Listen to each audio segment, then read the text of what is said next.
Hello everyone, hello. Hopefully everything's working. And let me just add this into the chat like before. Because I think last time my audio was a little lower than normal, but hopefully it's okay.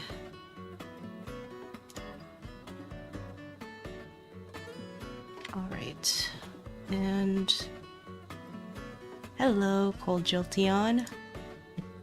Let me just get myself situated. Hello, Mac. Seems you did not forget. Okay. Hello, Atlas. Alright, so Somnial is the first step here, which is a little unfortunate. Oh, it's not so. I'm buying. I thank you. Do come again.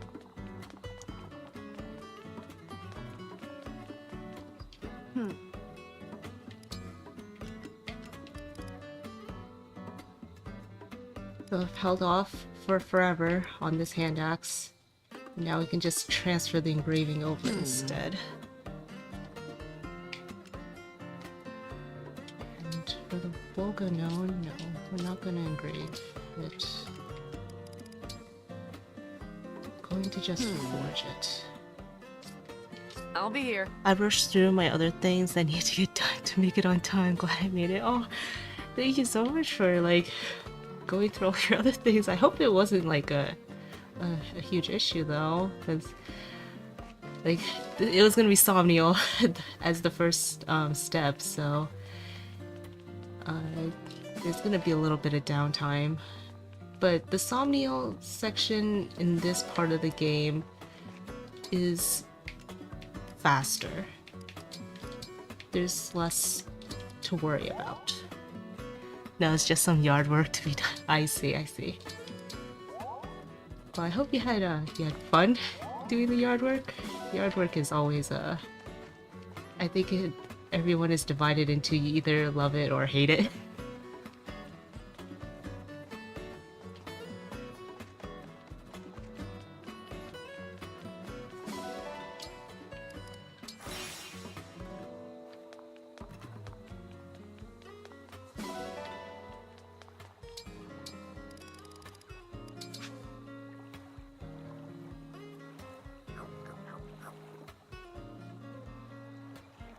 It was tolerable. That's good, I guess. At least it wasn't bad.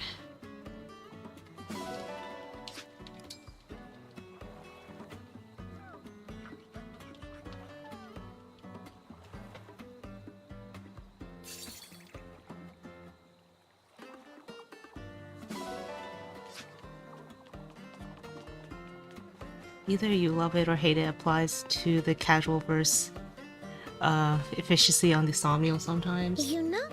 Oh, oops, I don't need the flea market just yet. I can see that, yeah. After playing through this game so often to test and having to always do the Somnial stuff, it's like become a huge drag.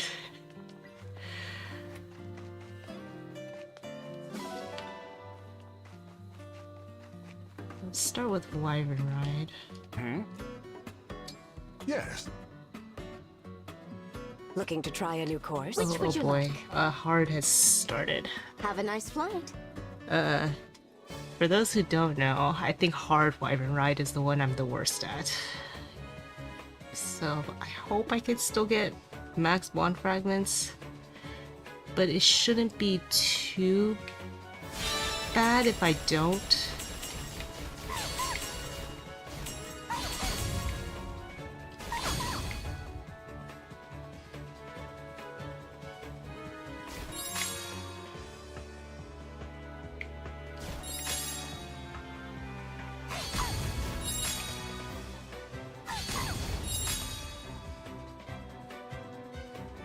I think I've only done this once and I was horrid at it. So I think the key about the hard Wyvern Ride and like the higher difficulties is do not try to get everything. You're not going to. Instead, I think what you want is you want to hit the red because they give the most points. At least that's from like what I've noticed. Did I hit that? Nope. Yeah, like up to here I've missed a lot, but like 50,000 is pretty high, all things considering at that point.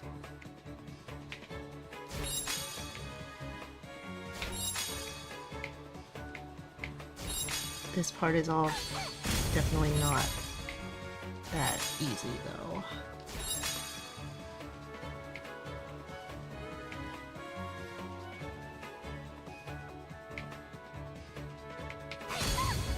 I'm gonna stall this.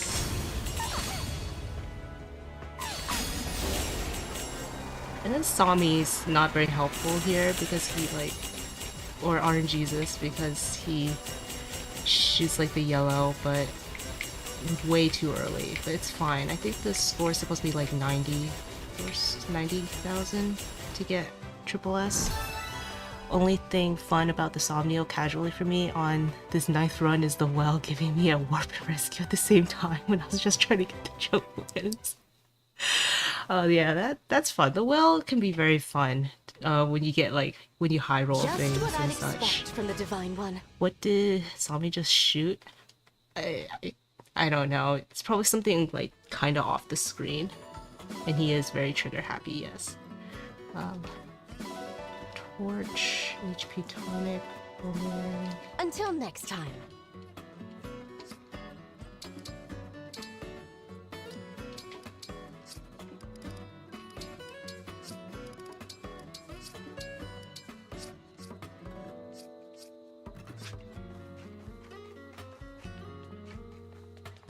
Good to What'll it be? How hard do you want to go?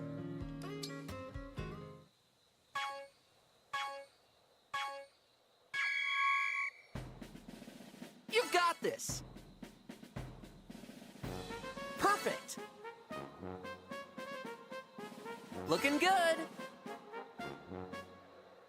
Perfect! You've got this! Looking good! You've got this! Perfect! You've got this! Keep it up! Looking good! Nice! Once I lose my rhythm on this, it's so bad. Keep it up! Nice! Keep it up! Great job! I thought it would give I'm more so fragments proud. for some reason. I think it goes in increments of... Let's do this again For sometime. Wyvern Ride, it's 100, and then 200, and then the last one is 300. It would be nice if it gave more. Let me just grab that. Oh, it was a horse manure. Maybe the other one will be better. But we're almost done with Somnio. There's not too much to do in the arena.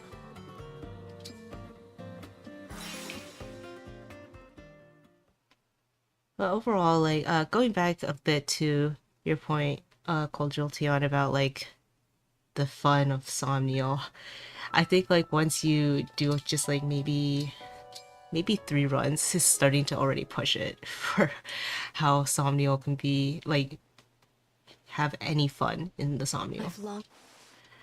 And I think, for me, that, like, issue showed really often. Like, pretty obvious when I like tried doing a no Somnio Ironman of this game. It like things just went by so much faster.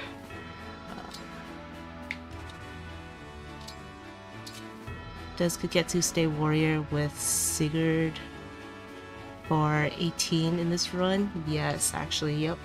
Kagetsu warrior with Sigurd is the plan for this chapter 18.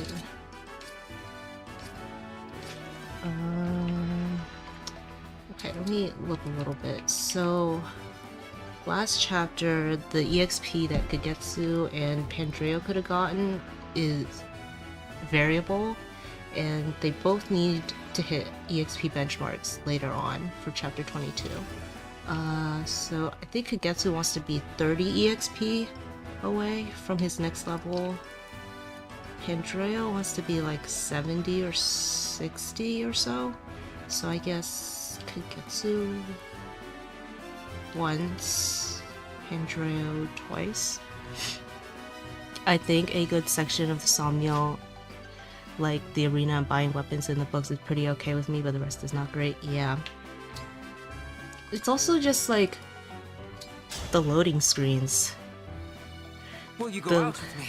The loading screens is just not fun. Ready to fight. Because the Somniel is just so big. And the rest, the mini games, obviously, it's like hit or miss for people. Like I'm sure a ton of people do not like fishing, and it's very time consuming. Let's try not to hurt each other, okay? Why is the warrior outfit so colorful?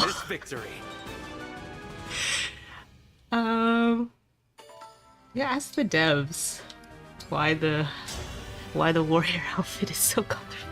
Come, pray with me. It's definitely an outfit. Crown Prince of Firene. Blessed be this victory. I also wish you could skip the bog fragment notifs and fights. Yeah, those, it'd be nice to streamline those. Where's Ivy? Ivy needs to get... At least it's not as tedious as trying to optimize the monastery and 3 houses. I am Yeah, welcome. I feel like they have their own... Both of them have their own, like, bad parts. Like, at the very least, fishing in 3 houses is so much easier, so much faster. But like here, fishing is horrid. There's like certain goods and bads. I do both of them.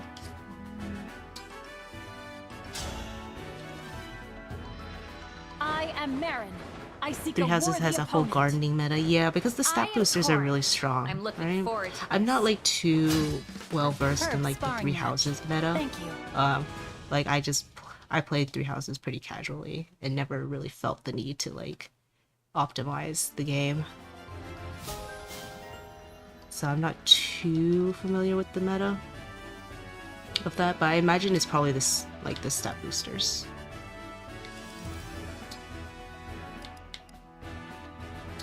So maybe we'll get wireless. Apologies in advance for the devastation. No need to be shy. I'm sorry that you stood no chance.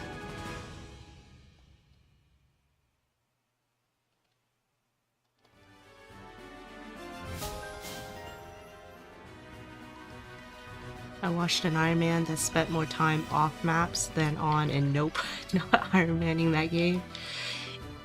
Yeah, that would make sense. Though it would depend on the person, I think. Sometimes some people are really thorough with their preps. So like the monastery or even the Somniel in this game, maybe some people spend a lot of time in these hub areas instead. Like I think for this playthrough, I'm probably spending more time in the Somniel than on maps. I'm not sure though, because like the maps are being done in as few turns as possible. Meanwhile, use like a good cleaning. Sparkling clean. Bravo.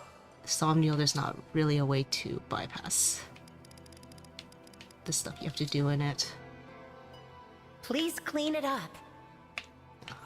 I think that spot is clean. That looks good, thanks.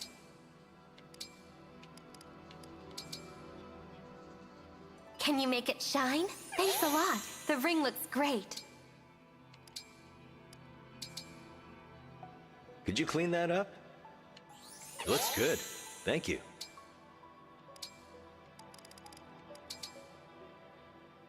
Sorry about the hassle. It looks beautiful.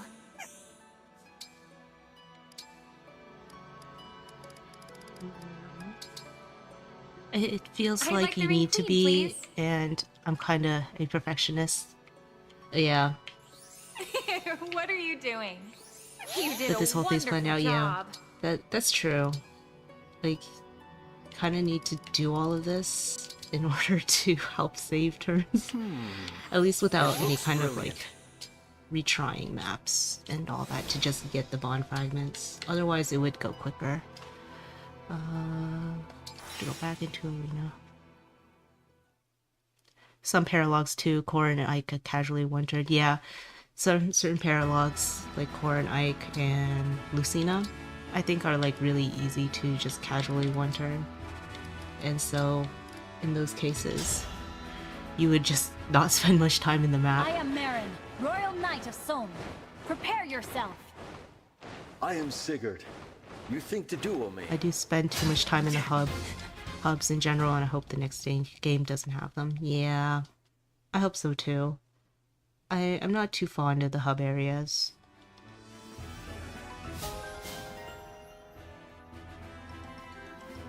Lucina, you can one turn as soon as you get by life. Yeah.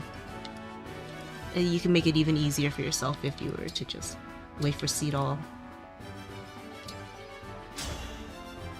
I am almost out of bond fragments, but there's just one left. Casual 2-3 turn anyway. Of House Chalfie. With the way I play, it's casually. It's not a 2-3 turn, but if I'm like playing casually, I route every map. I'm that kind of person. But it's definitely not a long map. Maybe like 5 turns max, I'd say. Seedall.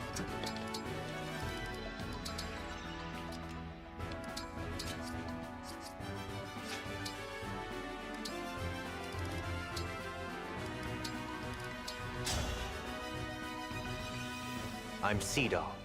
Let's begin. I am Sigurd. You think to duel me?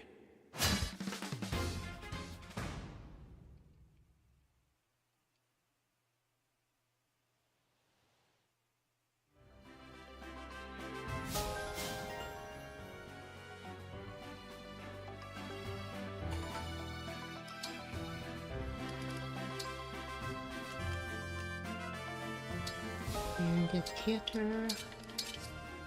Fitting for like how Sigurd's back, so a decent amount of characters will get Cantor.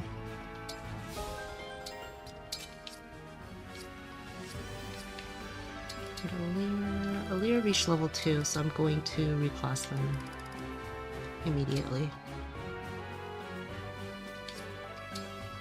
So Griffin.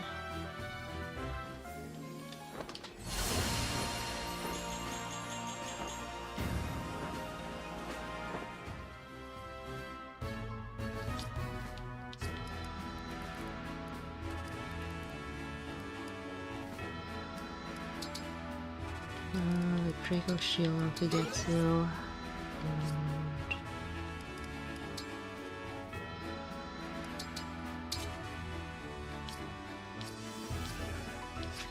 shit on him.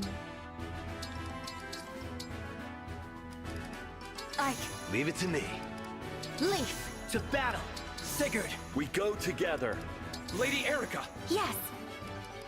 Lady Lucina, let's go. Corin! I'll protect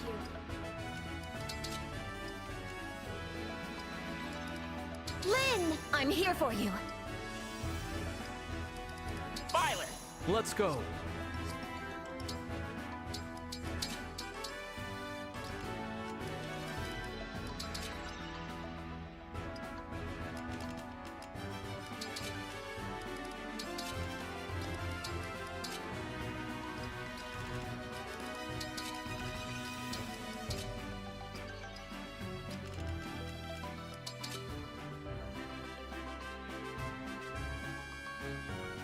I'm curious if Maddening Loftus could be one round KO'd by any unit with decent strength in Swordmaster Paladin with Georgios.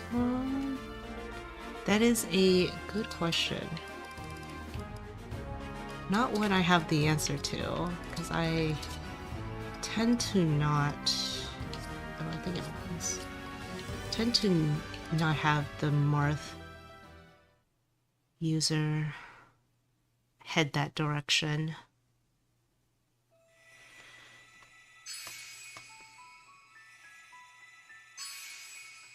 His benchmarks are fairly high. He's like the bulkier one.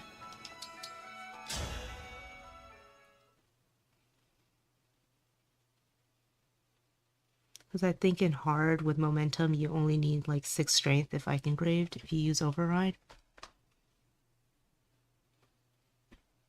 Yeah, if you're using override, you're gonna get a ×3 on the weapon might. So that brings his oh, you're saying like with an override though, right? Not with like a lodestar rush. In that case, I think it's not that bad at all. Because yeah, it was Sigurd. Yeah, I misunderstood. Yeah, it's not that bad at all. Since Dean has suggested Bunei being brought into the final chapter, my plan is to do it with a silver blade. Bunei can do it with a silver blade. He doesn't even need Georgios. So, and Bunei's strength stat is not anything to write home about.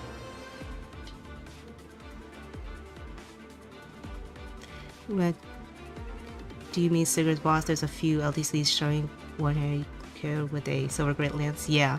The silver great lance is definitely doable with like Tamara. Tamara can do it. It's like because like the main thing is going to come from the weapon might, because it's going to be a ×3 multiplier on the might, so that's where most of the power is coming from. So use a high might weapon and most characters should be able to do it. Just curious because that means someone like Lapis could do it. Let me see. How much strength does Lapis have on promotion in Swordmaster? I think it's 12.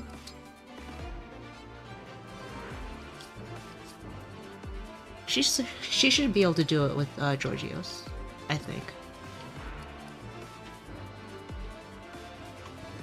Yeah, if she got promoted to Swordmaster or like Paladin. She's almost at Bunei's strength here. And Bunei was able to do it with a silver blade. She'd definitely do it with Georgios. She can do it. As long as you have like momentum. Rip Bunei.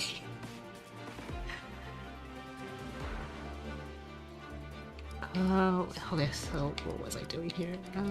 These...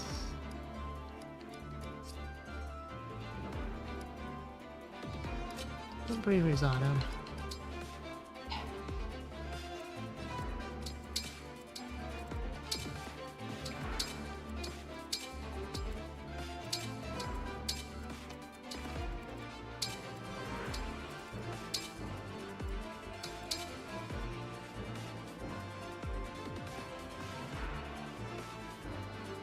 Lapis had some neat builds. Bunei is a good cook. I'm sure you can do like something with Bunei. Like he's decently tanky. He's not ever probably gonna be an offensive powerhouse, I think. But like if you want to run a great knight, I think he's fine. But I mean he is also a good cook. That is something. I love seeing Bunei cook because he very often makes like triple S meals.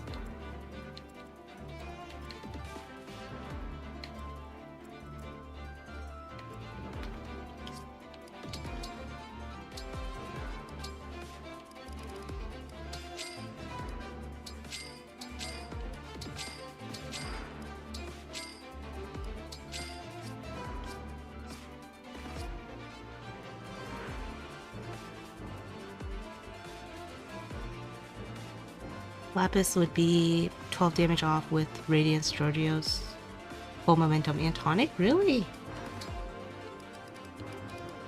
She would be. No, that's odd, because I've definitely tested Bunei being able to do it with a Silver Blade.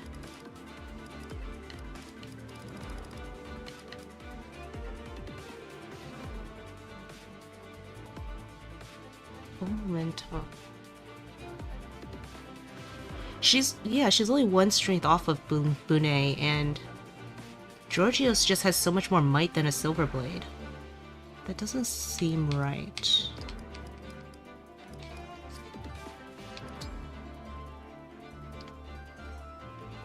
I can check though.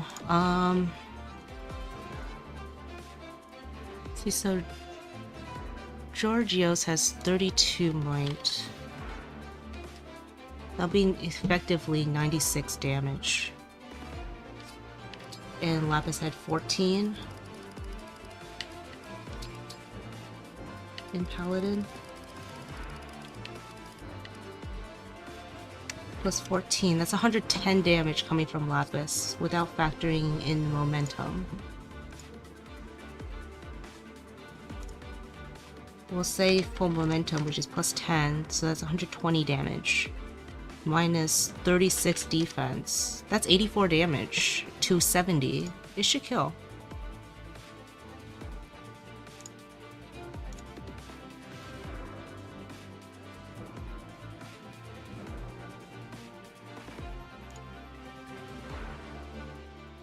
Times 2, times 3. Is there times 3? Oh, that makes sense. Yeah. She definitely kills. Yep. I do think you're planning on using Georgios Bond Blast though? Yeah. Yep, that is the plan.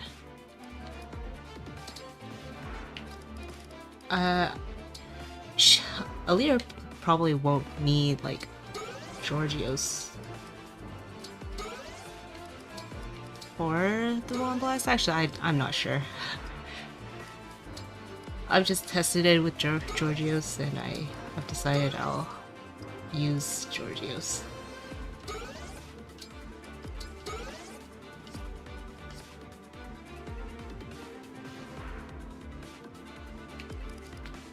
Okay, one last check for this chapter.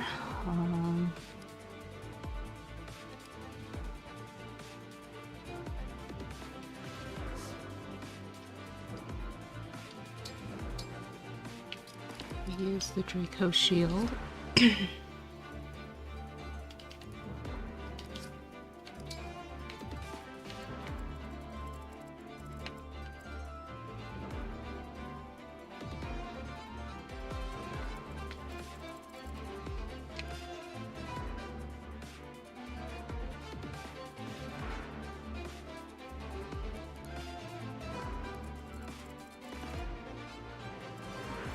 That wasn't. It's not. Tripping over that. And then Chemtrail. You have Canter. You have Canter. You have Canter.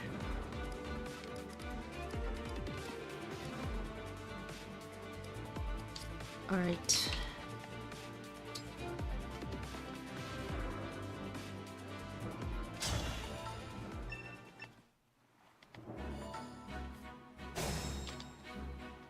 Okay, first I will start Ready for me? getting the speed wing. Tell me where. Devoted to you. Where are we headed? Which is just trivialized with repositions. The warrior bow stance is so powerful. It is. It is indeed. Okay, Understood. and now Pantrail come here and grab some EXP.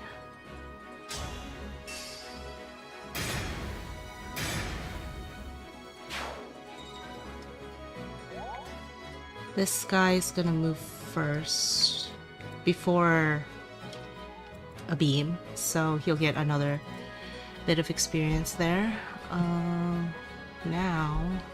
Come and face me.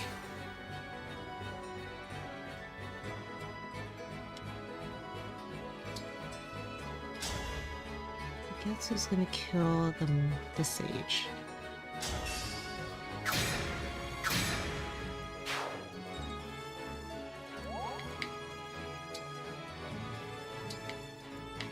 Shall we dance?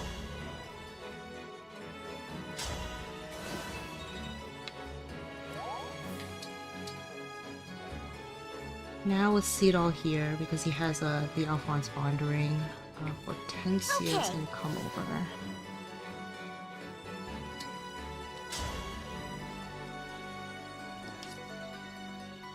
She needed a Thunder +1 as well as a Dex and Electronic to reach 100 hit here.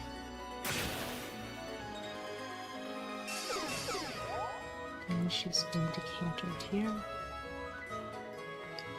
Wait, I never realized that Pandrea's personal get boosted in every 1-2 range combat because there's default is an enemy within 2 tiles? Yeah.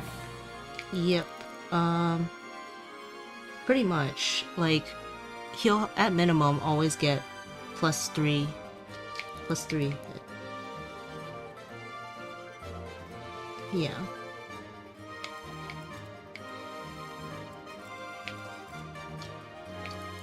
So Pandrea's personal pretty good. It is pretty good. So Hortensia chipped and applied Draconic Hex to that enemy so that Marin can... Yes, so that Marin can get this kill.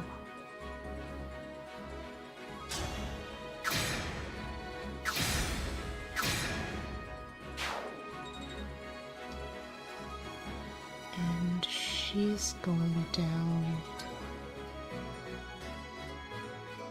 here. Yet another reason to say Pandrea over Ivy. Kidding with that. And then Yetsu over here with the Wombo.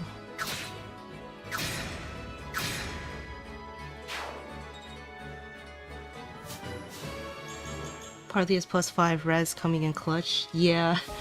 Marin barely survives that. Though she can still get a res tonic. And Parthia can get a res augment. That's not enough though, huh? Yeah. The +5 res is what allows Marin to do that. You got it. Okay, so Amber.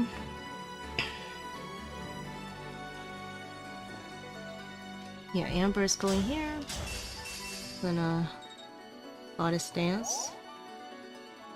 He's the speed Goddess Dance is kind of important here because I have Kagetsu with Axe Power 1 and not keeping speed on him because I don't want to force the Tomahawk higher. I need to save ore as much as I can, so we'll have Kagetsu use the Tomahawk instead of like a Tomahawk +2. Alear goes here.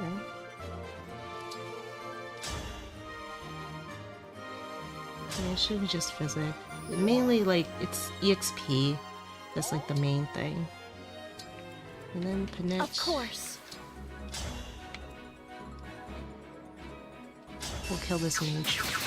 I actually think Pandrea over Ivy for more casual playthroughs is low-key true. I can see it. I think Pandrea is very, very easy to use. Must keep my cool. First we'll talk to Linden with Hortensia. And we'll have her physic mirror some more.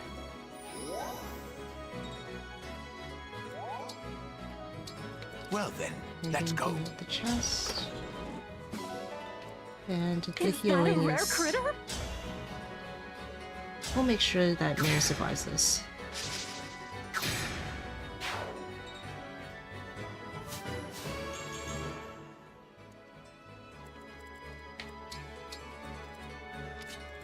I can guess he's gonna grab one more kill before he... Alright. Why is everyone getting crits? And then... Seedles. Okay, yeah, he stays here.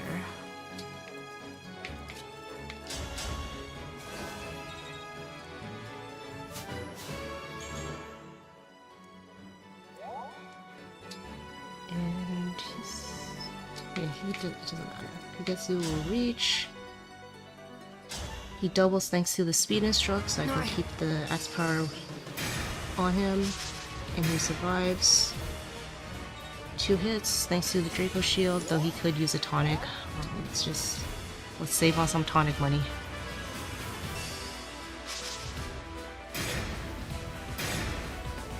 What on earth did I walk in on in chat? +5 Reds gave me. Yeah, that's definitely what everyone was talking about.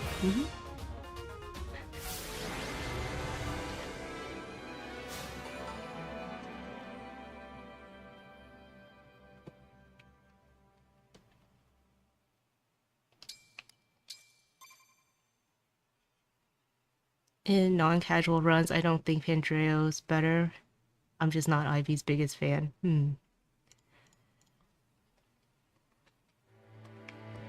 I mean, there's like certain reasons why some people don't particularly like Ivy as much, but she's definitely still good, regardless of anything. Like, regardless of the issues that she has.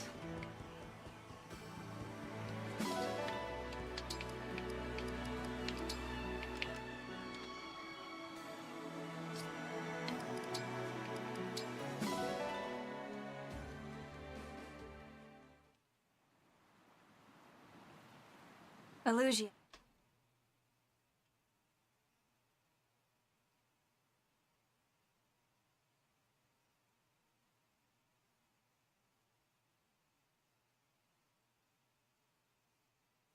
I do have an Ivy at 3 and Pandreo at 4. I'm guessing they're fairly close then, or like is it like a gulf between the 3 and 4?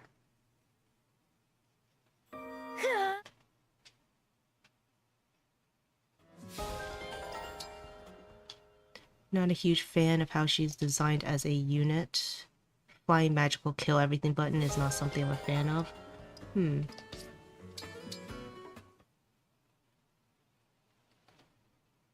Is it like, would it be better for you if she was like a cavalry unit that like deleted everything then? It's just the flying part you don't really like? Actually, I don't need to buy anything for this chapter.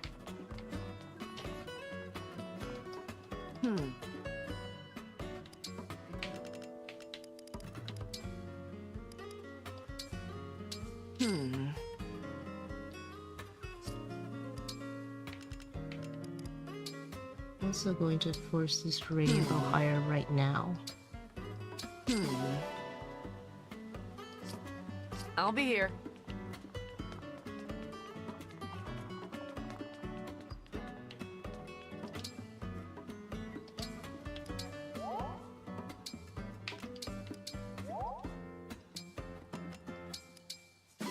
Okay, they just reached it. If they don't reach, I'll give them gifts. I have them both in S tier, although I think the rest of the Discord is lower on Pandreo than me. It's mostly just me, let's be honest. So Dean is lower on Pandreo than most. Interesting.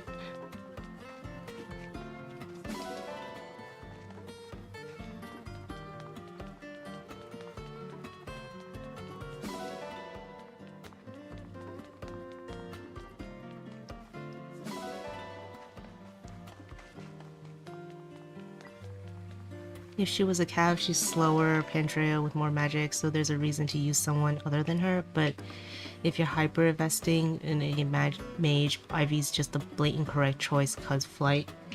I can see what you're saying.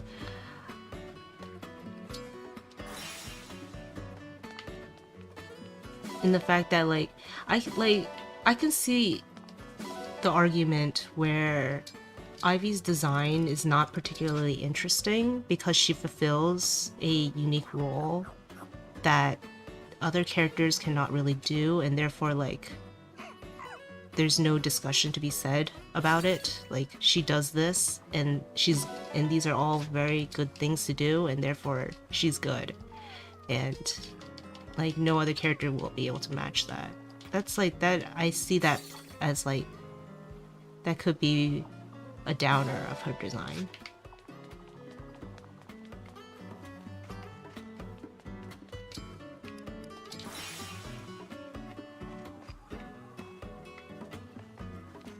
Well, hey, maybe you've cooked something for chapter 22 that would change your mind?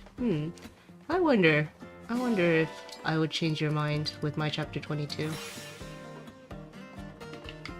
Because, like, I think it's kind of obvious now that Ivy's not really gonna do too much in my playthrough. She got a lot less EXP this time around, unfortunately. Like, she took a hit, kind of like how Chloe took a hit in early game because of the various changes for better reliability. Very nice. What'll it be? Ivy is a jack of trades, master of all, pretty much, yeah. And she didn't also need B staves. Yeah, I can see How hard that. do you want to go?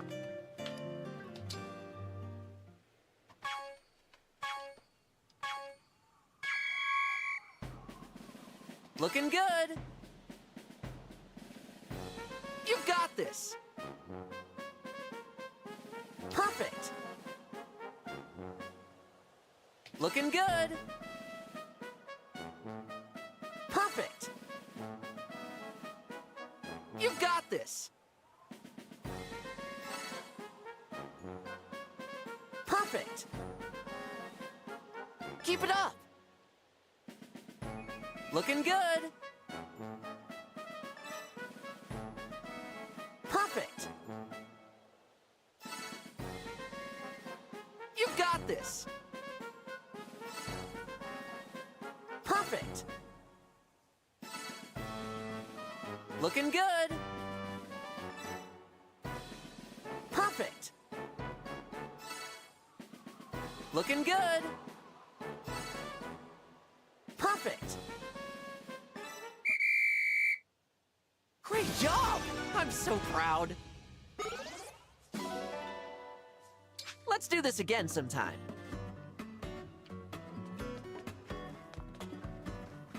Y'all aren't ready for Sword Power 311 Sword Griffin Knight Anna to enter the conversation.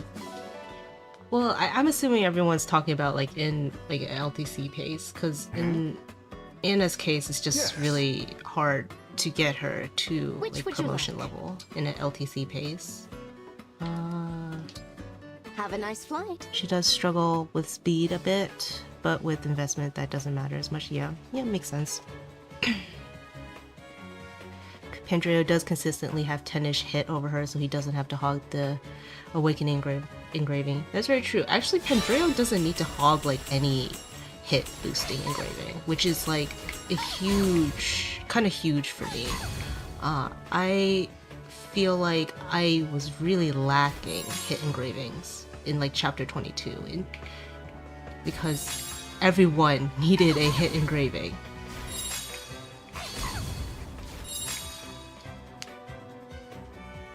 And there's only so many to go around. Like, it's very true that there's a lot of hit engravings, but I feel if you're gonna use axes, pretty much everyone needs to have a hit engraving.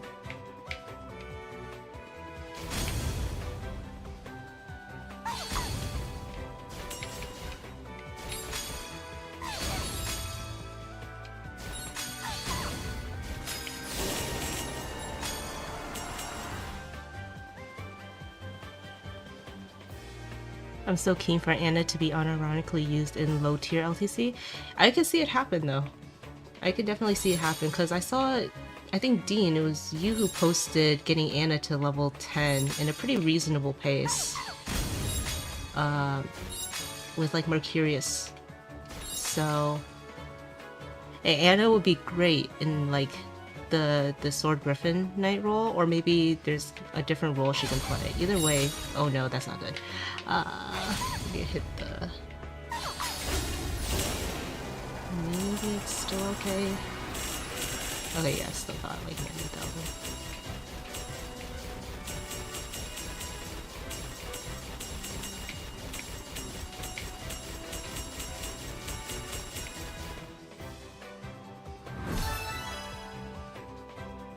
Saying Ivy struggles with a stat that is a non-issue to fix means she doesn't struggle with the stat. Yeah. Anna is a bit bonkers and slower pay, but using Mickey in the early seal has to count for something against her. Yeah, like, I mean, then you'd count that against most of, like, the early game. Wait. Antitoxin, Torch, HP tonic. Until next time.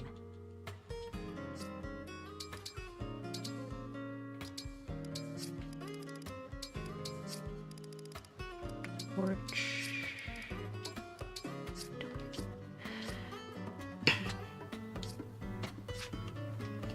Like most of the early game, they have, like the early game units have that issue.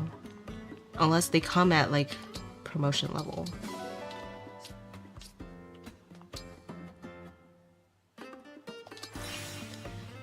In all paralogs anyway, and no paralogs, I think that's a different story. Yeah. I think Anna is overrated in casual play. It's not like the LTC strats. To sweep packed, rings suddenly stop working if you go slower.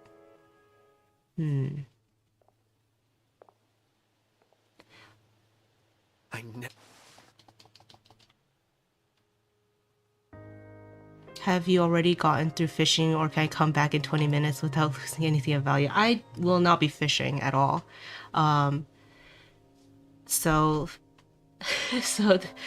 Like, the thing is, the Somnial is still gonna take a little bit. It's not gonna be that long, though. Because I don't do any fishing. The only thing is, I do have to do the other Bond Fragment minigames.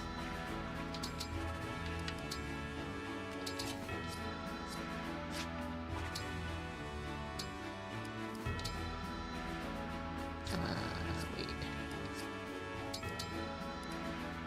Okay. Yeah, it's Kagetsu.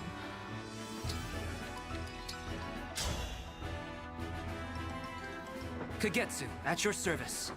Come, show me your skill. Will you face me? It was fun, was it not? A shocking display of sanity. Thank you, I guess. I just really don't like fishing, so yeah, I'm staying away from fishing. Will you go out with me? I am Pandreo, a royal And soldier of it's mostly soul. gonna be okay, I hope. It was fun, was it not? Around here is when like I start stockpiling some Bond Fragments, but that's because they are very much needed for Chapter 22. I am Kagetsu of Elusia. It's me, Boucheron. It was fun, was it not? Guess it's telling that you don't need that big stats to do things in LTC, but rather have acceptable enough stats quickly. Yeah, that is true. And that you want stats by certain benchmark points in the game, so to speak. And having the wrong timing kind of sucks, even if you can have tons of stats later. Yeah, it's pretty much like if you have the stats at the point that you need to have the stats. Because, there's certain, like, benchmarks you just need to hit. Like, you worded it very well. Oh my god, we saw Boucheron combat this stream. Yeah, we saw Boucheron combat. You count that as Boucheron combat?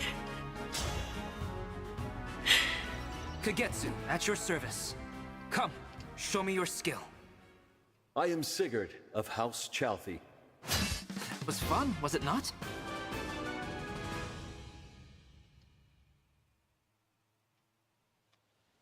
No one picked poor Boucheron for chapter 26, so yeah, that would probably be the only Boucheron combat this stream. Unless, somehow he ends up in arena again. Adrian needs Canter. Come on, let's do this. I am Sigurd. Prepare yourself. Blessed be this victory.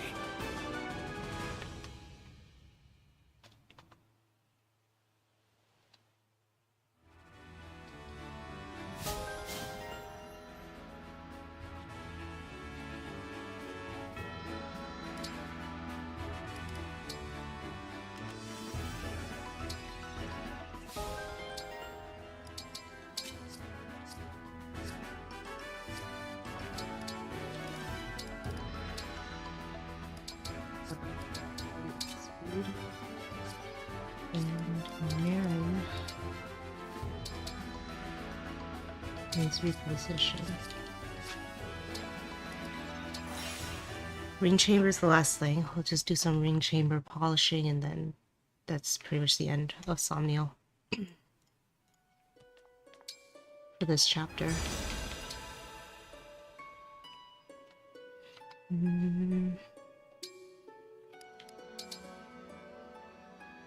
Can we replace the Brunet with Boucheron?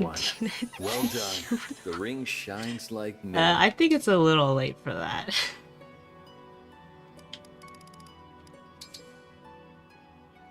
A good cleaning is in order. Well done. Good as new. Wait, so this is prep for chapter 19, right? Yep, prep for chapter 19. Please clean I it will up. accept that as long as Faith does the squats minigame instead of push-ups at least once. No, that's not happening. See you next time. That is not happening.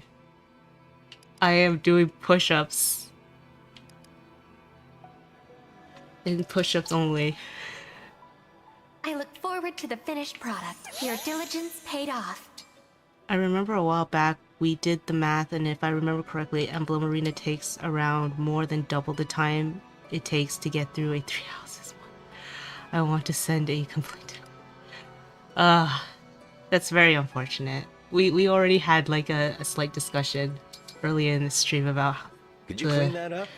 You worked the issues hard. with I'll Somniel repay you with and that. how it can be such a drag, and I definitely agree. Wait, where is... Let's clean this up. That was nice of you. Thank you. Oh yeah, I didn't update the counts. Yep. Good point, that makes sense. It's chapter 19. So yeah, this is press for chapter 19.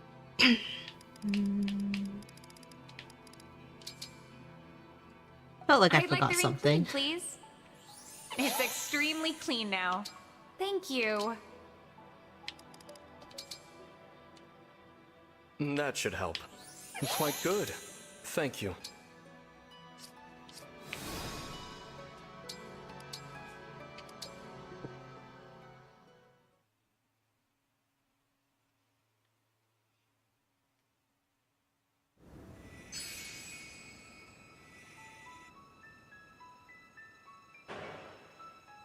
Will we see Alcrest this chapter 19? Nah. We'll not be seeing Alcrest this time. So like this is slightly modified mainly in favor of getting Pandreo some more experience. Because like the main issue with you being the like main damage dealer in this chapter is specifically on Marnie is that you do not get EXP. Because you're just doing the chip. And so I changed things up a bit. And I'm gonna have Ivy do most of the damage while giving Pandreo the kills.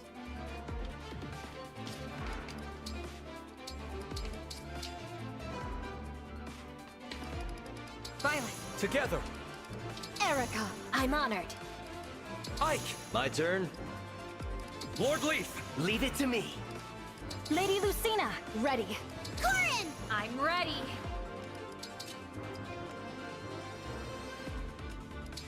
I don't remember if Diamond needs this.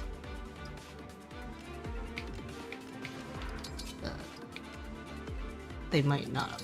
All of them might Leave not it to need me. that. Lynn, leave it to me.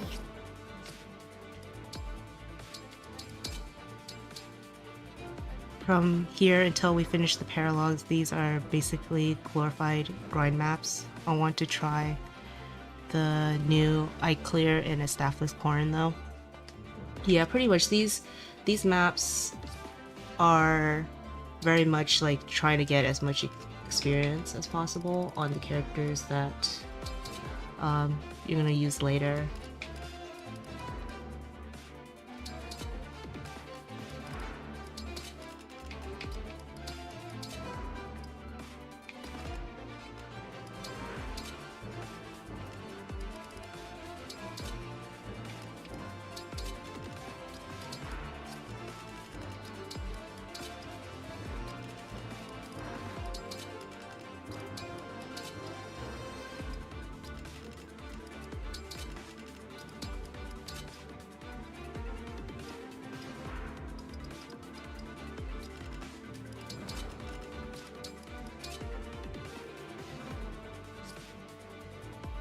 I hope at some point Cedal gets to engage with an emblem holding an axe again, because that animation of him holding one is brilliant. Wait, I don't think I've ever seen... Have I seen that? I don't think I've ever seen that.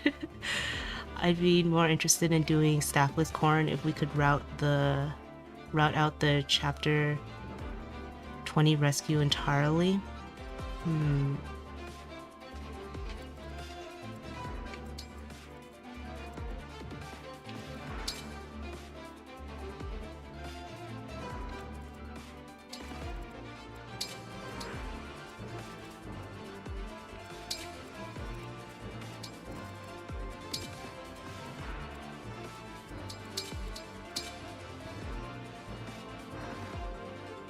Wonder what bow Cedal dance looks like. Never seen that one. I don't think I've seen any of these Cedal dances that you guys are talking about.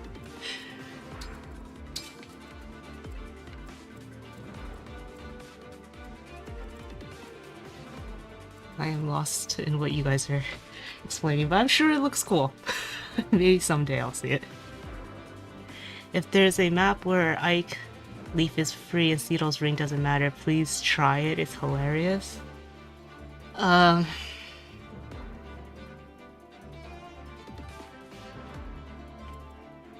wait, I have Cedal on Sigurd later. That's the Lance one, I guess. You mean not getting the rescue in chapter 20? What would be the benefit of that? If you equip the weapon of an emblem and then dance with Cedal, he holds the weapon as he does the dance animation. Oh, okay. Even in just map animations, I don't have to like turn on the actual animations for it. I can do it with the Lance, like the Lance version, I guess, because he will have Sigurd at some point. It's everyone's sessions, now tonics.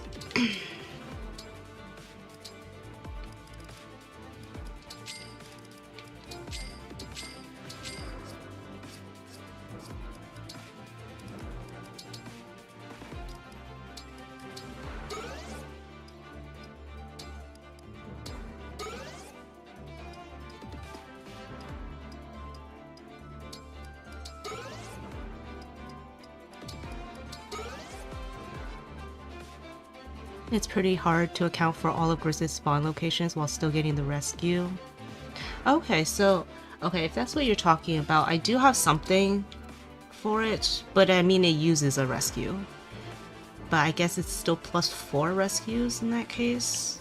In my case, I don't need as many, that many rescue staves, but I do need an extra, an actual, stave to use. Because I need to have 3 rescues, which I don't have any right now, to put on 3 different characters. I'm already trying to trade them. I remember doing that with the hammer a lot because I had Cedal with no weapons engaging with Ike this map. Because I'm a contrarian that wanted to do Vantage shenanigans with Leaf Kagetsu. Ah, interesting. I mean, I'm sure it works.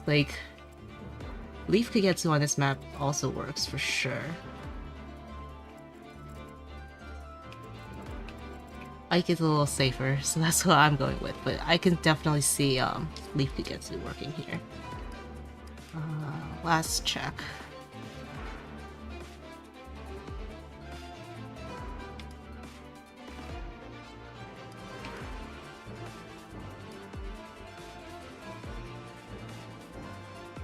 You have speed +2.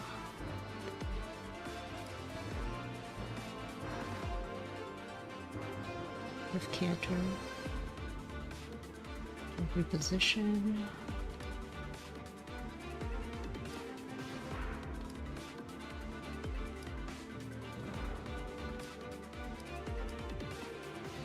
This should be it. I saw Bo when I Parthia grinded Seedall in a PMU. Oh yeah, that would make sense for why you'd see that. Huh.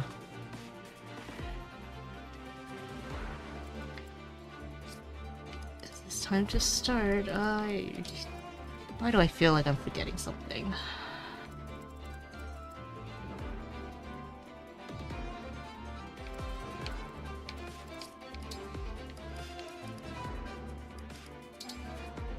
I have a speed wing, but that's not needed yet. The wrath of Bonk shall fall upon you. Seedall won rounding Mavier with a crit in chapter 16 in Dancer was a treat. Did Seedall stay in Dancer the whole time? Because that's like a combat dancer would be kind of fun in this game. Though definitely not optimal. Alright.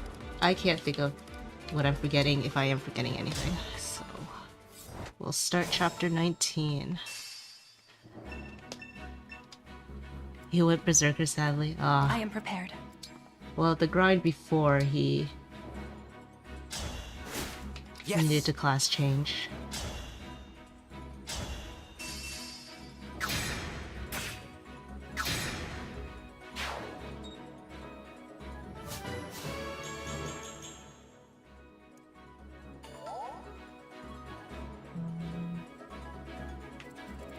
Anything for you. How mysterious.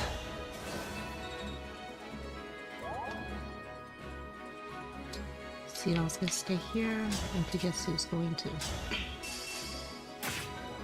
kill this Royal Knight, and now he's also in position to pretty much take on all the Royal Knights on enemy phase. Let's go. Diamond is coming down. And this is this tile. When map preps are so boring that we talk about map animations of the dancers. Well, that's just Engage. So many preps. And Engage having pretty nice animations as well. So Hortensia's coming here to apply Draconic Hex and chip. Amber needs a little bit of help here, so Hortensia's gonna do that for him.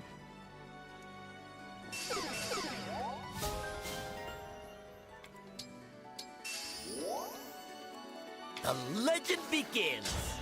Now Amber has 100 hit. Due to his personal.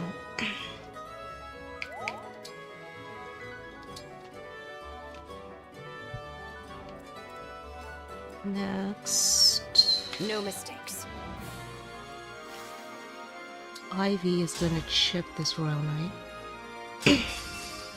with Twin Strike.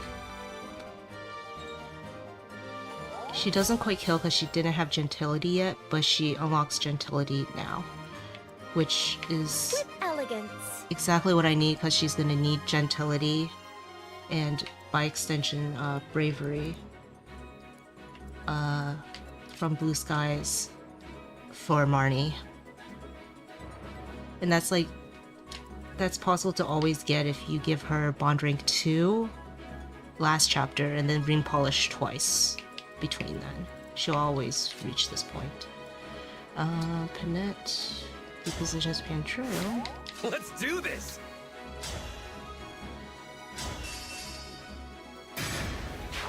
Erica Horsewhip Emblem for real couldn't even kill a cat with an effective weapon. I mean, I was sandbagging Ivy there. And on top of that, Ivy doesn't have high strength, right? So... he can stay here. Alright. And Alear is going to... here and obstruct. 2 effective weapons. You're gonna go up a little. Because Citri needs Alear's personal. Where am I going? To do 10 damage to Marnie. Marnie has a ton of defense and res because she's on miasma. So Citrine can't, unfortunately can't take out Marnie's first health bar like she did in Chapter 16 with a Radiant Bow Aster Storm, but she's gonna chunk a bit. And it's gonna help with Marnie's first health bar because Ivy's also using just a normal Boganone, not a forged one.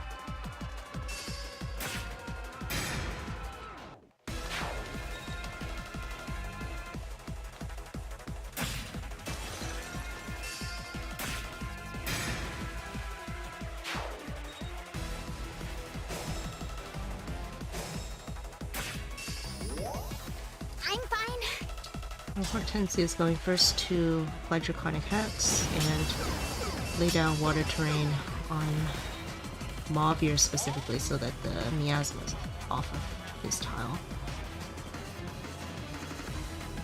The game knows nobody wanted to play this, so they warp skipped the map for us, so generous. This is a pretty difficult map. If you don't clear it quickly. I'm like, when I play casually, I'm a route everything person, so whenever I play Ironmans on this map, it's always super dicey because I'm just like trying to route everything, and it's always kind of crazy, and I don't like sitting here with a checkpoint, so that's always fun. Yeah, Ivy's going here. Yep.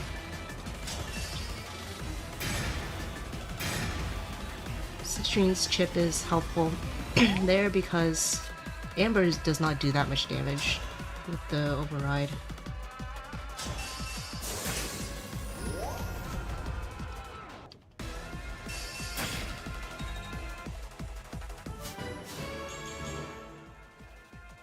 Amber should be reaching level 5 here. He's gonna need to reach level 6 by chapter 22.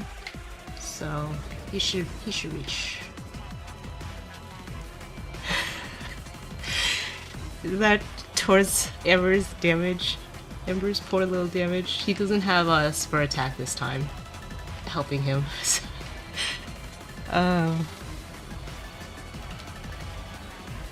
Now Pandreo's coming over.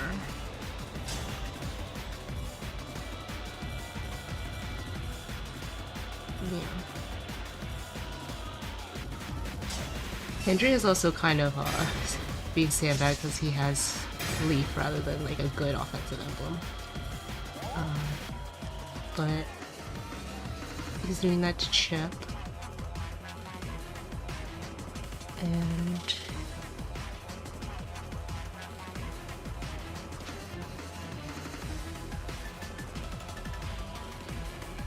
yeah, he's going here. My leg is cracked. To open space for Kagetsu to take Mauvir's first health bar.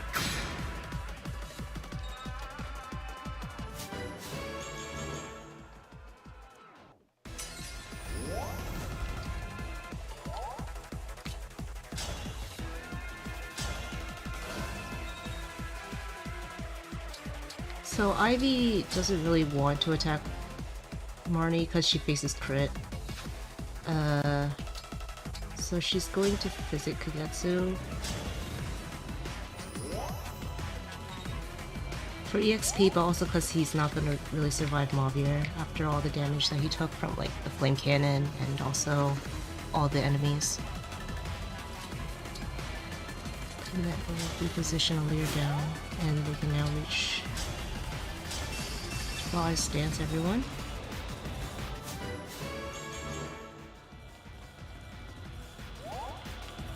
And we go down here. And now Pandreo will use quadruple hit. Engage attacks go past holdout, and it doesn't matter about Pandreo's terrible strength stat, he has a magic stat, so the light brand hit does enough that I needed to.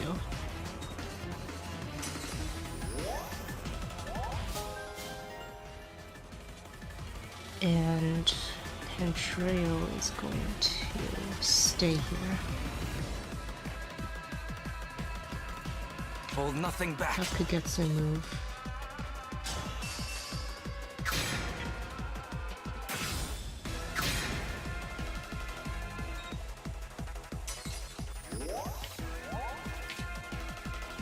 Seedall's going to dance.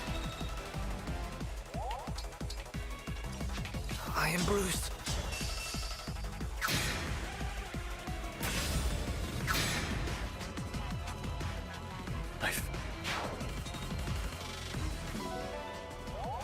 That's Mavier taken care of. Now Ivy can take a good Bolganone. And she will no longer face crit because she has a support with Alear. And she does enough damage due to spur attack and Alear's personal skill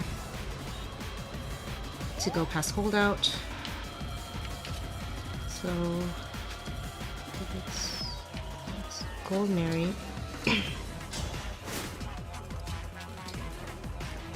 Oh, I almost waited. So Mira's, I guess I can just do that. Mira's going to finish off. And get a nice Parthia kill, because she also needs EXP, but she got quite a bit last chapter, and she reached level 5 here, and she still has like another 2 maps, but she's not going to get much EXP in the next 2 maps. Needing a Lear to avoid a crit from a 0 crit weapon is a certified IV so cold moment.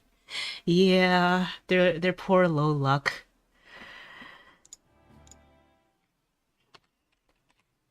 Okay, so that's chapter 19. But luckily with Erica, who also gives some luck, and having +5 from Alear is enough to negate the crit.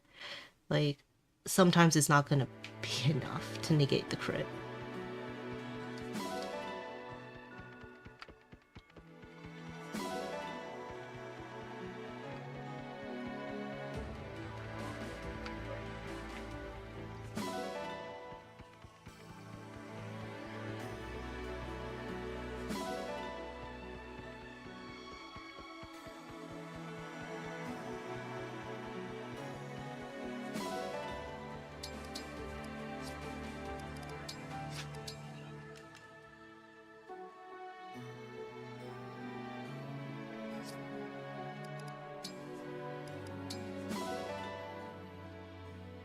This solution is clearly to inherit luck +12 from Violet.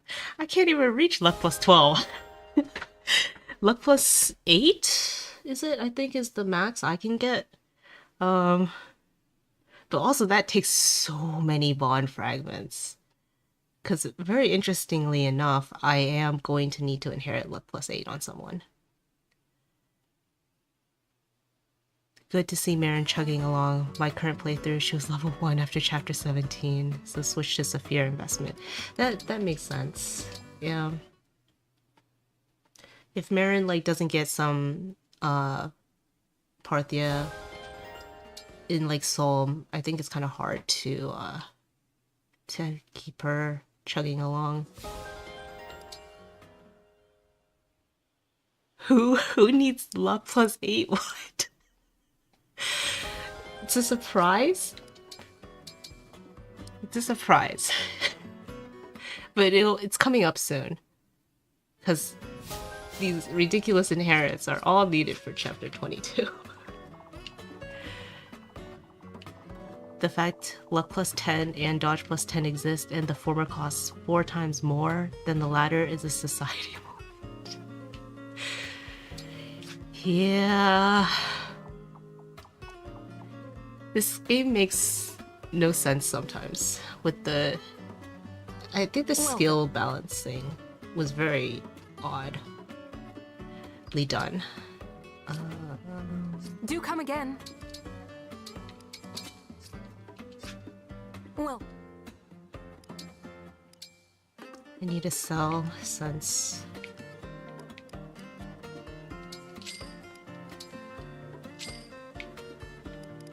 we don't get any gold until after next chapter.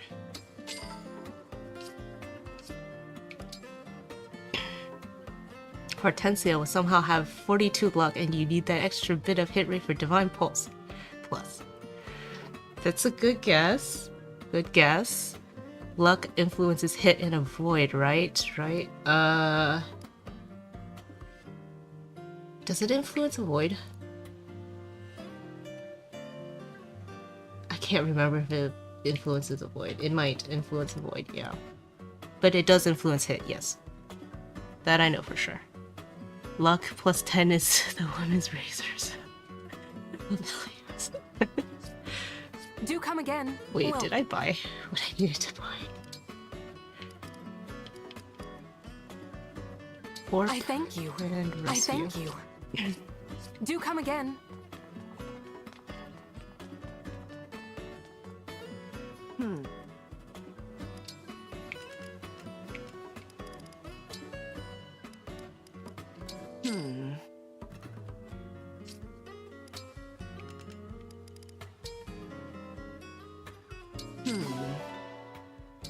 Force's poleaxe pretty high. So essentially I'm gonna need Kagetsu to hit a benchmark without a strength tonic I'll be here. for this chapter. And so that poleaxe needs to be forged pretty high for that. But the thing is I will use it later. It's like it's used decently in chapter 22 and then later as well. Here I don't really have anyone I need to do. I guess I'll do Kagetsu since I think I want to get a support with him by the last chapter.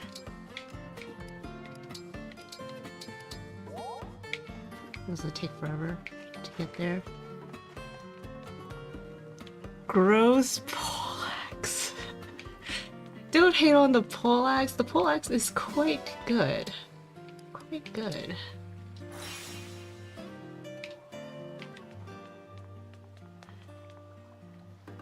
John needs the poleaxe to kill him.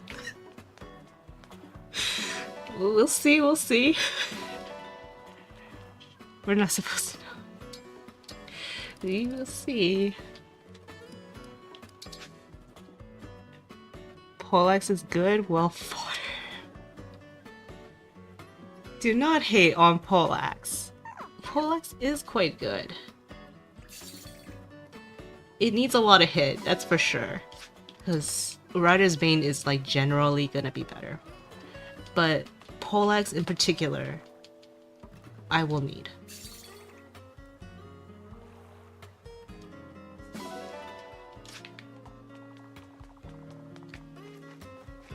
I've been scarred from using that thing and it's 60 hit. That's why you give it something like the Erica engraving that I did. It's gonna be hitting 100 hit.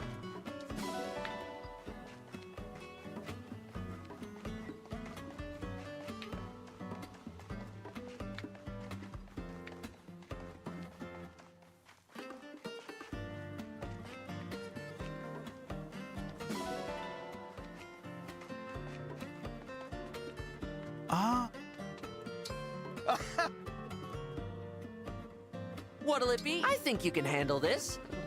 How hard do you want to go?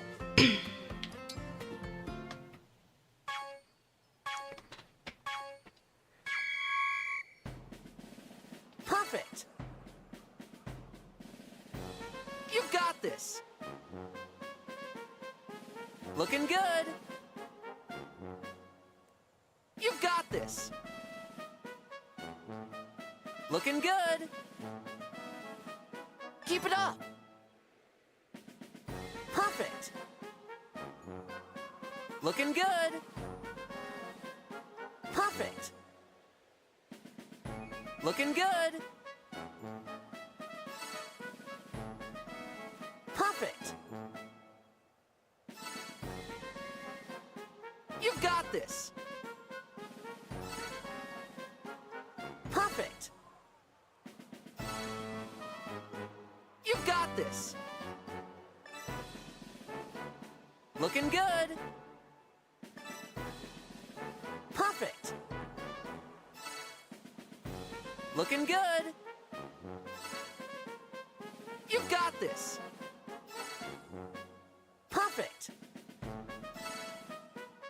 Looking good. Great job. The main I'm appeal so of proud. Poleaxe is to use it on warrior and pretend it has more might than rider's speed. Let's do this again Well, sometime. yeah, because by proxy of just warrior having so much more strength. So it technically will do more damage, but they do have technically the same might. Yes. Which would you like? Have a You nice should do one. iron muscle. No. No, that sounds so unfun. Alear, why aren't you doing squats? I don't feel like doing anything else but push-ups. I've never tried doing the other ones. And I'm mostly doing this just for Bond Fragments, so I don't care about the stat boost at this point.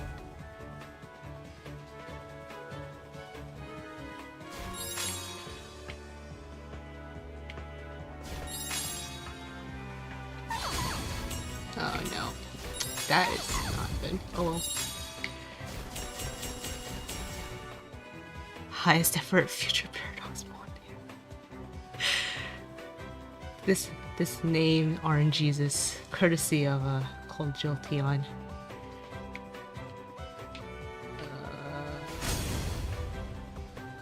Wait, no, it wasn't. It was by courtesy of Priestess.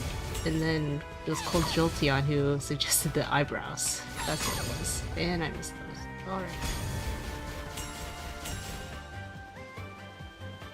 We should do iron muscle squats before chapter 26. That sounds horrible.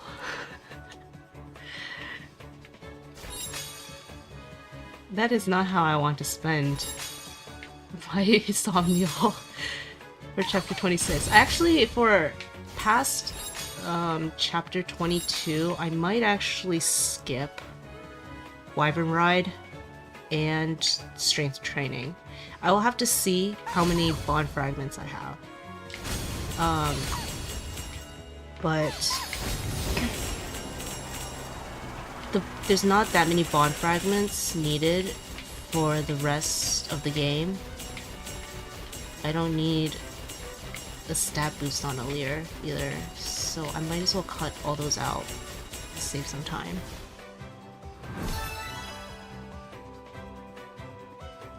Surely you've reached 100k at least once? Not on hard, I think. I don't think I've ever reached 100k on Wyvern Ride for hard. But Just on like what I'd the expect from a extreme, divine one. yeah, definitely. I think you need like almost 180,000 to get max rewards. Antitoxin, torch, HP 20. Until next time.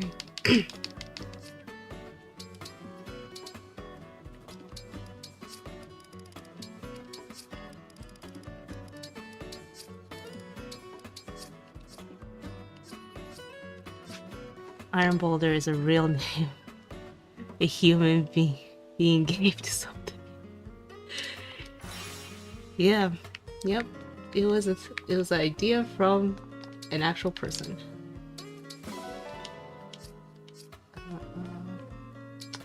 I should grab these.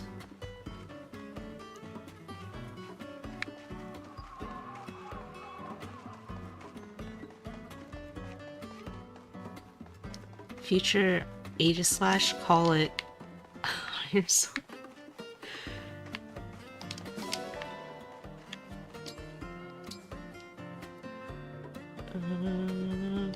I didn't forget anything out here.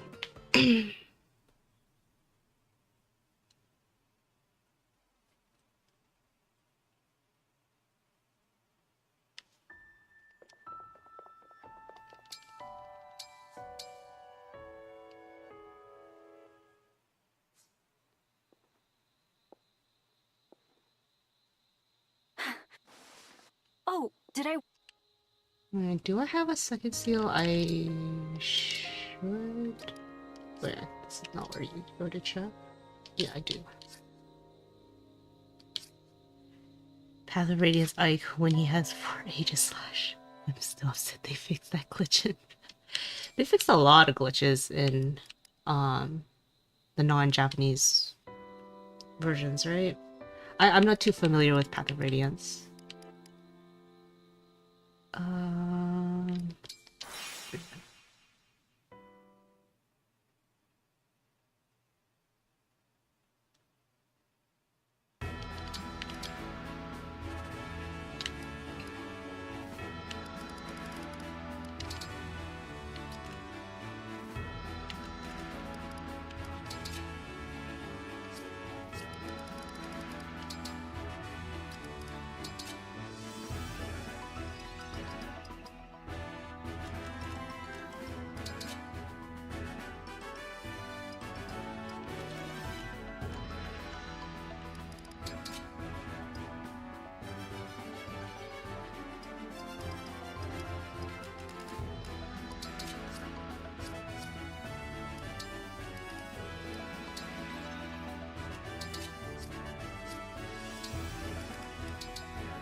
Will you go out with me?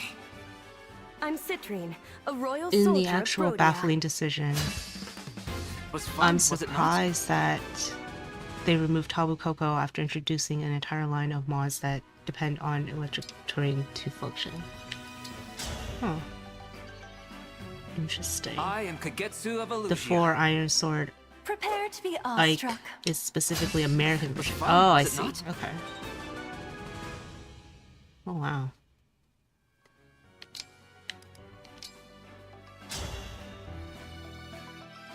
Will you go out with me?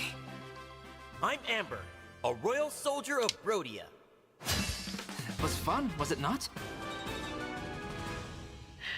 You guys are deep in the Pokemon discussion. I do not know enough about like competitive Pokemon, especially nowadays. Where am I here to do? Let's see.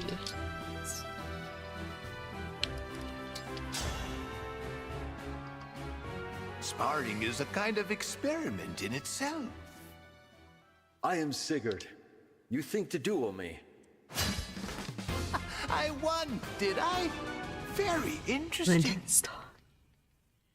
Yeah, Linden will be doing some stuff.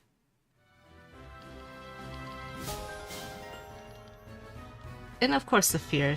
We got Saphir last chapter. She'll also be doing things. Not like immediately, but Linden also had a 1 chapter delay. I'll be your opponent. I'm Ike, a mercenary. How I won. Linden stocks up, Saphir stocks up, yep.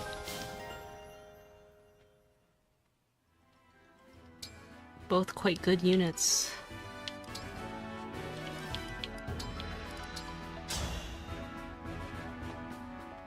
Thanks for Bonding is cooking, literally. I'm Micaiah. Yeah. Let's make this match a good one. He cooked Sigurd there. With the Bolganone. That's for sure.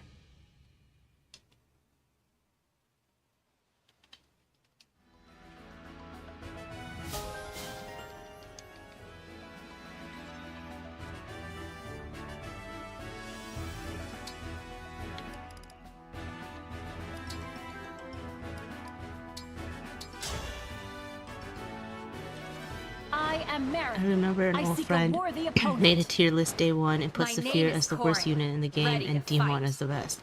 Huh. Superb sparring match. Thank you.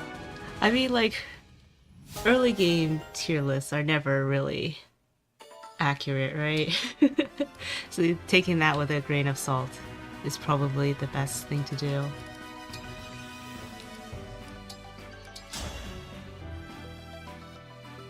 I am Pandrea, a royal soldier of Sol.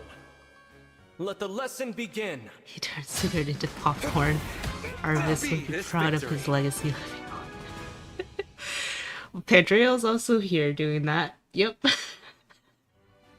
101 ways of cooking Sigurd. Soul is better than Kagetsu's stat lead. Soul is quite not helpful at all. Yeah, so that unfortunately probably aged like milk.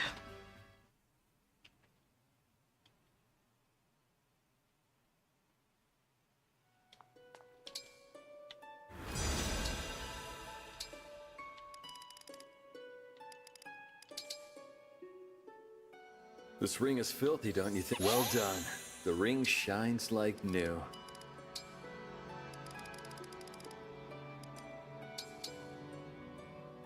A good cleaning is in order. Sparkling clean. Bravo!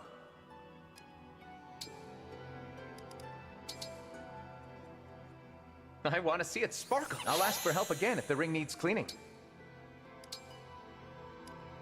So here, like, Please clean it up. the How is optimum it? way of Is doing it things clean is now? to get Pandrea Bond up, and so that I can still get Bond ring from Can you make it repolishing shine? Lynn's ring. Thanks a lot. The But ring like, looks great. I actually don't need higher bonds of Lynn. I'm just polishing to get the achievements for polishing. So Cleaning the ring? Pedro will Good. perpetually be stuck You're there gonna with polish there? Good work. Lynn. I'll ask for your and help I don't again. need it on anyone else either. Hortensio. Be thorough now. It looks good as new. Thank you. I remember, excuse me, a day one tier list with Boucheron and S. I'm just confused how that even happened. Huh. That is interesting. Why can I never find Panette? Okay, here she is. Sorry Kind of about the same deal hassle. with Panette. How does it I look? don't need higher Lucy Oh, rank. it's all shiny now.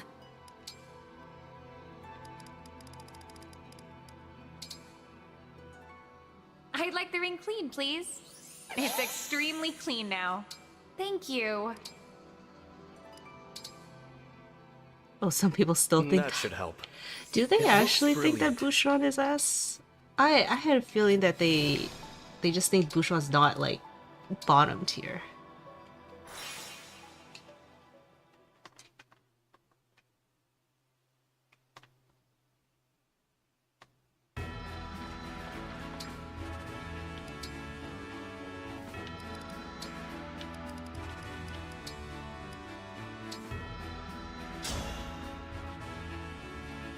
Just the challenger I was hoping for. Let's Lunar, fight. Lunar Brace I and his abhor. personal skill plus I'm spur looking attack forward and to divinely this. inspiring make a huge Superb damage. sparring match. Thank you. I mean, it does stack a lot of damage, but it's also like his personal skill is kind of just trying to compensate for the fact that he has really low strength.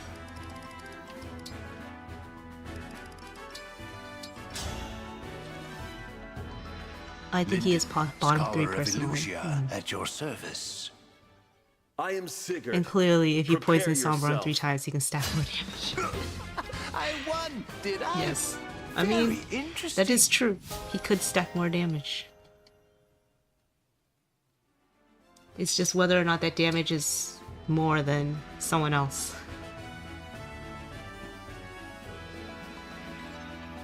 I think that should mostly be it for the Somnial. Lyndon is going to reclass the Lance. Griffin.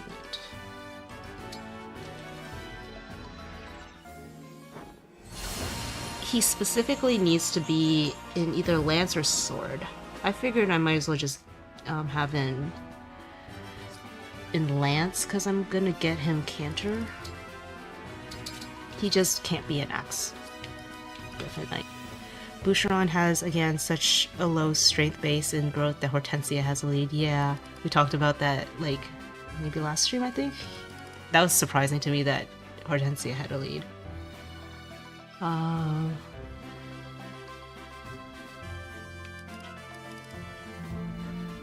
That should be it.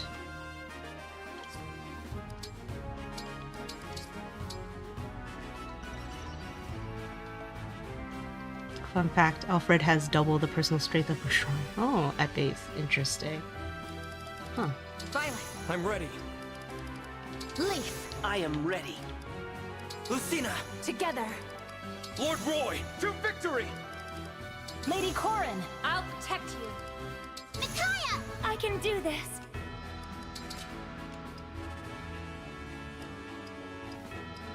Lynn! Let's go.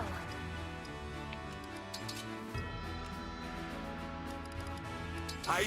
I'm ready. So Dean, you wanted to see some Bunet, right? Sigurd. I am ready. Bring Bunet along for this.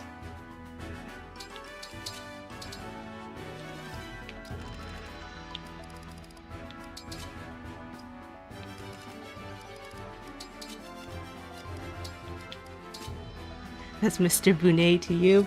You're Mr. Bunet.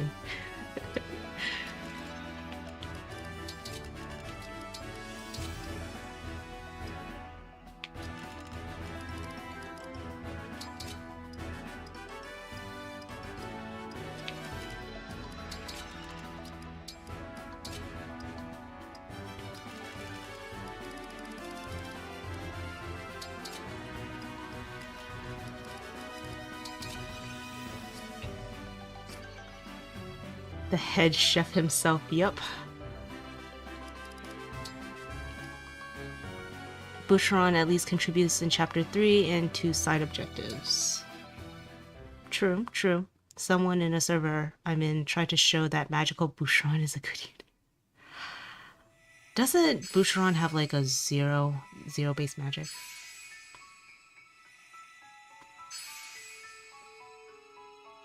I don't mean bottom 3 range, I mean bottom 3 specifically. I use Bunet in Chapter 20 as well, because Fogato's silver bow was no more. Makes sense. You see, the placement of a unit in a tier list is inversely proportional to their comedy factor, so we are trying to out the bottom tier each other for optimal tomfoolery. I see, I see.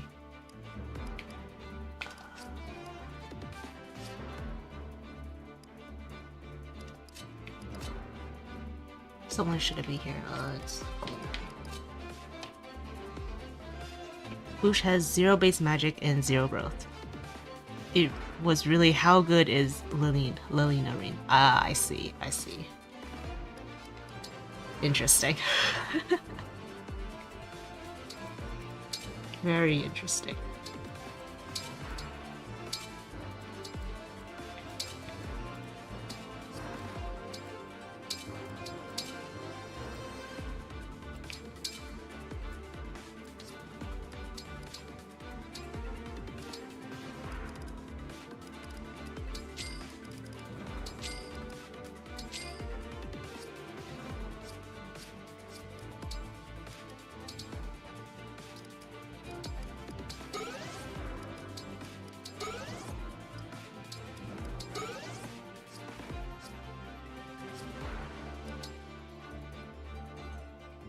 One last check.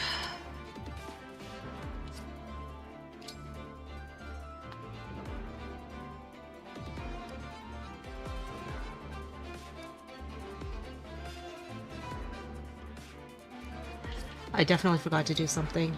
That was actually very close. I forgot to do the augments on Parthia.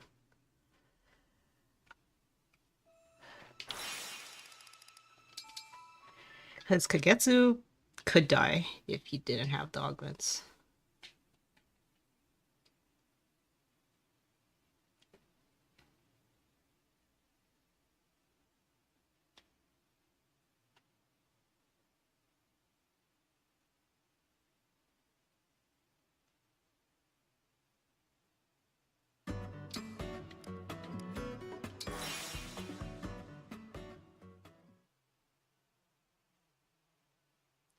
That sounds like something Raisins would use as hyperbole to show how stat stacking can negate stat deficiencies in modern FE. Oops. I mean, like, I keep clicking the wrong thing.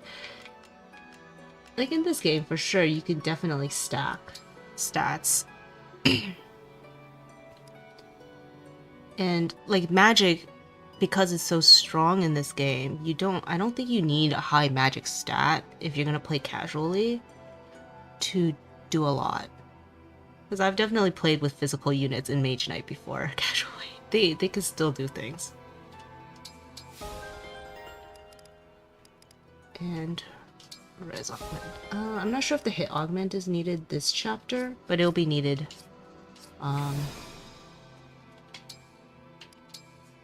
Later. I think it was Buddy Christ and not Raisins. Okay.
I think that's it.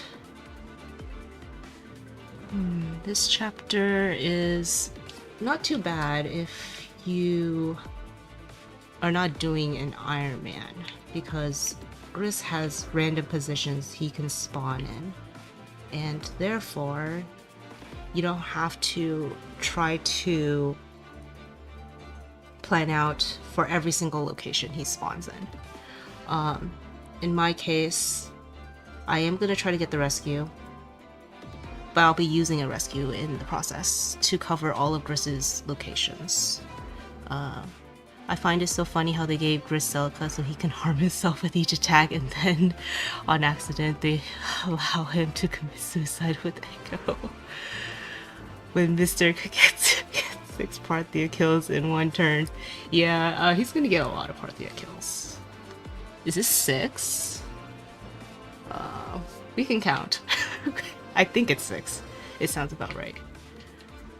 Well, let's make sure he has HP. He has res. He has this. Spur res. He has this. He needs like every source of res. And HP to survive though. Because Gris does do a lot of damage, and due to unholy stance, he will be taking a ton of damage. But Here goes nothing.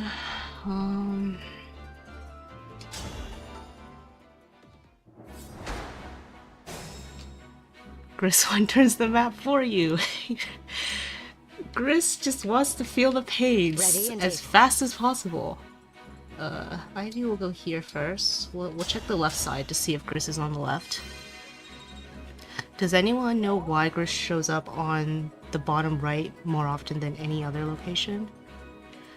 Not too sure. Not too sure about that. There is like, I know that Gris, he's like outside of the periphery of your characters, like from what you can see. I did do a test because it seems like, from what Lolo told me, if you don't deploy a character after they use a torch in a Fog of War map, they maintain that torch vision until like their next deployment, I believe. That's how it worked. And so I brought Tamara in for this chapter after she used a torch in chapter 13. And so like the vision is like further extended, and Gris is still spawning just like outside of the vision. That's the extent of what I know for where Gris goes. Doesn't he always spawn there when the map is first loaded? Not too sure. He How cute am I? probably is down there. Yeah, he is down there. But while testing, he's not always down there, so gotta accommodate for everything. So Gris is on the right. So Lyndon, there's a way to like not have to use this rescue. But like I figure I'm gonna need a rescue on the left, so I'm gonna just use a rescue on the right. Yep.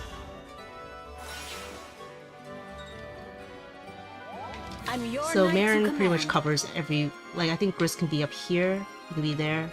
She'll cover every single location. And she's gonna trench roar. So what's the...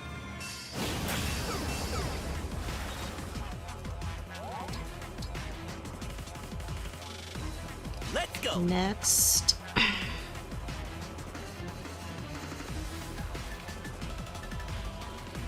Amber will just go above Alear just to get some extra EXP from mentorship. And take the rest of the health bar. He covers like all of the positions that Gris is in on the, so as long as he's in sniper at least, he'll cover all those positions. My best guess is that if you boot up the game and the RN sequence starts in such a way, Gris starts in the bottom right. No data miner, just guessing. Yeah, that's a... As you wish, guess. Divine One. Then Pandrea's gonna go here and get this kill. He can do it with like a twin strike without a magic tonic, but I kind of need Roy Bond more than Erica Bond for ring polishing, so I'm gonna have him use Roy. And Hortensia will warp going up here.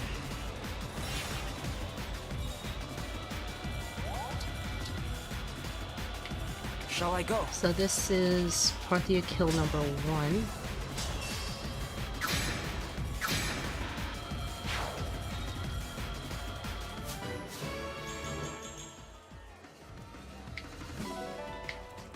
It was foretold.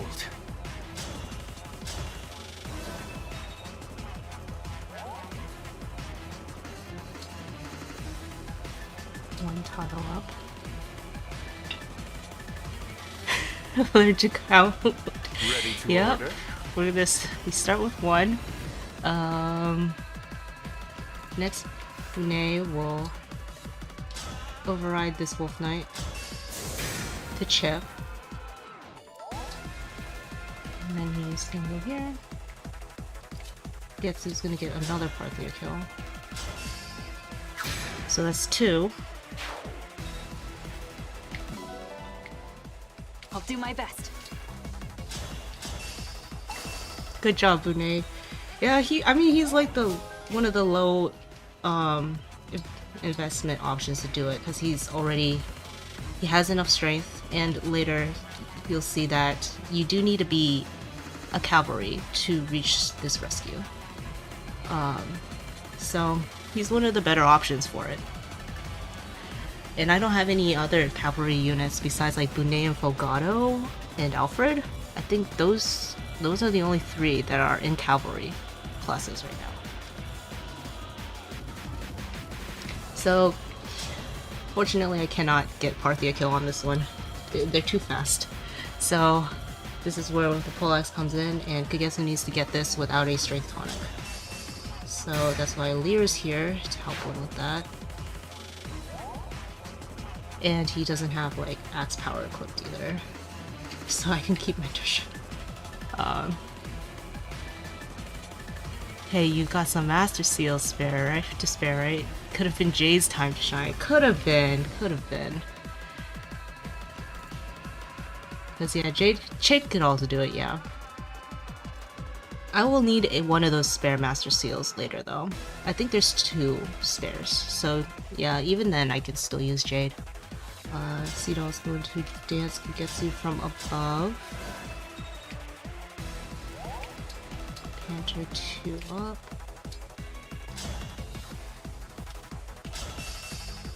This is 3. So he's gonna get 5 Parthia kills. And then Bunet will grab the rescue. Wait, who's been promoted that late? You shall see if we get there. If I don't mess things up. Okay, so this is scary. Kagetsu takes a ton of damage. But he got like a flyer goddess dance. He's next to Cedal for res. He survives on 2 HP.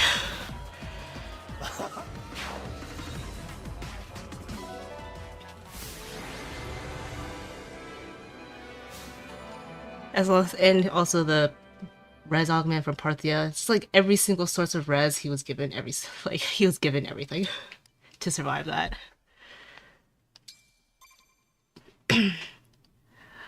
I want to do mid-game Wyvern Jade because I'm a chapter 13 Swordmaster hater. But the chapter 12 one turn is so seal restrictive, and I want to give Kagetsu Parthia there somehow. Yeah. Yeah, because like you just don't have many second seals at that point. Like you have one spare second seal that you could use to like have like some variety. I guess that's how I would call it. Parthia res strikes again, yeah. Parthia's very good. Very, very good.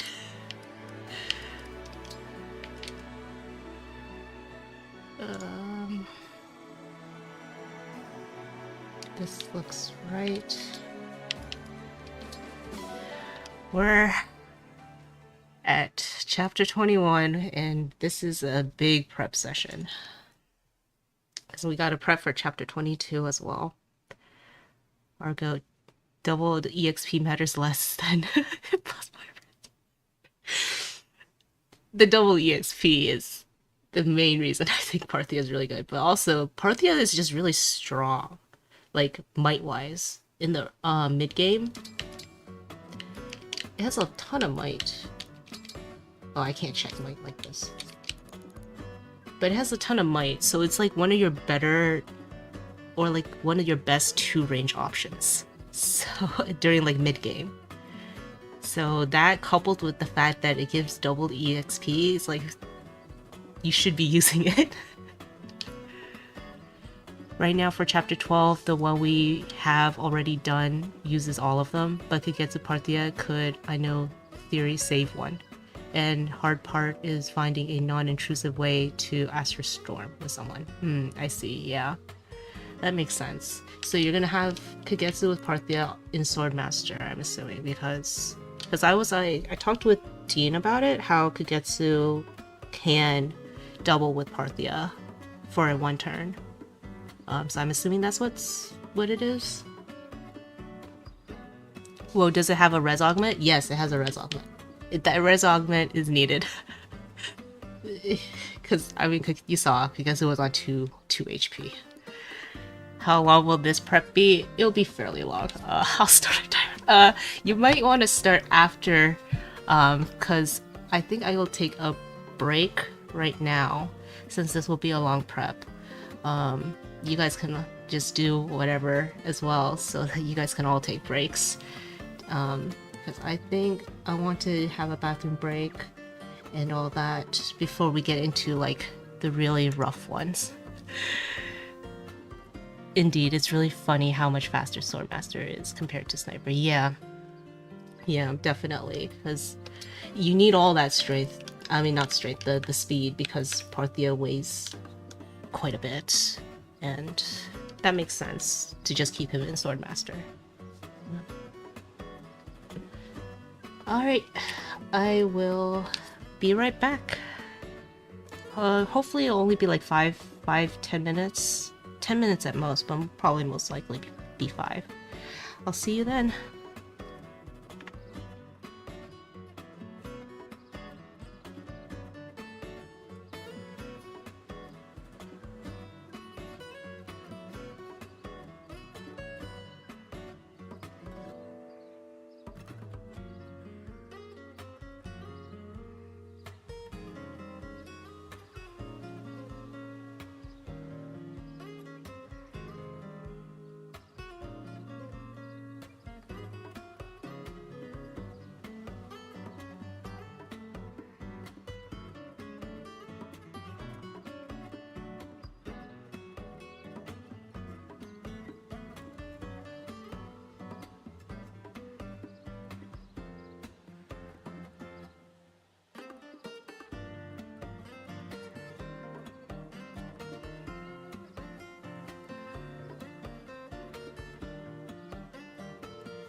Hey, I'm back. Something I realized is once again also forgot to put in the turn count, so we were lagging behind a little bit. Okay. I took off the screen. Oh no, it's chapter 22, Dave. Thank you, Crash Boom Bang. This is gonna be a doozy of a yeah, you can start the timer now. Cold guilty. I guess let's see how long these preps take. Off to walk my doggers, hopefully be back. Time for chapter 22. Okay, so probably too late to say bye to Dean, but hopefully have a fun walk with the dogs. I have no idea how much credit to give these units that do things that are super replaceable by these units. Oh, that's super replaceable by like any other unit with a second seal. So like all of the mid-game units that just kind of do things that are not very unique. I think like you can give some of them like some credit for it, because at the end of the day they are able to do it while certain characters are not able to do it. Meanwhile, but probably not like too much, which this is it's very arbitrary for what I'm saying. So I will need to sell a little bit.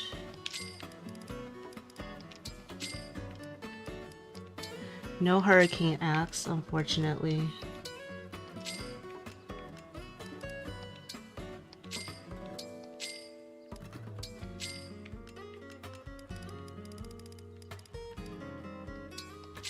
I don't need any of those anymore.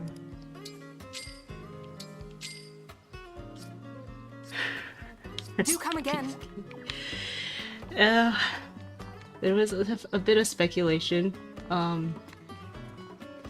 in the early game whether or not there would be some Hurricane Axe usage here. Unfortunately, no. There will not be any Hurricane Axe usage.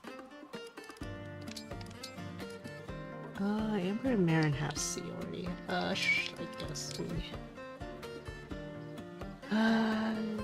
oh, actually, we can do this. I guess.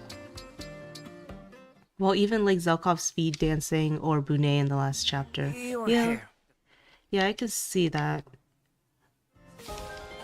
Like they're just...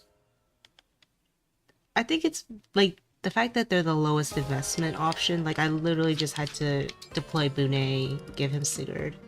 Not much else was needed. I think that's like a little bit of credit because he also hit the strength benchmark for it. Otherwise, I'd have to give him a tonic or give him momentum.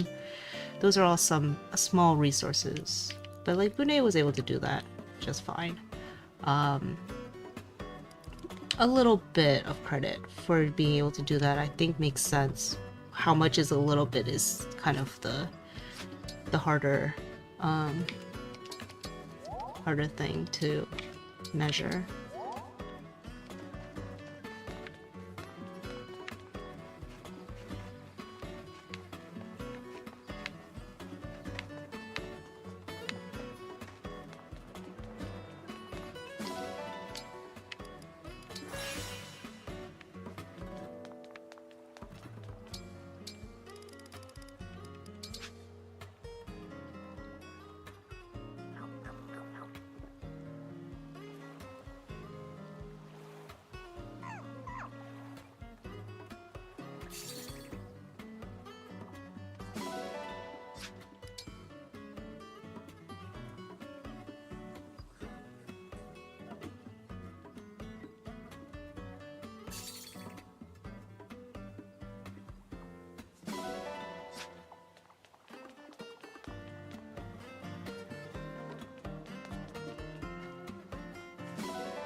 Forgot to buy items from the shop, which was the whole reason for selling. I will need I thank you. Total. I thank you. I thank you. I thank you. I thank you. 6 obstructs total. I need I 7 thank you. second I thank seals. you. I thank you. I thank you. I thank you. I thank you. I thank you. I have 2 pure waters. And I have 5 elixirs. Do come again. So there. It has been 4 minutes and 30 seconds already. Oh no, it's gonna take a while. It is definitely gonna take a while. And this is just like the preps for these 2 chapters, right? Like, when I actually get into chapter 22, there's a ton of preps in chapter 22 itself. Because there's gonna be a lot of class changes and all of that. But for sure, the Somnial's gonna be the major part of the time. There. What'll it be? How hard do you want to go? Just the 22 press is gonna take ages on the map. Yeah, yep, exactly. And I'm probably not gonna feel very confident. So I'm gonna want to check the inventories at least like once over after I already put everything in there. Looking good. Because chapter 22 is a very complicated chapter. Looking good. Nice. I can't be messing up now. You got this. Perfect. You got this. Keep it up. Looking good. Perfect. Looking good. You've got this. Perfect. You've got this.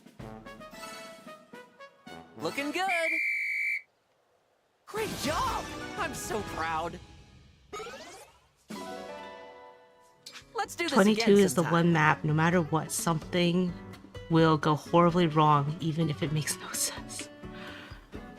I'm really hoping something doesn't go wrong in chapter 22. Hi. Like, the thing is, I think my chapter 22 is Which would you like? quite reliable. Have a nice flight. And I don't think any enemy movements will matter. Like, the enemies, from what I've tested, will always move in the same way. And at least, like, in the instances that I, like, need them to. So, like, theoretically, things shouldn't go wrong, but at the same time, it's not, like, 100% chance of success. Because, there's a crit rate, and I need some dodges. But like the dodges, the chances of Kagetsu getting hit by everything, I think is just really, really low.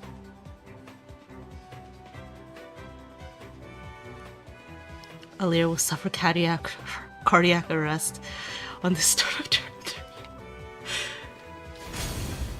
3.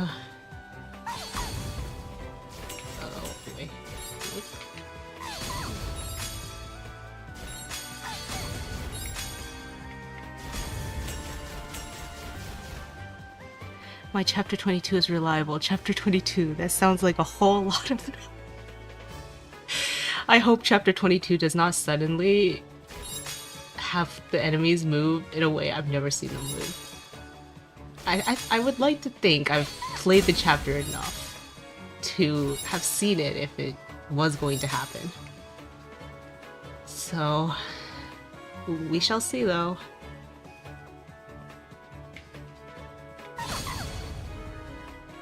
Oh no.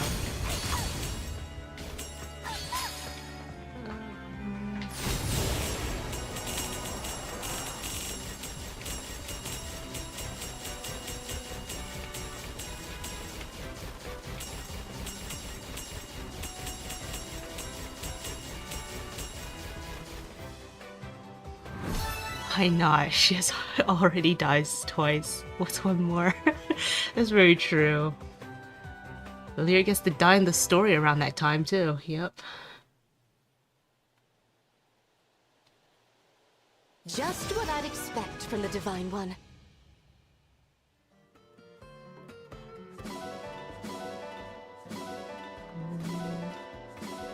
Until next time.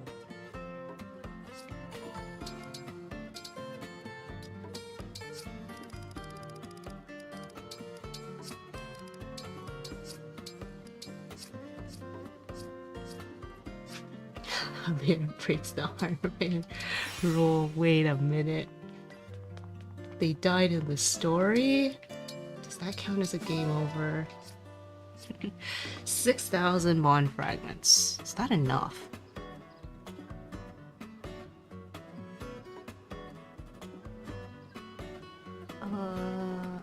Let's say it's almost enough, about enough. I should do all the weapon engravings first.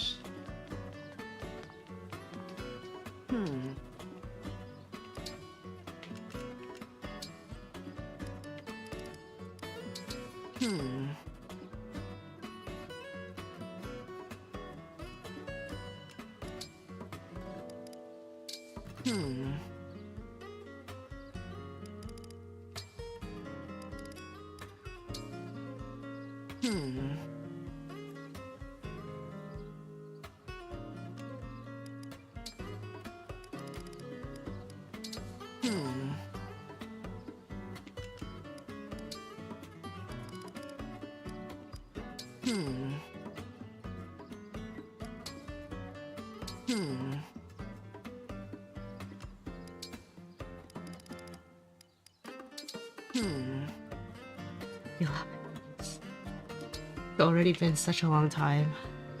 Okay. Exchange.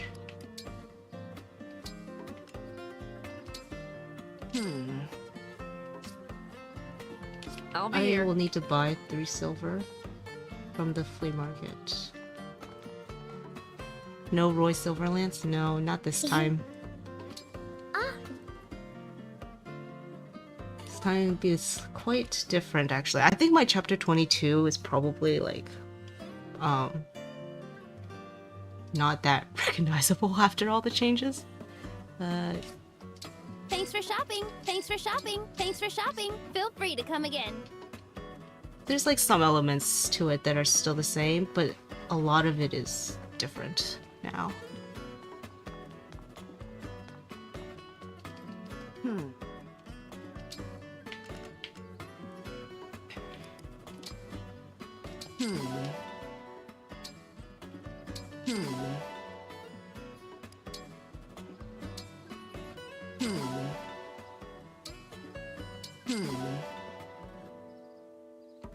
You know, why does Tamara charge you money for this? She's telling her god that being her leader isn't enough to fork over resources when the world is at risk. That is true. Tamara's got that Anna instinct. She's gotta find a way to make money.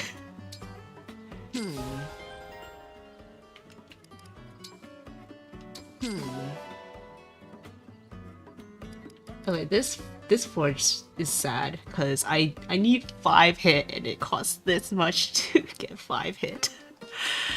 It feels really bad.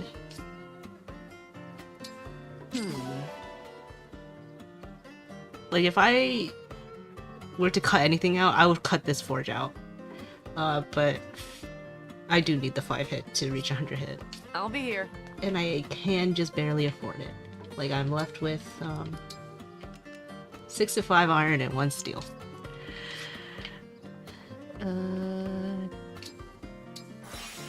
The worst part of chapter 22 is just the Wolf Knight's seal movement combined with Conquest AI. It makes enemy phase so awkward. Well, like, you'll just have to, at least for me, the way I work around it is getting a restore staff for the Wolf Knights. Just got to accommodate that.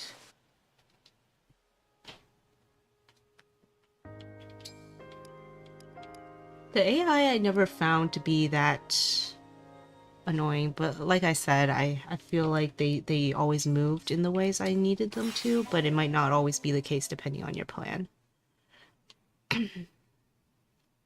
Alear is a god in an RPG. They're lucky none of the teenagers have tried to shoot. Alchris. Yeah, Alchris had immediately tried. I hope you'll clean it well. Thanks for always taking such good care of the ring. Handle that gently. What did it cost Thank you? Now I can stand by you with pride. That silver great axe plus 2 forge hurts my soul. But it could use a good cleaning. I'll do it. I'll do it for the 5 hit.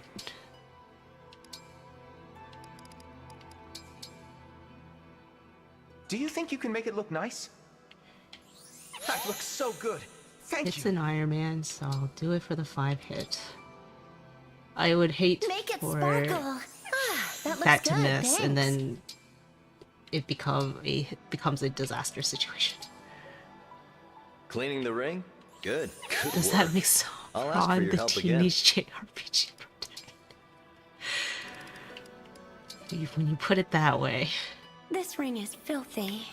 You made quick work of that. Without hesitation, he was willing to put an arrow between. Yeah, Alchris had a spine right at the start. Sorry but about the that hassle. obviously What are you was doing? juxtaposed with his actual personality. does it That was look? the whole point of it. Oh, it's all shiny now. I don't need Quorum Bond in anyone, so it's just gonna go on Marin. I'd like the ring clean, please. You did a wonderful job.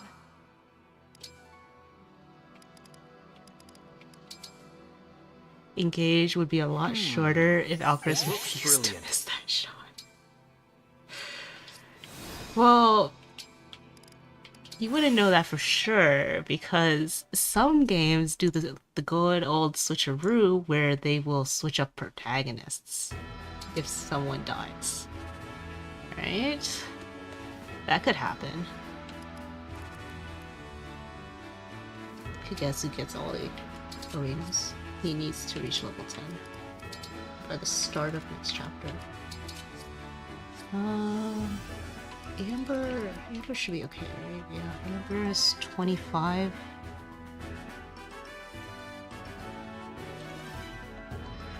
He should be fine. Hendreo should also be fine. Lord Alfred. Yes, so Lord Alfred.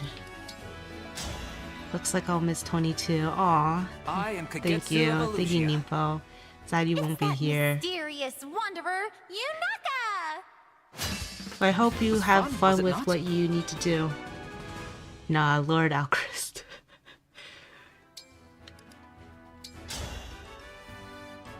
Alchrist kills Alear in front of their army and starts leading the army. Show me your skill. Let's fight so hard that we start a legend. Lord Morian will go hard. That's an interesting one. Lord Morian. I am Kagetsu of Elusia.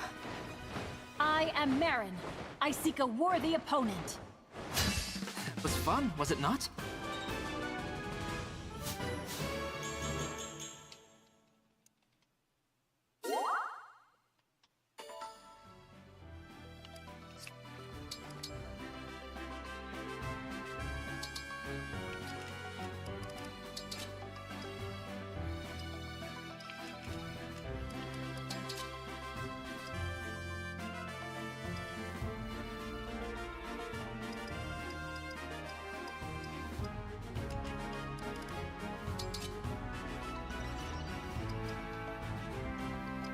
Skipped Gold Mary. Gold Mary will be coming with us for chapter 22. She's actually going to do quite a lot.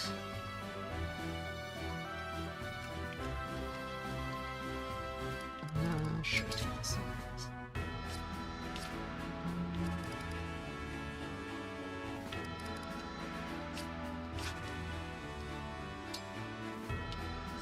Oh, America gets you support. Oh, yeah, I do have that.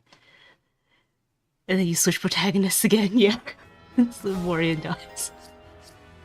That's a very short time span because from meeting Alcaraz to when Morian dies is just a span of like a few chapters. Eventually you get Lord Vale. Yep. Alear is in position. Let's have a good match.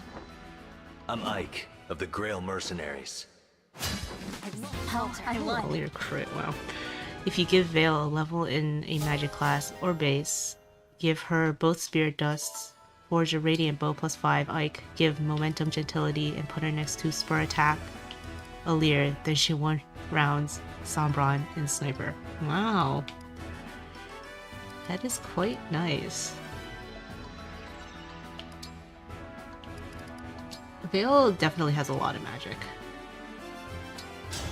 So that makes sense. That makes sense. And coupled with like the Radiant Bow. I am Sigurd. You think to duel me? It was fun, was We it could not? also engage plus Kagetsu. Yeah, could. Very much could. Just engage plus with Kagetsu.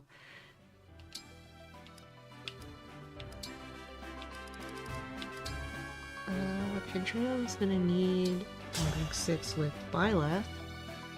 Come, pray with me. Vale is much cooler We'll than learn together. Kagetsu. I beg to differ, Priestess. There will be no Kagetsu slander in this chat.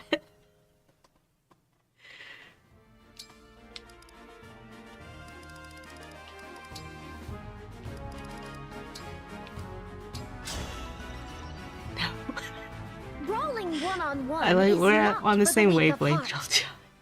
I am Micaiah. And Marin is It's the a coolest. pleasure. This is factually proven by the game. Of course, So sorry. Marin is the Are you coolest. injured? Oh, sick! Pandreo got arts prowess. Now he can go High Priest. Yeah, like he wasn't already in High Priest when he started.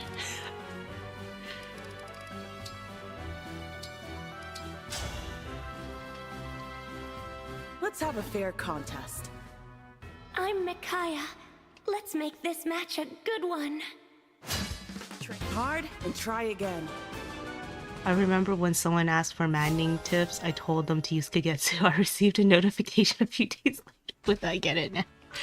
Yeah, but there's also like, I feel like there's also a ton of ways you could mess up how to use Kagetsu. Very weirdly enough. Because it's like he doesn't have a simple build where, such as like Panette, for instance. You get these skills on her, you give her this weapon, she'll go to town.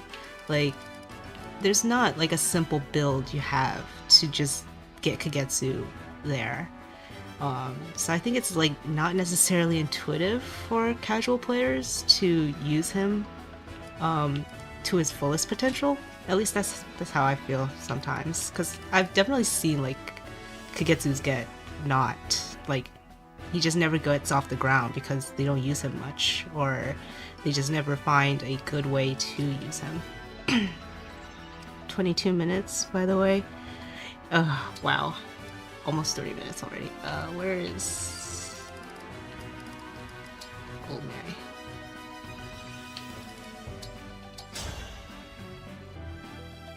Goldberry, humble soldier Wait, staff of Illusia. proficiency on Panette. What are you Leaf, the Prince of Leonster. Panette will be Sorry that you stood no in chance. Stave's next chapter.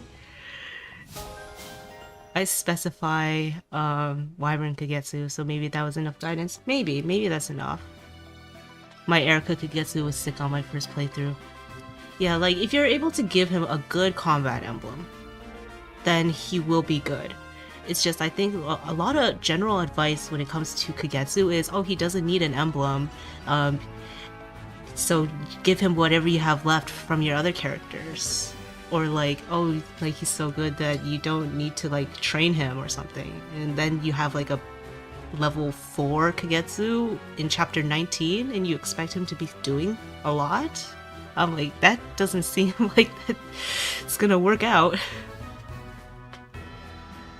I was using run through 2 when around KO generals and having the time of my life. Erica on like a fast unit is very fun. Very fun. Let's see.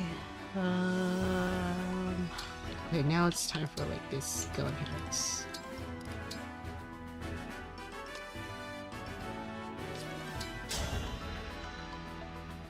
Kagetsu, at your service. Come, show me your skill. I am Roy, son of Eliwood, Marquess of Ferre. Prepare for battle. That was fun, was it not? On a friend of mine managed to Parthia farm base Kagetsu up in chapters 17 through 18 from level 1 Swordmaster to level 14. Wow.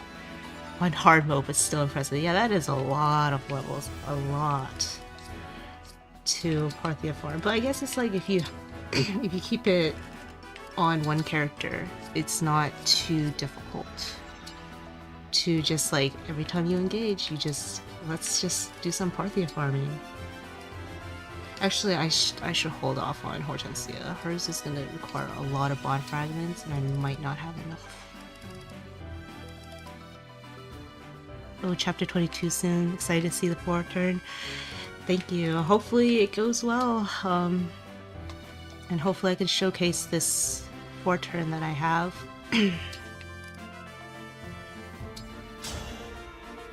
There's a lot of EXP in chapter 17. Yeah. Knight of Rhodia. I am Sigurd. Especially since the enemies are promoted. Hard and try again.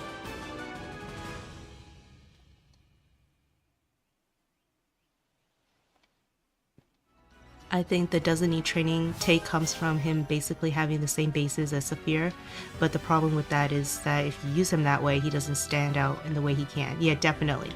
Definitely. Like, yeah, you don't need to train him because his bases will still hold up and like Saphir still holds up in chapter 19, right? But like also when casuals play with Saphir, they also feel like she is very lacking in power. So that's pretty much what you're doing if you don't level up Kagetsu much, and he's like level 4 in chapter 19. He's just gonna be like Saphir. He's not going to feel good. Though granted, he will gain EXP much faster than Saphir. He's gonna get a lot more than Saphir will, because he's just super underleveled at that point.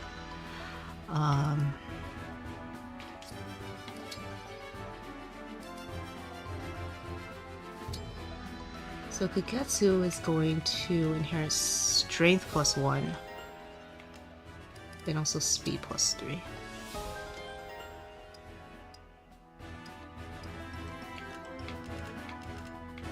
Seedall will get Luck +4.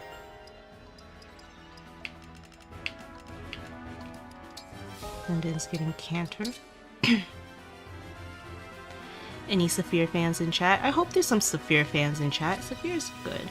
Saphir is good. I like Saphir. Chapter 19 level 4 Kagetsu has the same energy as endgame level 5 Seth. Yeah. You can sweep half the map on Lin Paralog with Bonded Shield, Wyvern Kagetsu after chapter 14. Yeah, you can definitely do that. Or like, personally, I like using Kagetsu in Warrior on Lin's map. Give him a longbow. And I think he needs one level from base to 1 round all the longbow calves on the left. With Ike. Give him Ike so that he can survive.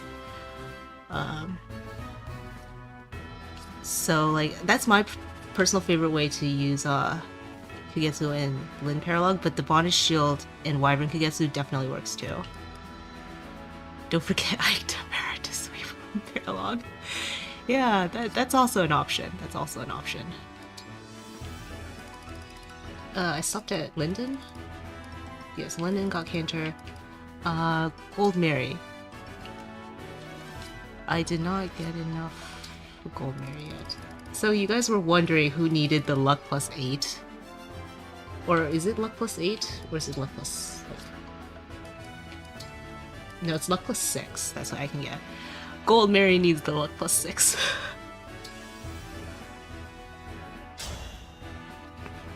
And she's gonna eat up a ton of my Bond Fragments for it. No need to be shy. Chapter 21, 22 preps must be exhausting in Ironman context. So much to do. Yeah, definitely. There is a lot of preps I have to do for this chapter. But we're getting close to the end of it.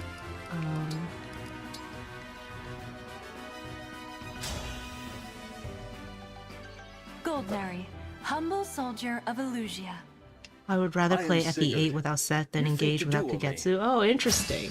Sorry that you stood no Priestess chance. would disagree. Personally, I think like FE8 is an easy enough game that I think Seth kind of like takes away the fun from it.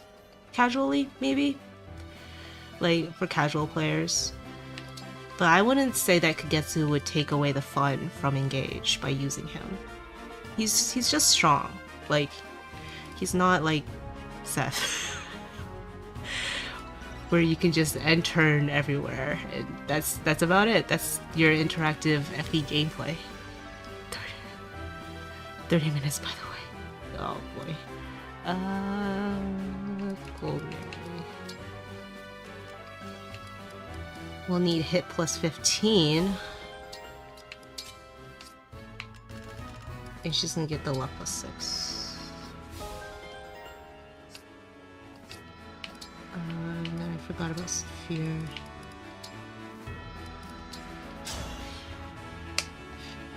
I was a mercenary, you know? I'm used to this sort of thing.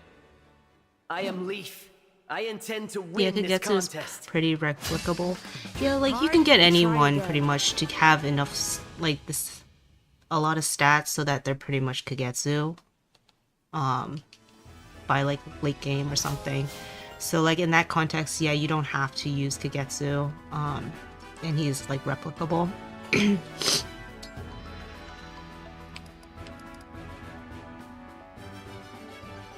Playing FE8 without Seth is like playing GSSC without Snorlax. Why would you? Well, some people would like to do that, I think. I've accidentally played an Ironman without Seth for most of it because he died to an Albert in Chapter 6. Oh. Rest in peace, Seth.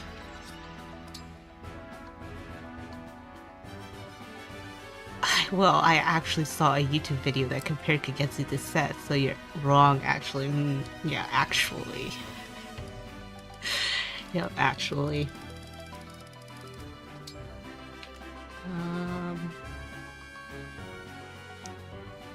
Sphere gets Canter and Vantage.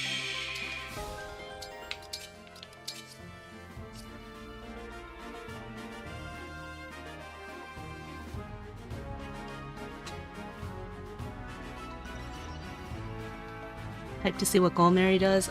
I hope you guys enjoy what Gold Mary does, because I was really happy with what Gold Mary does. In this chapter. No, not Goddess Icon. Kagetsu will get the speed move.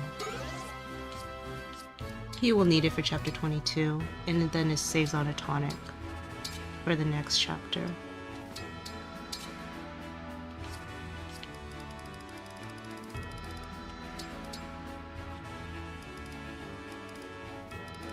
Saphir is reclassing to Axe Griffin Knight.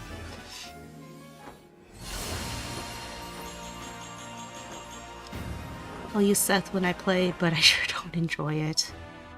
Of course, we wouldn't assume same EXP and investment. Yeah, definitely. I see what you're saying. Kagetsu isn't really replicable in LTC either. Yeah, I feel like he probably isn't. At least, like, the way I use him, I don't think he is replicable in my playthrough. I once did a draft run without Seth and the game still felt trivially easy. Yeah, because FE8's not that difficult. It's definitely not very difficult. Okay, I need to make sure I have all the seals. So I have this.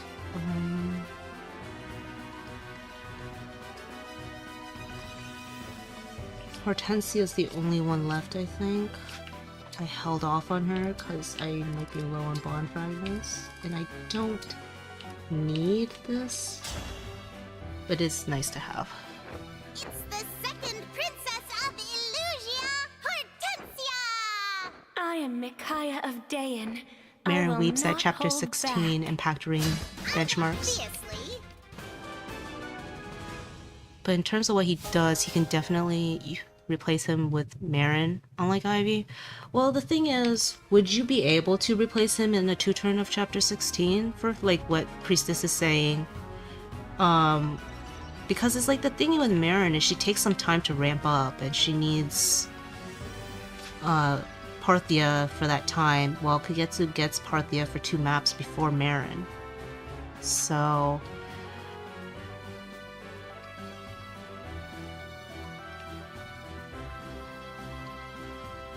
I hate playing Fates with Camilla. She actually just invalidates every other unit. I feel like that's on top of Conquest mechanics punishing faster play by locking the classing effectively behind turn benchmark. I can see that. I'm scared of the stat proficiency on Panette. Why would you be scared of a stat proficiency on Panette? She'll be doing things, or she'll be doing something for sure. Probably just Griffin for A rank flying axes. Packed benchmark is certainly doable probably with Marin, but I think I still have room to give her extra stat in my 3 turns run. Kagetsu didn't need Dragon Instruct, for example. Okay. I can see that. I can see that for sure. Oh, I was in the middle of checking. I keep getting distracted. You guys are having an interesting conversation, so okay, I have this.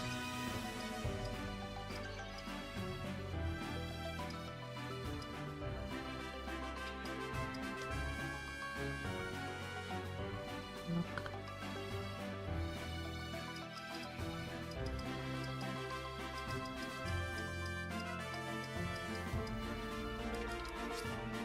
Okay. Now I want to make sure that everyone will be able to class change,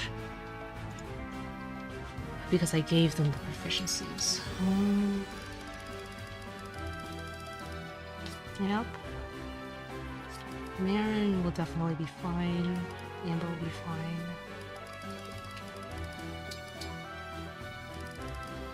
Yep.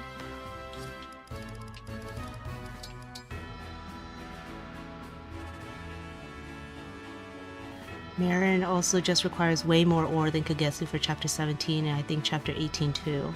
And a chapter 16 2-turn I just don't think is happening. Yeah, for like chapter 17 and 18, like I was using Kagetsu with a hand axe, a leaf engraved hand axe. So and he was reaching the 1-round benchmarks for the paladins exactly, I think. So you would need to forge it a little more for that. If you're following the same strategy that I'm using, I mostly have my own experience to call off of. Not without like well boosters. Yeah, definitely. +3 and +4 cost so much more, so much ore. Marin is costing you more than double the usual ore. By replicable, I mean in the sense that you could use similar enough strategy and dump more resources. Like I said, the contrast is Ivy here. Kagetsu is more replicable than Ivy relatively. That I agree with, because like Ivy, we kind of had a little bit of a discussion on Ivy's design and how she's just like, she's unique in that sense, and no one else can do what she does. So like that's actually kind of like more boring or just not great for discussion. It's like that Ivy can do this and no one else can, so she's objectively gonna be the best at this. Like, so yeah, like in that sense, yeah, that makes sense. even though we put both of them on the same tier in our tier list. Makes sense. Yeah, because like Ivy does have her unique qualities, that's for sure.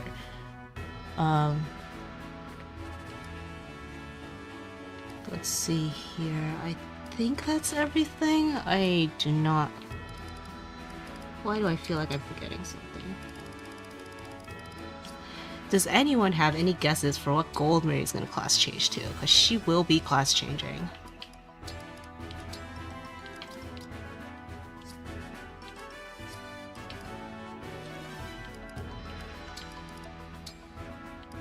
I feel like I'm just checking over and over, but this should be the preps.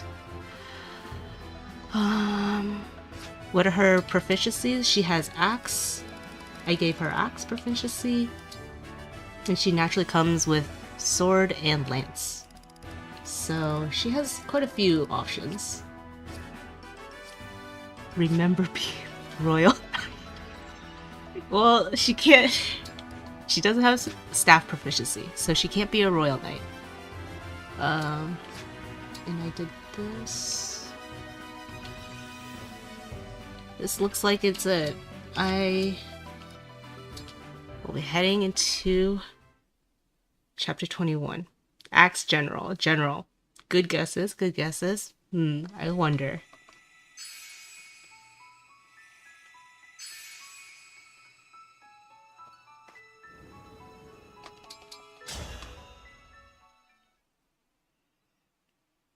Great Knight seems likely if you needed to give her axes. Yep, that's a good guess. 41 minutes almost exactly for the song.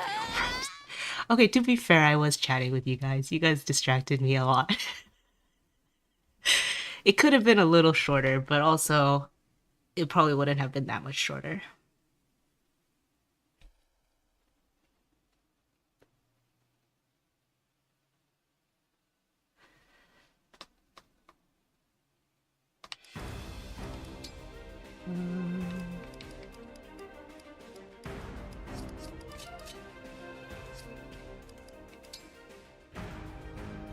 Wait, Axe Hero?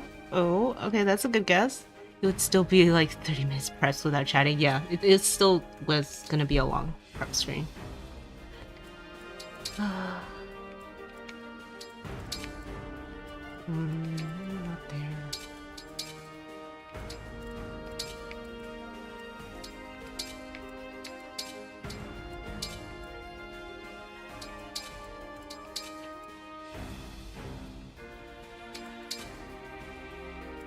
Something's not right. Who is here who's not supposed to be here? Oh, Rosato.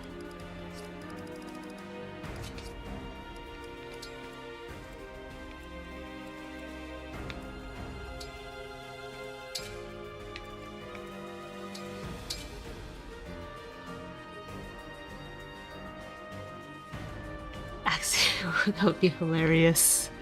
For the encore, we should get my tier list.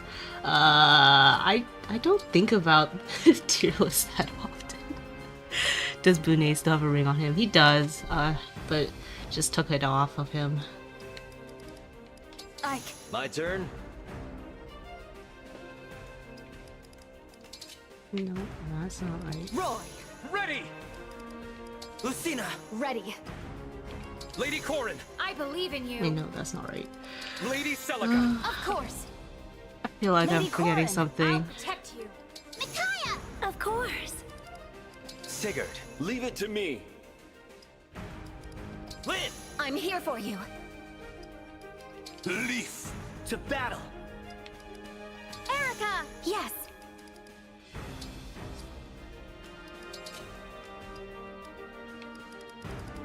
Violet. Let's go. You unlock my TMS trauma for a moment. You can tell why HVH was involved with that game. Here we go. Parthia Red's gonna matter again. Does everyone have the needed proficiencies for reclass in chapter 22? I think so. I did check a bit. Yes. Marin should have it. Amber should have it. Panette.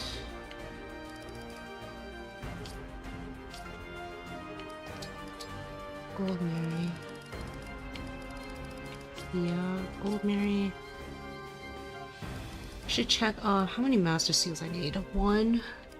Second seals. 1, 2, 3, 4, 5, and then 6 for Mavier. Got back in time for chapter 21. Welcome back. Yeah, we spent a long time in the Somnial. There were some distractions, but it would have taken like 30 minutes regardless.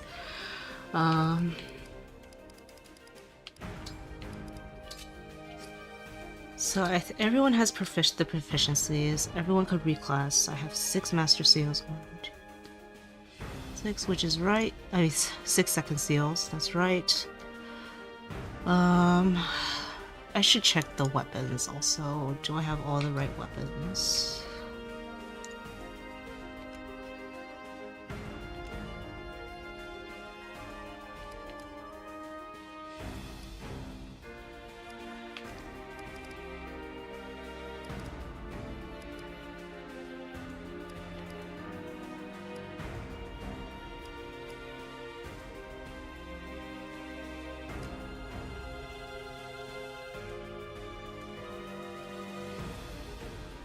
I think I got back early as well. Quiet morning with no dogs at the park.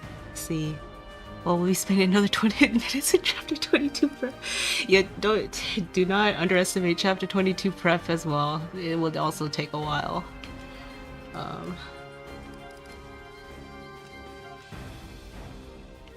2 men's. I have my 3 rescues. 6 obstruct. Looks right. I need to kit everyone out for this chapter.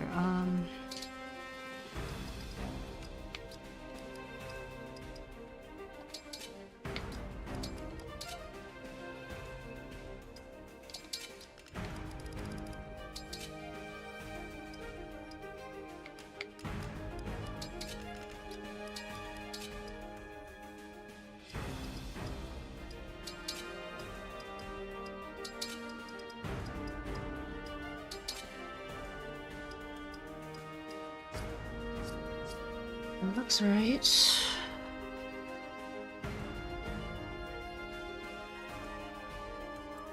Abrahamic lore is dope. As SMT incorporating it is nice. Yep.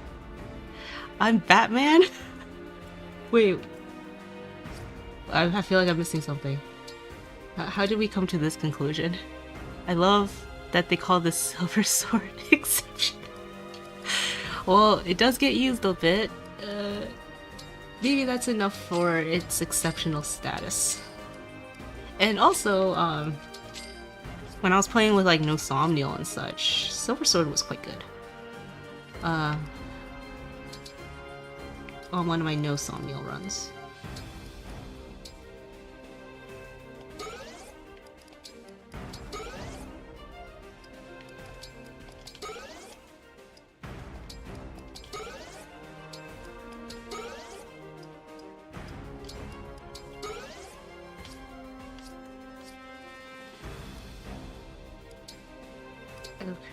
Now the tonics for chapter 22, which I'm gonna be spending so much gold just for tonics.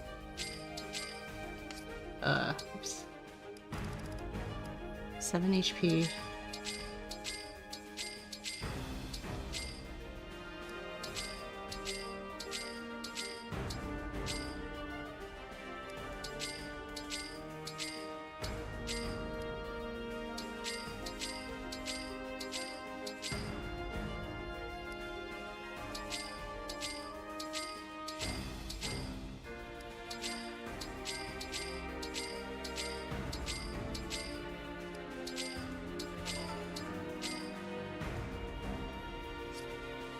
Who would win? Or Batman with... Oh, I see. 3 hours prep time. Prep time. I also have a bit.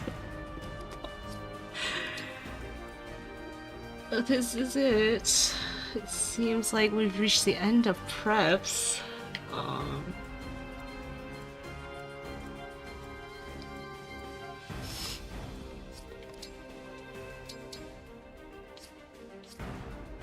Battle just devolves into Monopoly.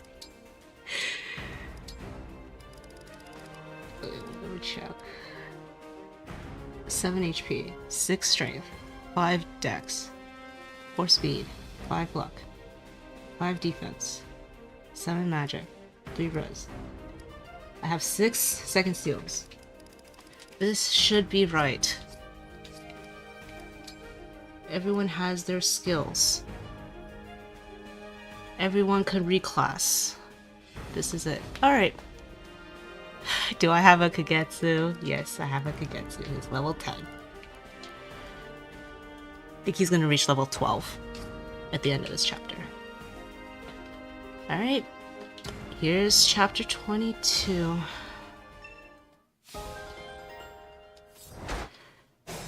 Actually, I should have checked to make sure everyone had reposition that needed to have reposition right now.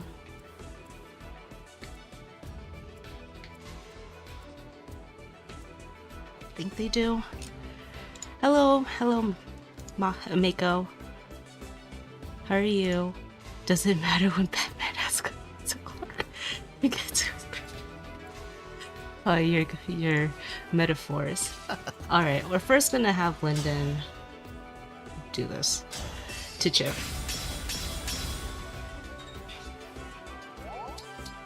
Of course. Pinette a kill.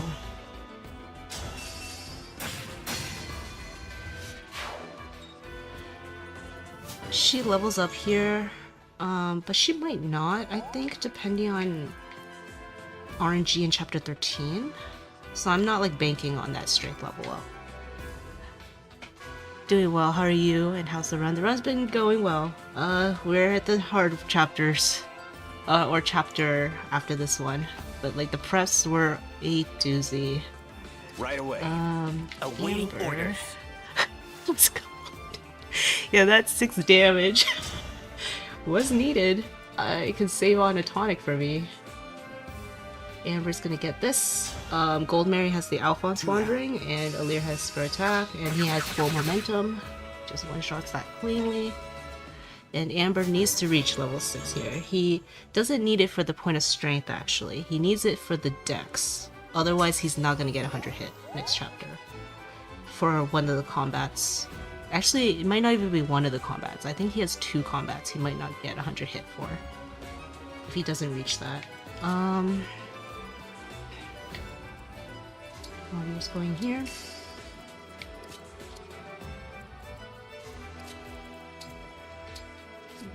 Reposition. Here goes. Where to?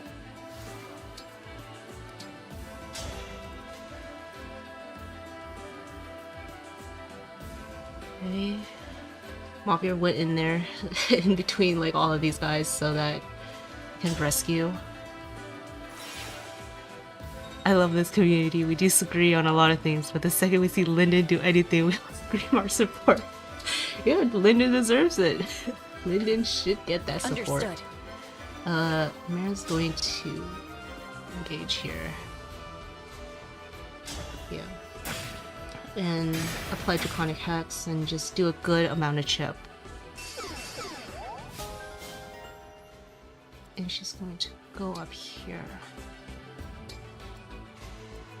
That chip is enough. I hear you. After Ivy repositions Pendrell. Let's pray. For him to kill. Good job, Mavier. Yeah, let's go, Mavier. He walked over to the correct position. He just can't really do anything this chapter. His inventory's bad, but his like deployment slot location is pretty good. And Pandreo's going to canter up. Come and face me. I guess who's going to continue Parthia farming.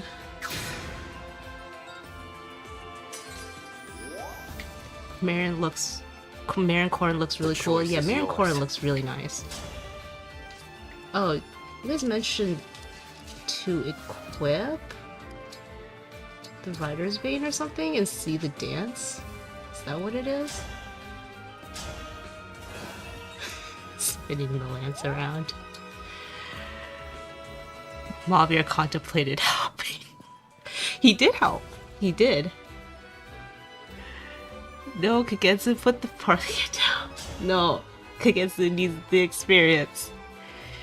Yeah, he's gonna fill in the last spot of the Goddess Dance and get another Parthia kill. He stabbed Gris with the Rider's Bane. It looked more like he slashed Gris with the Rider's Bane. Say the word. And then Saphira will Goddess Dance.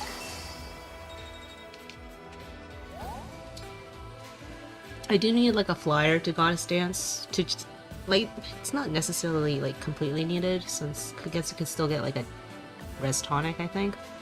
But it saves on a tonic. Kagetsu's visions only show useless info. Does that mean he was born with this simple UI by default? Maybe. Maybe.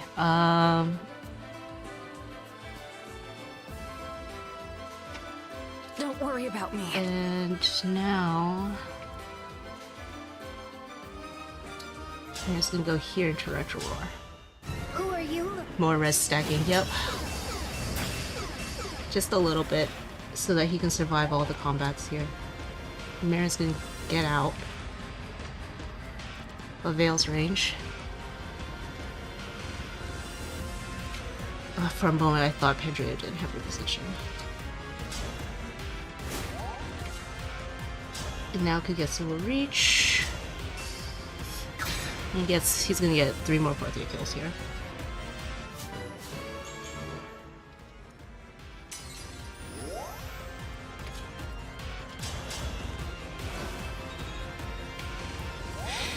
The Rider's Bane is quite funny. We live in a world where temporary bonus stats are within Sophia. Oh, poor Sophia. Now Kagetsu will do enough damage. Yep, if Veil heals, he has 100 hit due to the hit augment on Parthia and a Dex tonic. And he reached level 12. He's gonna need those stats. How will we beat the game without Khaled Bog? We'll find a way. We'll find a way. Did this save a staff use from your version 1? Yes. I save a rewarp in this chapter. I only use a rescue for this one now. Why did you do?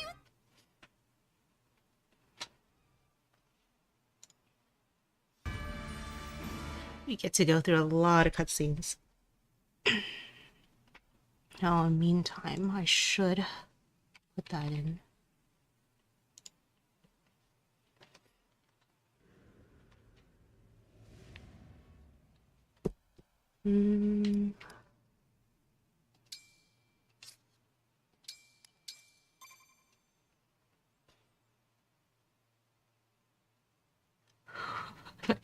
Hey, Forka gets to calm down. Why did you do that? You screwed up the Ironman? What do you mean? The Khaled Bowl? I know. We won't need it. Trust me, we won't need Khaled Bowl. I will go feed my dogs while you chug tonics. Definitely go do that. This will also be some prep time. Oh no, Alear killing themselves. Yeah, that's true. Just decided out, like, straight up to, I'm gonna just die in an Ironman. First thing I'm going to do is just give everyone the bond rings. I very often forget to give them bond rings, and that's not good. Zombie Alear timer start. We'll do the reclassing first.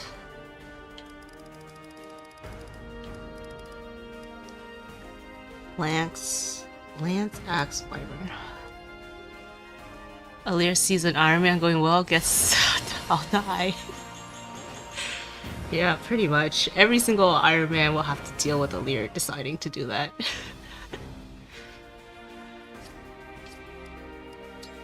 Marin. Swordbow Knight. I remember when I started playing that in my chapter 22 attempts as a joke, and I ended up looping the extended version. Oh wow, the 1 hour extended version? Wow. That is sure a choice to loop that. Amber will be going into Bow Knight this time. It doesn't matter which Bow Knight he goes into. I'm just choosing Lance.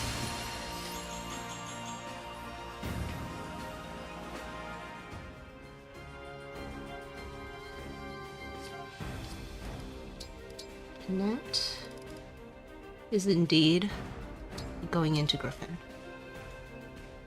What's the plan with Bow Knight Marin? Marin has enough magic when she reaches level 5 to one-shot most of the enemies, the flyers anyway, with the Radiant Bow. So that is the idea behind Bow Knight Marin. 10 magic is what you need. And now Gold Mary. For those who have guessed, General. She is going into Axe General.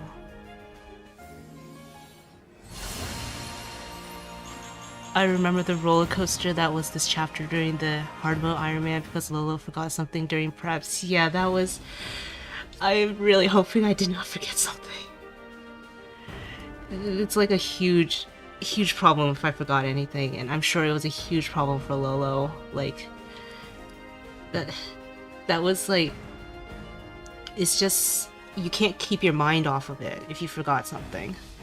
And it just kind of like... Lolo was amazing. Like, was able to get past all of that, which is just... That is amazing.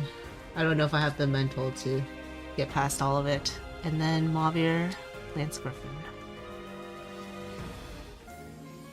Lolo forgot a straight tonic on Marin, if I recall correctly. Yeah. Yeah, I think that's what it was. It's cool, Radiant Bow is strong. Yep, definitely. Okay, that's the class changes. Kagetsu needs to... He is going to have Strength +1 and Axe Power equipped. This map. Kendrio needs Speed +2 and Canter. Marin's fine like this. Seedall will need Luck +4. Gold Mary will need Luck +6. Okay. Now the stat boosters. Kendrio gets the Spirit Dust. And Gold Mary will get the Goddess Icon. Like, even after all of that, she's gonna need more luck. Guess who's taking the Spirit Dust right now? Nah, Kendrio's taking the Spirit Dust. He needs it to reach a benchmark in this chapter. I guess next I'll reorder everyone.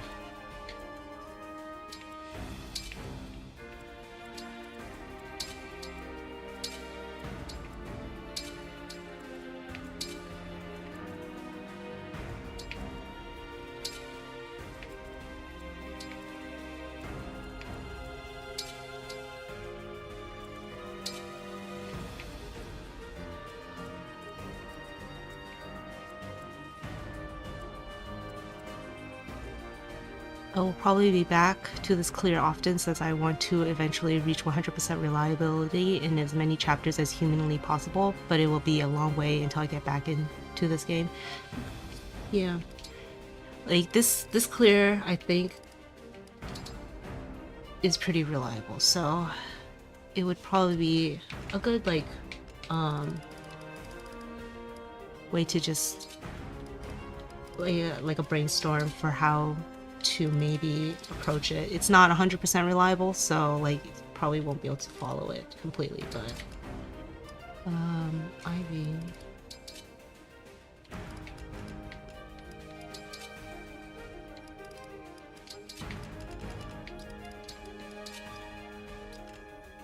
Why does Engage constantly make new units join as green in preps? It's just the Engage special. It's what Engage does, and we all hate it for it. But luckily you can trade things to Veil. Like the first turn is actually pretty lax, even in a 4-turn. That, at least my 4-turn, that Veil is able to just not do anything, really. Even on her second turn, Veil is not doing anything. My guess is so new players don't immediately bench them. That makes sense, yeah. So you have to like use them.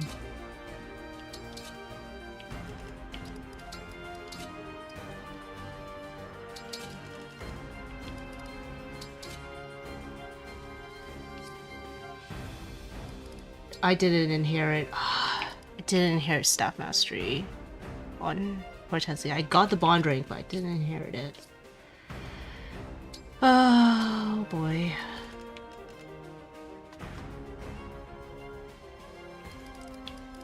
That's not amazing. It's not like terrible, but that's not good. Like, her having the extra healing is kind of like, it's useful in certain situations if Kagetsu gets hit a lot. Which I am worried about him getting hit a lot. Ironically, I think this has resulted in a lot of people benching them out of spite. Yeah, I can see that, especially like during Soulm. Oh yeah, RIP. You missed my realization that Hortensia does not have Staff Mastery inherited. She was supposed to have Staff Mastery too. She's not gonna heal as much, but that's like, it's fine if Kagetsu dodges more. It's fine. And yeah, you missed the other like preps so far. Amber will take a pure water.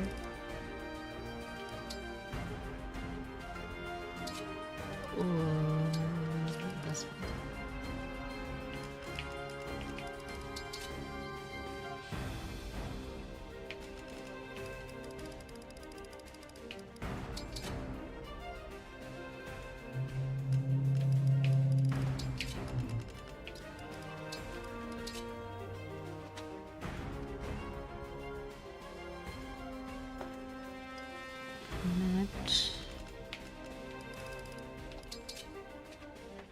I got Draconic Hex pre-well for chapter 17 and earned the skill but never equipped it. Yeah, it's like, it's easy to forget that.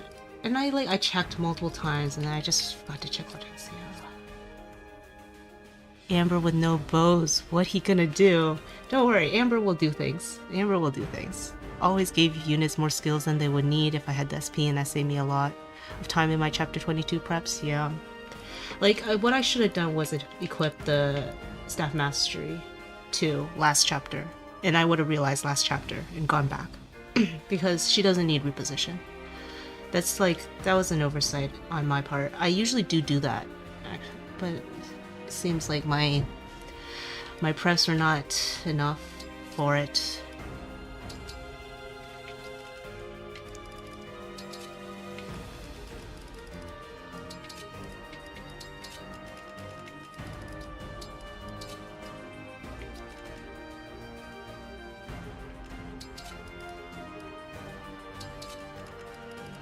There are worse things to have not done. So I am gonna just hope that Kagetsu dodges. This is what I hope.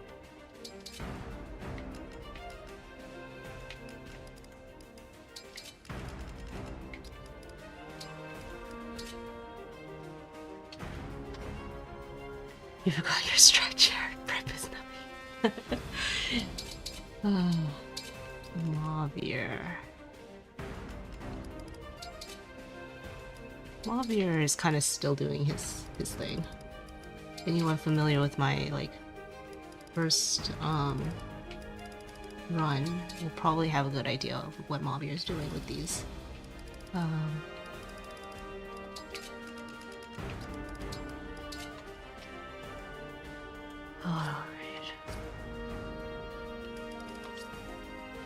Now tonics. We're almost near the end.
I don't remember which was the strat, I forgot, to be honest. I think it was a generic chapter 6.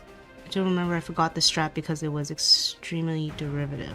I still remember the different Chloe route I made for the newer chapter 6 a while back because that was actually memorable. Oh, I see.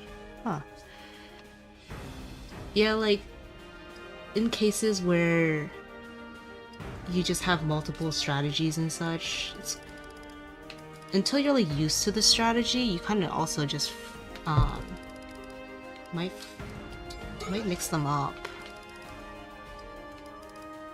Seed all needs some tonics. HP, speed.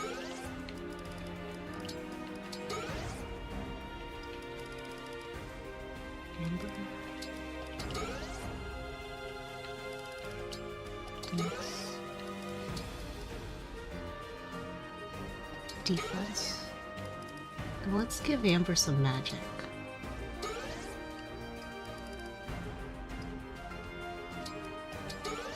Strengthen look on Panette. Oh, Mary gets like almost everything.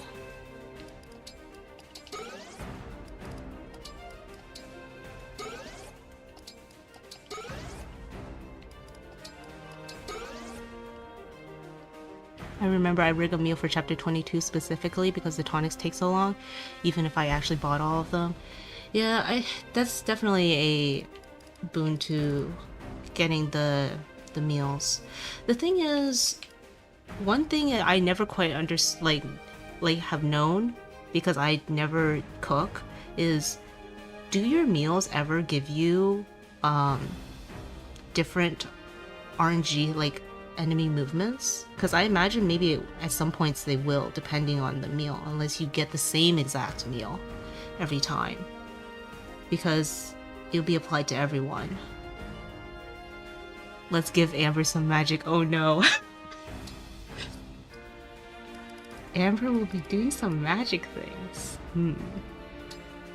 Security, strength, HP, strength, and some magic. Let's give some fierce magic also. Strength, dex, speed. Yeah, this looks right. It's all Mauvier needs.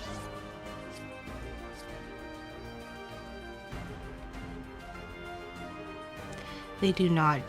They just advance RNG in the same way attacking does. Okay. If you recall correctly, meal RN is different than movement RN. Okay.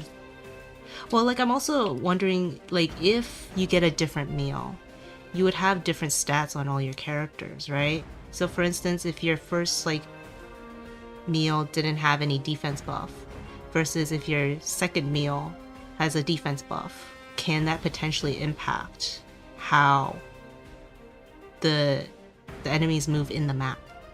Because I've noticed sometimes that there are certain characters I want to have a defense buff and certain characters I don't, because I can manipulate it more like minutely with tonics.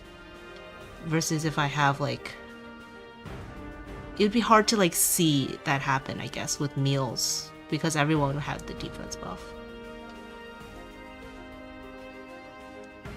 Magic is everything. Yep, magic is everything. Or they shouldn't, from my understanding. Somnia RN versus Map RN. Kinda, okay. Yeah, but that's just Conquest AI triggering. Okay, and seeing average damage. Okay, I see. Interesting. Alright. That should be everything. No stat boosters left.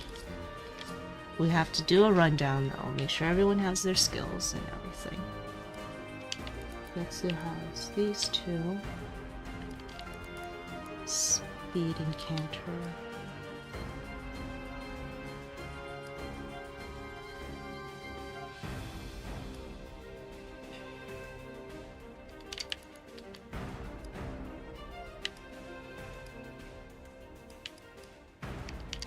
Look.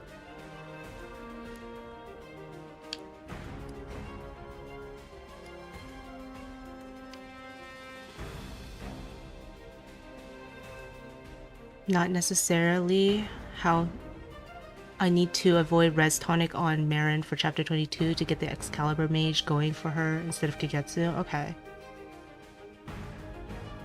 For a second I saw Bull in Seedall's inventory and was horrified of what you were cooking. I'm sure you understand what this is, right? After that split second, I'm sure. Okay, now their inventories. Obstruct, mend, restore, physic.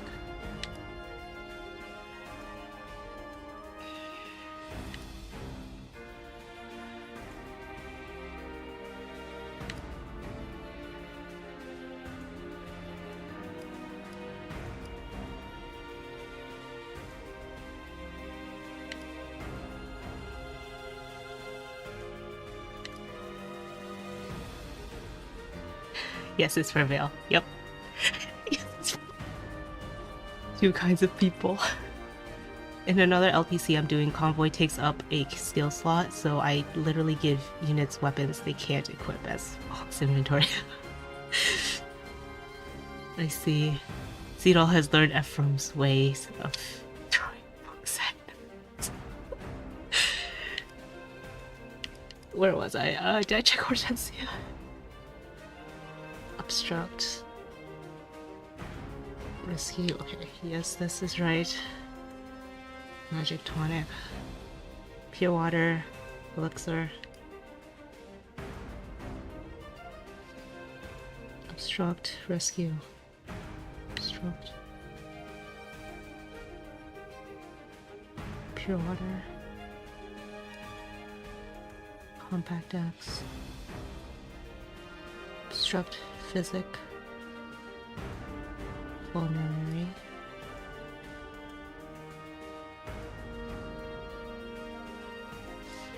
Everything looks right. Is everything equipped? Yes. Pure water strikes again. Yep, definitely. Pure water was very useful in 2 occasions on this map.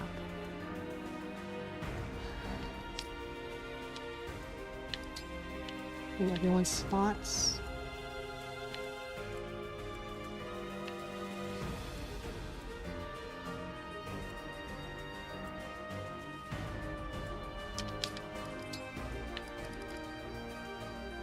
Sharena and Fonts. And Anna. We're calling it. I'm going to report child abuse. This playthrough is just one giant middle finger to Res is the worst. Yeah, Res is pretty nice to have in certain situations. I think this is it. If I forgot something, I don't know if I forgot it, besides for Hortensia's skill. But this is it. We're gonna start chapter 22. I'm going to attempt a 4-turn of this map. And we're gonna first start with Vulnerary. It's still the worst stat. The worst stat is clearly age. Saphir and Saphir, Linden, they're both doing stuff. Their age doesn't matter. Vulnerary is going over here and using a Pure Water. So Vulnerary is gonna be amazing for us, and she's going to deal with these heroes. 169 hit, 69 avoid. She exactly reaches 100 hit with this. She will need the luck a little later, not now. She has more than enough dodge, but she will need this luck. So it's not like I could inherit Dex or something to get her hit. Last time I checked, you didn't need a high age stat to be good. Oh, so that's how you're putting it. Okay, I see. I see what you're saying. With pride. That's true. And then Marin, come down in one shot.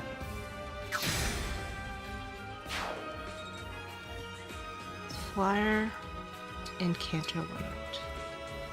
Mavier reporting. IDK, Anna, and Jean are pretty bad. The counter argument. I never said whose child abuse we were reporting. True. Look at Anna and Jean. Anna and Jean are good in casual runs though. Exact one shot? Yep, it is exact one shot. That's exactly why she needed 10 magic before the tonic. Okay, Mavier goes here. He has the spear equipped because there's this one enemy that's going to attack him.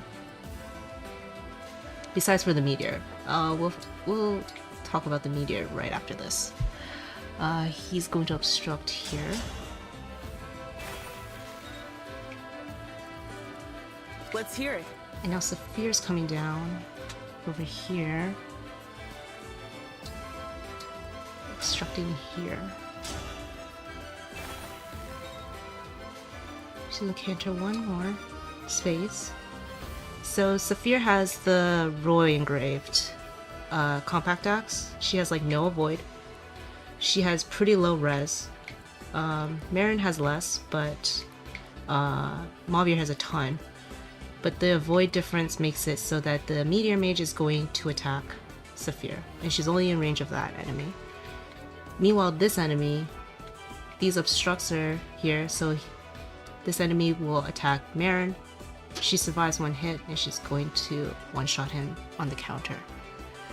These Risen better be terrified of Alear chicken already. That's going to position Alear. All right. And they're going to obstruct here. And then canter to right to activate the emblems. They need to be within 3 spaces. So 1, 2, 3 to activate them. Kagetsu's going here. And with Alear's personal, he has enough damage. I'm just not gonna be forging this Tomahawk really at this point. So he wants Alear's personal for the damage.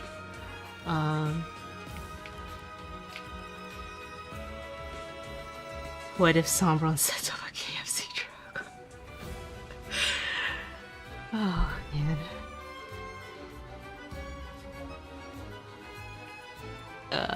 Where was I? Let's see here. Now, okay, so Kagetsu dodged there, but that's not the one I really care for him to dodge. Because Ivy has a free turn, she was gonna physic him. Now she's just gonna wait. Here. The stage is mine.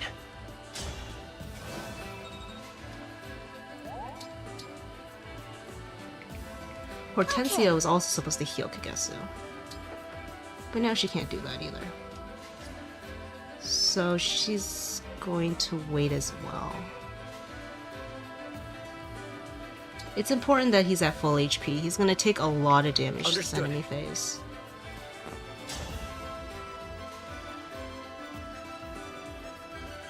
Pandreo's going here. It's important that if he crits, he doesn't kill, which he doesn't with this thunder.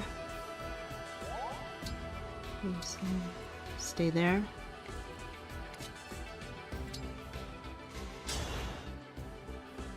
Kagetsu is grabbing Lyn and only Lyn. Byleth is needed on Pandreo, so he's going to do that and take care of the Excalibur. This is like the one enemy that just he cannot try tanking. He takes way too much damage because of the effective weaponry. So he's just gonna take care of that, and now he's in range of everyone. He's gonna kill them all. This enemy phase. Count on me. Veil is coming here. I'm gonna grab these two.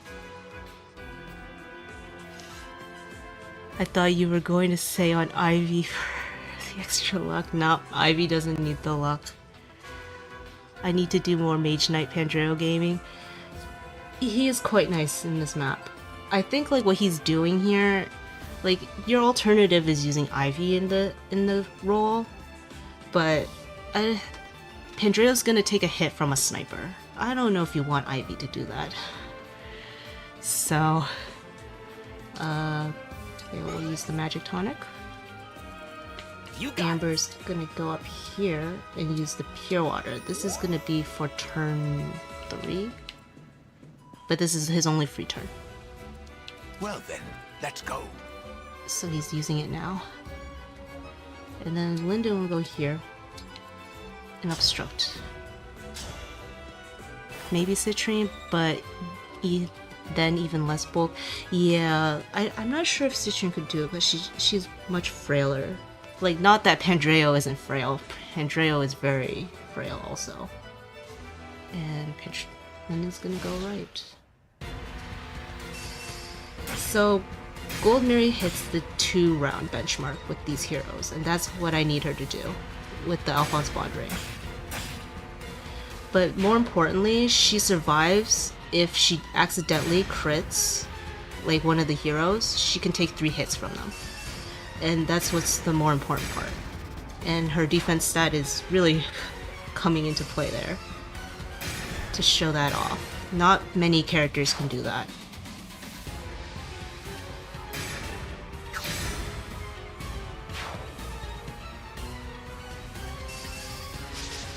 Okay, that guy missed. That's good. Anything that misses Kagetsu from here is good, because he cannot get hit by everything. He should usually get hit by everything in this portion, though. Citrine has the bulk of wet paper, wet tissue paper. Yeah, Citrine's bulk is non-existent, almost.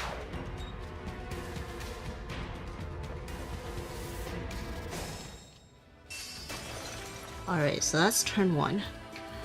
Goldberry's gonna do fun and interactive gaming where she just uses an elixir. She's just gonna keep doing this with these guys. A slight injury. Mavier is giving the Lucine a spear to Marin. Well, Mary will choke that point. She will indeed. She will indeed. Good to go. And now Saphir's going above Mavier. She wants the Spur Res buff a bit. And she's going to use a Vulnerary. She's gonna draw the Meteor Sage to her again. Oh no, Kagetsu got attacked by a Flame Lance. Yeah, Flame Lance not that good. These heroes are probably my most hated enemies in the entire game.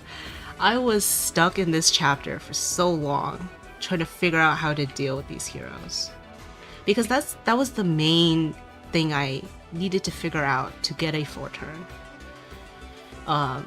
So yeah, these heroes are very annoying. It kind of just clicked into place when I thought about a general here, because they won't get broken. I have a Silver Great Axe +1, I could do a few more forges, maybe. At the time, that's what I was thinking.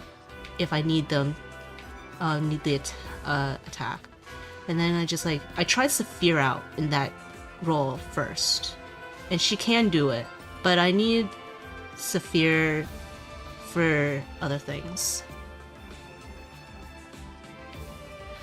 Can't Silver Great Lance Mauvir deal with it? Yeah, but he also needed to take out that mage on turn 1. There's not many characters that can have the strength and speed to double the mage, the Bolganone mage, on turn 1. Because the issue was you do not have 2 range. So you have to find a way to deal with that Bolganone sage. Vulnerary stands still menacingly. Guess you need dogs to do it well. Yeah, and also I think, yeah, you're gonna need to forge up the Silver Great Lance, which is not necessarily affordable for me. Okay, and now Hortensia will rescue Marin.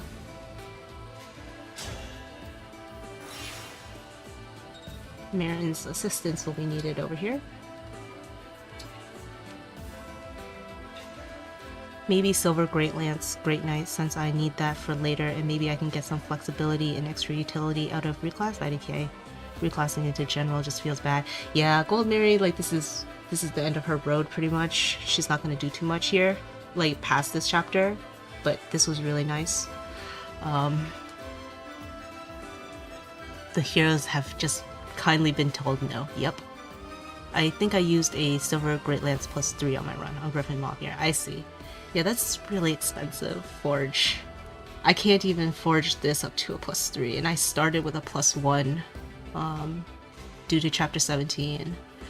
Yeah, so forging a Silver Great Lance +3 from +0 is a lot of ore for me. I can't afford it.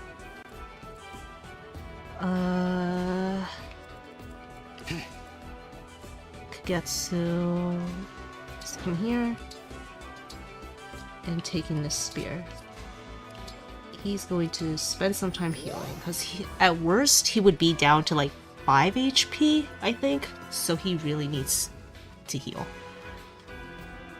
I would kindly tell the heroes to listen to the Black Island Lightning. This is much funnier than the Sword Axe hero. General, doing something, general class, being useful, yep. Okay, so he healed. Pandreo is going to pick up Byleth. And ship the worm. Wow, that's a nice miss, but I just save on an elixir, okay. Cantor's here.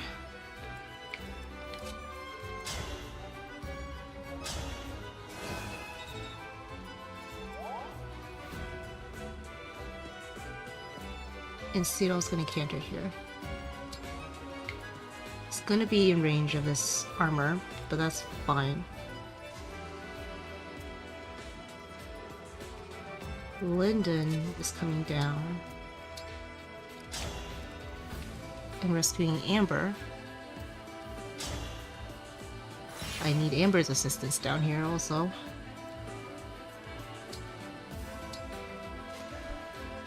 So Marin is gonna grab Lucina.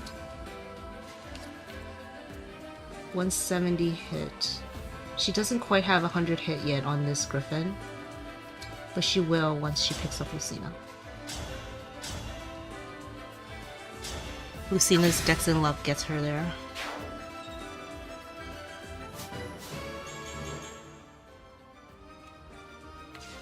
And then she's gonna go to the Griffin's right.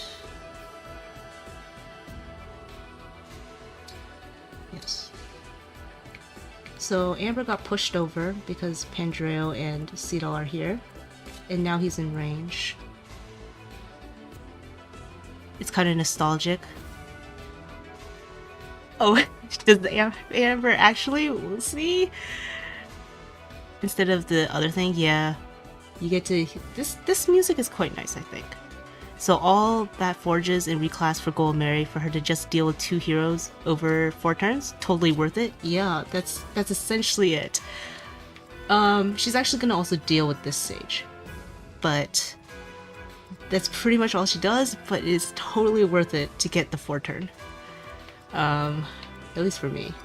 So Amber, what engraving does the Radiant Bow have? It has the Byleth engraving. Gives it a lot of hit, and it needs a lot of hit to reach 100. So Amber is gonna come down. It's gonna trade with Marin. It's gonna take the Radiant Bow and have 100 hit. Due to momentum, the magic tonic. This Radiant Bow is crazy, but Amber's also putting in some work with momentum, and he gets 100 hit from Bow Focus 1 and C support with Marin.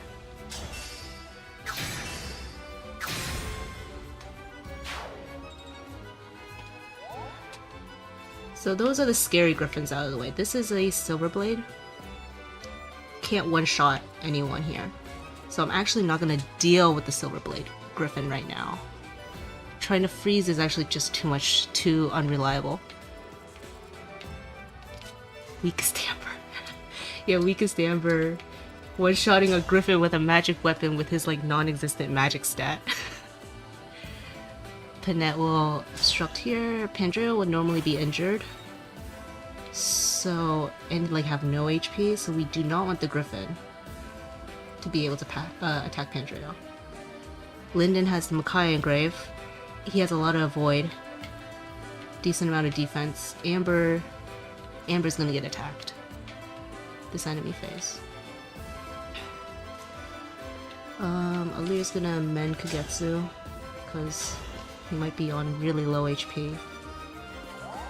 And they will stay here. Veil, Eclipse Bulbanon. And waits. Like I said, Veil has like another free turn that she really doesn't do anything with. Come and face me. Getsu is going here. Yes. And killing the worm.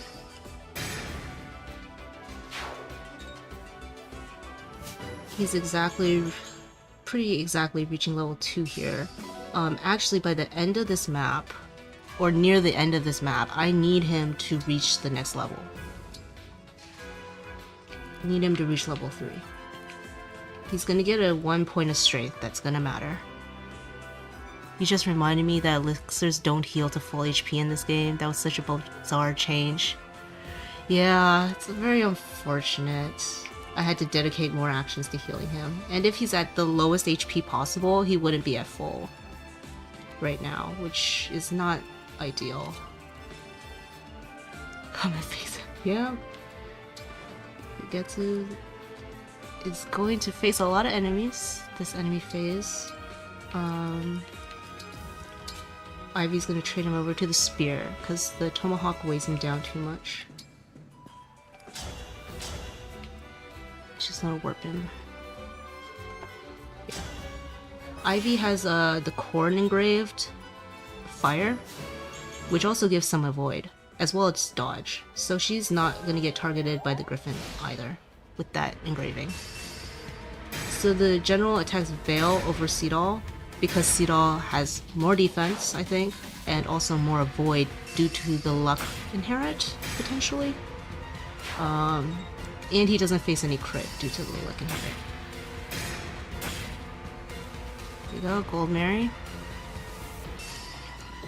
And Saphira will take another meteor hit, barely surviving. I don't want to live in the timeline where Kagetsu doesn't have. Unfortunately, he doesn't have it anymore. Yep, the Griffin attacked Amber. Seems like the Griffin always goes in that location. But it's fine if it attacks Amber from the left as well. Oh, Kagetsu's dodging everything. which is actually really nice. The Hortensia not having staff mastery is not gonna matter at this rate. Yeah, he has like really low hit rates due to the Lucina engravings, so like he shouldn't be dying here because getting hit by all of those would be like astronomically unlucky. But it could happen. Were you willing to just sacrifice Veil there? No, Veil would be fine. She was only gonna take that much, like, damage, so she was always gonna be fine. The Griffin prioritizes break, so it'll always attack Amber that way. Makes sense. Makes sense. But, oh, okay, because it would break him if he gets smashed into Marin? Okay. Guess that makes sense. Break doesn't happen if you get smashed into an obstacle? Did she not face crit? No, I don't think Veil faced crit. Did she face crit? I'm pretty sure she did not.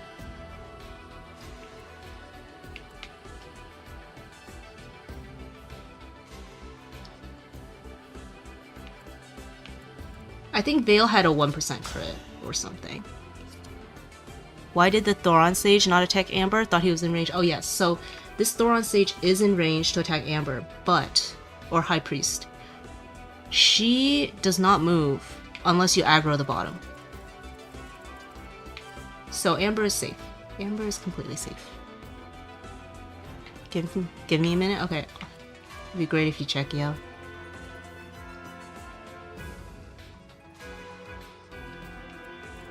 So now Marin is gonna go to Amber's left. So we give him the longbow. In one shot.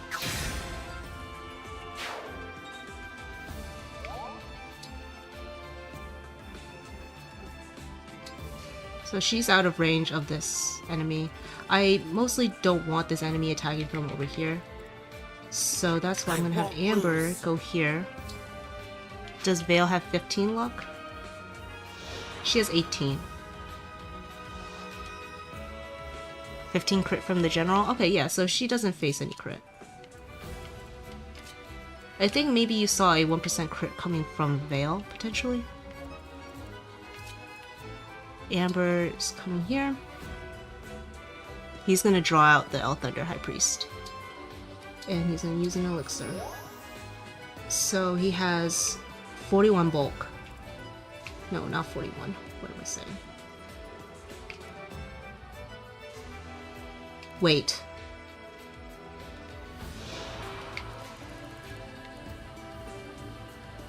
Yeah, it's not 41, it's 44. Why did I startle myself? He has 44 magic bulk. 43. He's gonna survive on 1 HP. And he reaches exactly 100 hit with his personal. Yeah, he reaches exactly 100 hit. Yeah, I spooked myself too. I was like, why am I adding things incorrectly? It's a long day. Alright, now Alear. We'll restore Kagetsu if he got hit by the Wolf Knights. Otherwise, she can physic him.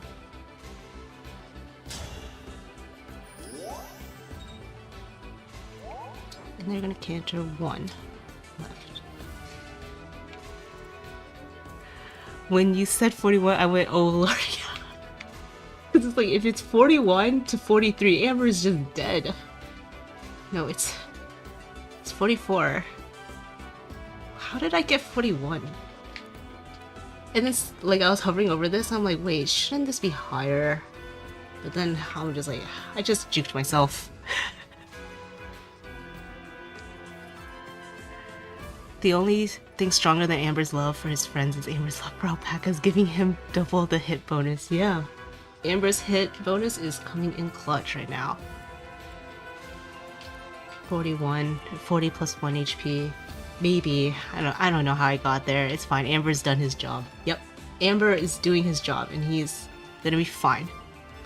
Wait. No, it's actually not. If Amber, like, if you're saying if Amber died doing his job, that's not fine actually, because I do need Amber's chip. Amber's chip damage is important. Marin is not one rounding by herself. So Amber can't just draw him out and die. He needs the counter. Alright, where was I? So Alear didn't go their full move because I need Seedall in range.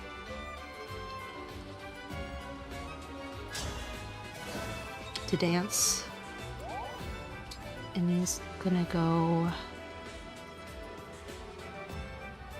below Alear? Yeah, he counters below Alear.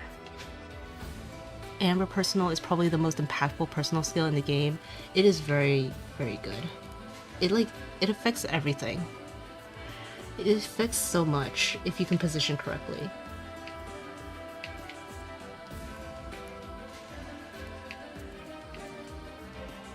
But it's not like like Divinely Aspiring is better, but Amber's personal is still very impactful.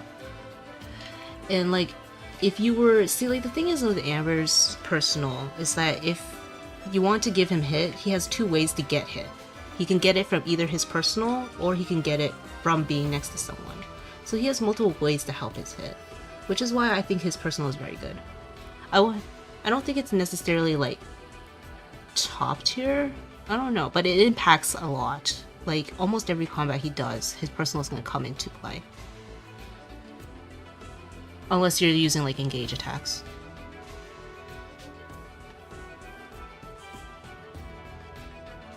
Marin and Pandry personal are a lot better. I personally don't find Marin's personal very impactful. I used it twice this playthrough, at most. One time it mattered for the 100 hit. The other time I could just give her Dex and luck tonics to get there.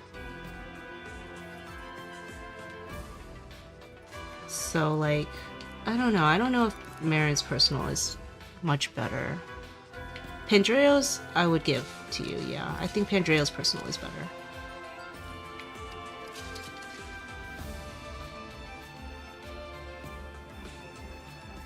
Amber personal process so much more often than Divinely Aspiring, it actually surpasses it.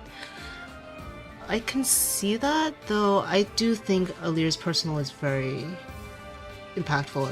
Yeah, like Zakari is saying, is, yeah, very impactful in the early game. Marin personal didn't proc in my entire run, and I specifically with female Alear for it. Yeah, Marin's personal is harder to trigger, and it's only 5 hit.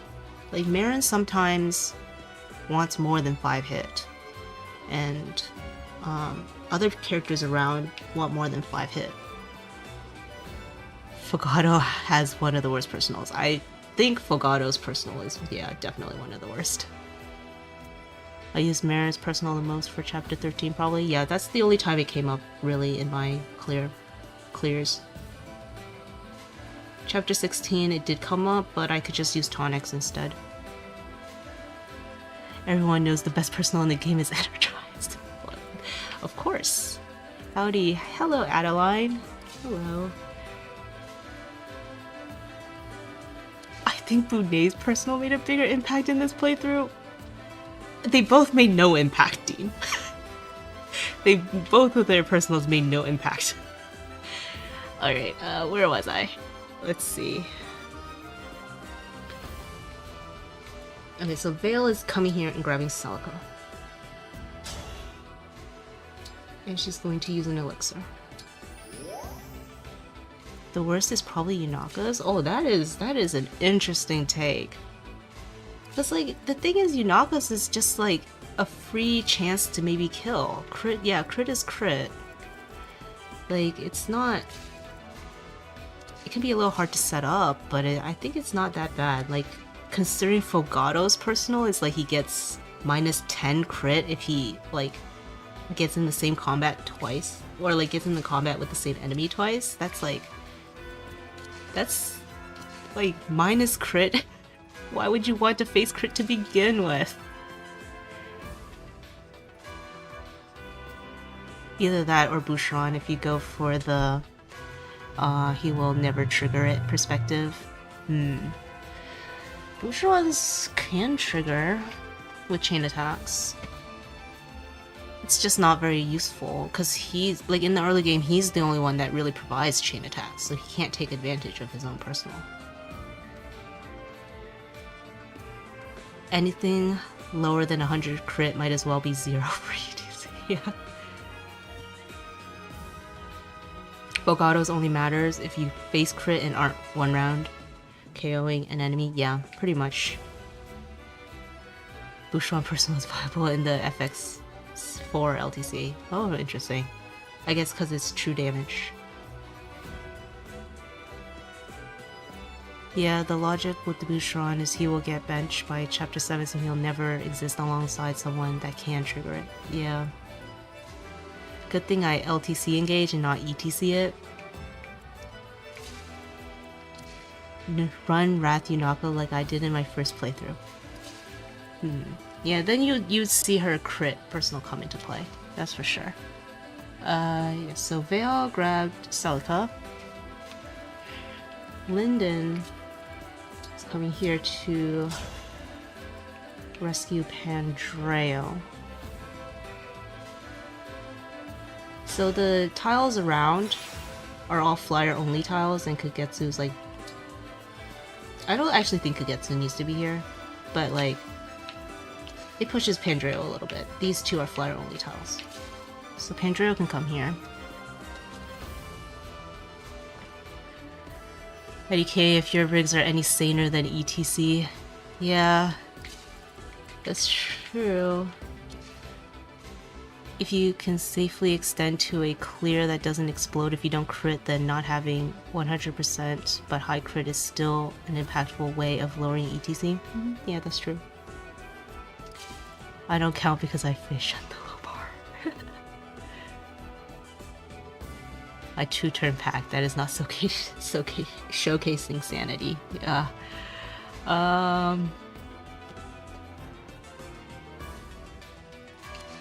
Linden actually probably should have gone here, but it doesn't matter too much. We'll deal with Kagetsu next. He's coming here. He doesn't even need to use an elixir. He dodged pretty much a lot. I'm just gonna play it safe and just have him wait. He could attack the Hurricane Axe, but like, it doesn't matter. He's not gonna get hit anyway, because he's gonna attack first. Yep, he's gonna wait here. I need to check if Fogato works only with himself or others, because if it also works with others, it's much better. I don't think it works with others. It's probably in the same vein as Ivy's, with Ivy's giving hit while Fogato's gives dodge.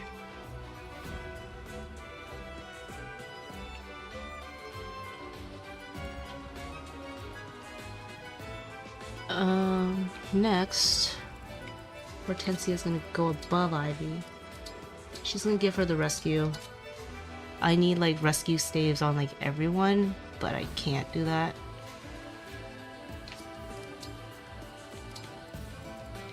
And then obstruct here. That obstruct pretty much prevents these Great Knights from reaching Kagetsu, because they will break him if they hit. Now Pandreo will go here. If he got hit earlier, he would use an elixir. Otherwise, he just waits. And he's gonna draw out this sniper. And from this position, the bow knights go after him too. Sometimes like this bow knight I think goes around like this way, which is not convenient. Instead, the bow knight would go up because they're like going after Pandreo. Oh hey, Rider's Bane Gaming, yep. I guess we'll be using this Rider's Bane soon. Imagine not just hacking your rigs and subsequently breaking your switch. Oh, that's very fun. Now Alear will go here. Obstruct above the worm.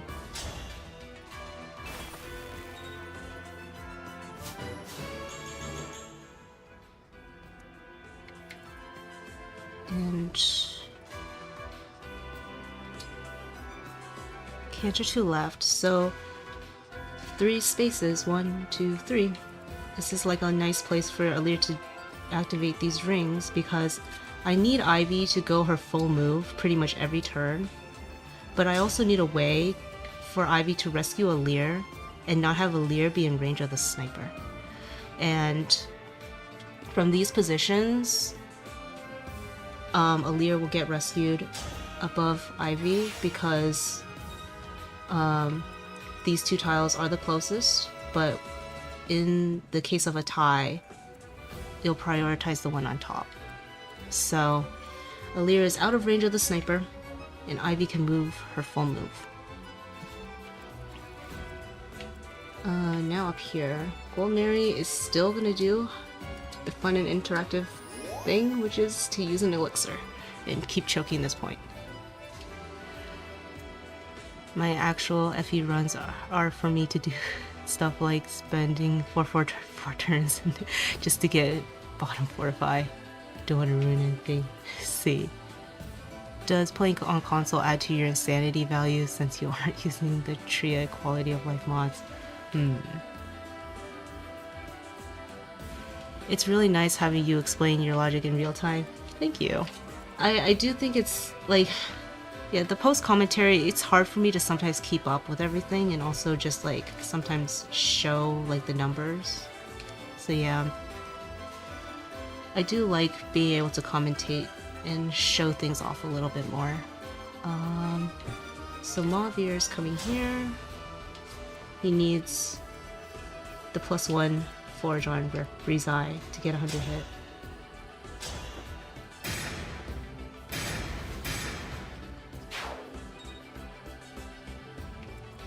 And now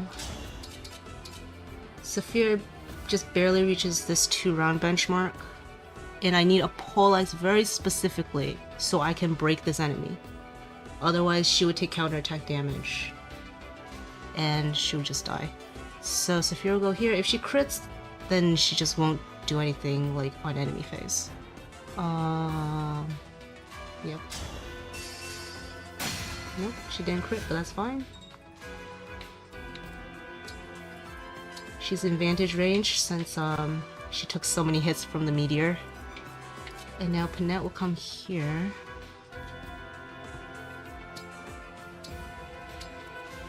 And obstruct this space.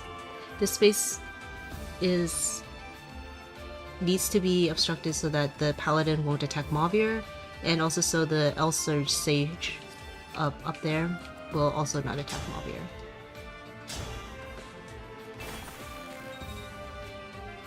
Yeah, hearing commentary is nice. Thank you. So the worm is gonna move in the place I want because of that obstruct. Panette will get attacked, but she doesn't face crit as long as she got a left tonic. This is the scary 1% crit on Vulnerary. Despite all the luck I give her, she's still facing 1% crit. All because of the innate crit from Elixir. But she did not get crit, which is wonderful. I just realized I should probably comment on it on top of the random topics we've been discussing. Thank you, Cultural Tion.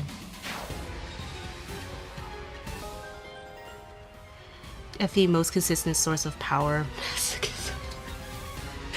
Does she need the luck to get 100 hit? Yeah, she also needs the luck to get 100 hit. Like, essentially, luck was the best way for her to not get as low as crit as possible while also getting 100 hit. Otherwise, I would inherit dodge on her, obviously. But dodge doesn't help her hit.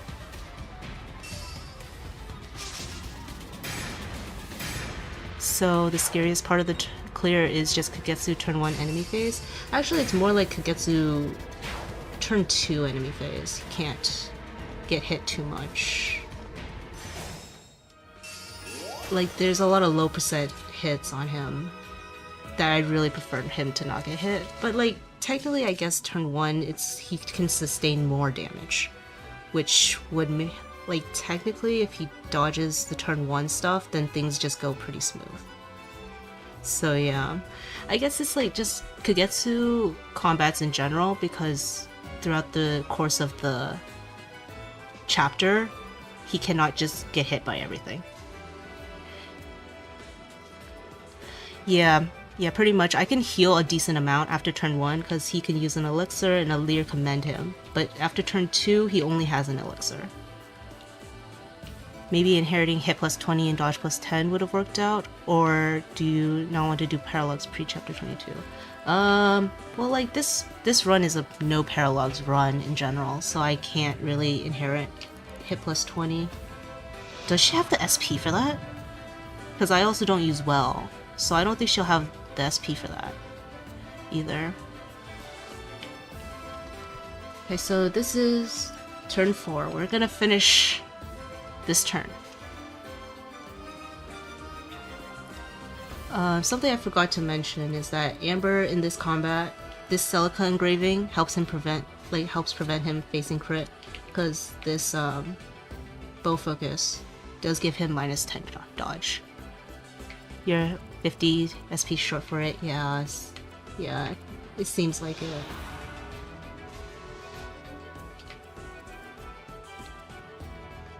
Alright, now we'll start off with the easy part. Maren will come here. She does enough after Amber's chip. Good job, Vulnerary. Yeah, Vulnerary put in a lot of work. Now that's that. For Maren, Alear's going to go here. Obstruct on this tile so that they have like a little cubby to activate the rings and not be in range of these enemies. I like this one because it is not only reliable but doesn't require too many staves. I wouldn't speak too soon. I used what? I used 1 warp, 1 rescue, 2 rescues. No, I used 3 rescues so far. I'll be using more. Yeah, I used 1 warp and 3 rescues so far. There will be more being used. She was doing her best FE11 wolf impression. Yeah. Wait, Dark Emblem Corrin is kind of cute.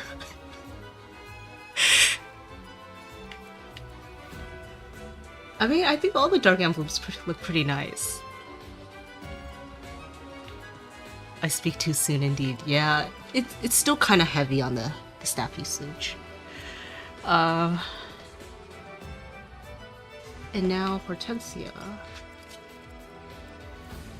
Come and grab Corrin first, just so she gets a little extra magic. And heal Kagetsu. Kagetsu was awesome and just dodged stuff this clear, so my staff mastery, non-existent staff mastery 2 did not matter on Hortensia. That's already 1 rescue more than our 4 turns. Yeah. Yep. It's very staff heavy.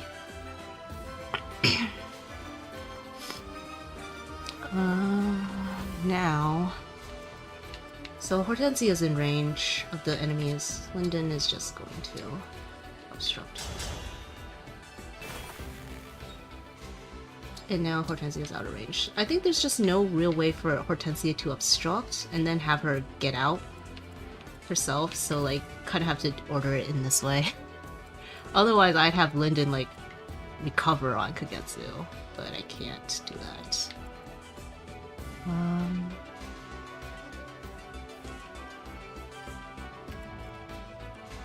Now Vale can come here. She's gonna talk to Micaiah. And she 1-rounds the general because Celica gives +2 magic. At 1. Up on rig 1. You see, this is an excuse to do the slower, more reliable chapter 13. I mean that's true. That is one way you can cut out the staves. I'm guessing Kagetsu needs to go left, otherwise he could just grab the emblems. Yeah, he needs to go left. There's still a lot of enemies over here that need to be dealt with. Only Pandreo and like Ivy are here. So yep, he needs to go left. Yeah. Next, Getsu's going here and grab this kill real quick.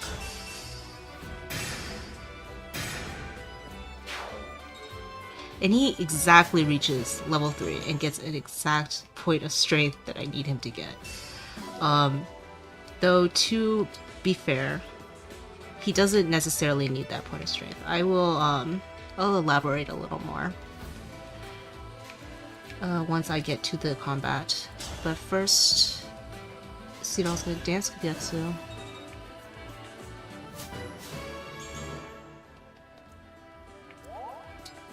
And go here. Pray for me. To provide some support to Pandreo, because Pandreo next to Seedol support has 165 hit. Without it, he's not gonna have 100 hit. And he exactly reaches this 1 round benchmark after being pushed to Mage Knight level 5. I think he needs Chaos style. And he also needs the stat buffs from Byleth.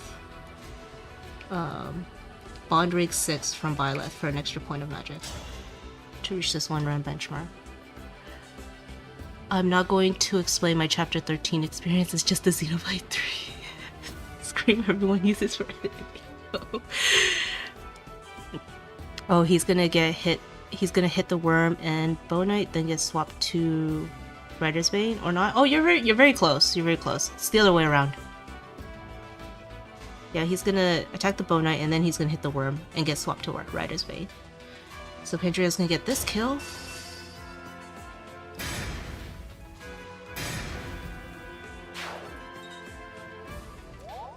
Pandreo stalks up. Yep.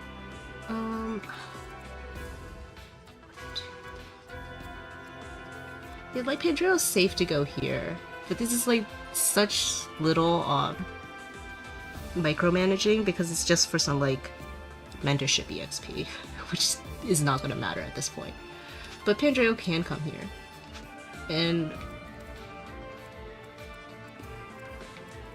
1, 2, 3, 4, 5. Yeah, Pandreo's just gonna come here. I usually do it anyway. Dean in shambles. The exact ring stat boosts are a thing of beauty. Yes, I really needed these stat boosts, and I'm so glad that they hit the benchmarks just perfectly.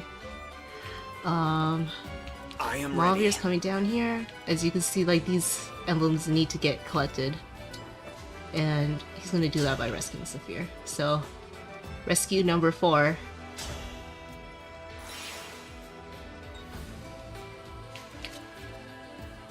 Saphir's gonna grab Erica, I guess, for extra healing. Because Erica gives some magic. Heal Kagetsu. Like, essentially, Saphir's combined healing with Hortensia's combined healing should be enough to give him enough HP for this enemy phase, if Hortensia had Staff Mastery too. No matter how much HP Kagetsu was at. As long as he had more than 1 HP.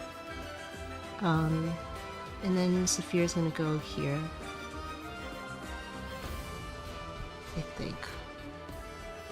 Yes, she goes here.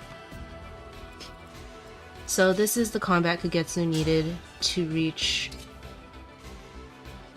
level 3 in Wyvern Ride 4. It's also why I gave him Strength +1. He needs 62 attack to exactly reach this 1 round benchmark. And he's still proccing Alacrity because he has just a lot of speed and the worms are super slow. So yeah, he's going to reach this. Back in time, nice. Oh, and welcome back, Nympho. Yeah, you barely do make it to the end of chapter 22. I do want to explain a bit that Kagetsu doesn't have to be pushed this far. Like, you don't have to have 100% like chance of success for this. If he uses a killer axe, core engraved killer axe or something, maybe if you forge it to +1, and then I think Seedall can also be positioned like here, maybe? No, maybe not. But he should have like 80 something crit and two crits, like 2 chances to crit with 1 crit killing is technically a lot of reliability, even though it's not perfect. I just chose to go for the exact 1 round because I cannot have him just fail 1 crit out of 2. It hurts how you can't use bravery for this because Erica default is gentility, unless the fear could stance change prior to this. No, she can't. That's like that's one thing you can't really do after you talk. 26 speed with Ike Engrave is crazy. Yeah, he's way down a lot. You can use Night and Day with Dark Emblem Erica. If you don't get Bond Rank 3 though, you can't use Bravery. Yeah. The thing is, you can't use Night and Day right after you talk to Erica though, I think. There's no option to. I think that is the one quirk of it. Erica does give Luna Brace though, yeah. Yeah, she does. So unfortunately I won't be using Erica really at all, but yeah, minus 19 speed. 27. Okay. Alright, Kagetsu. You're just gonna kill.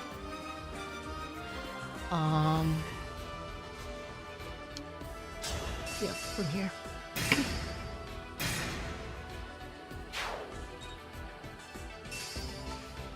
And now this ordering was done this way so that Ivy can go here.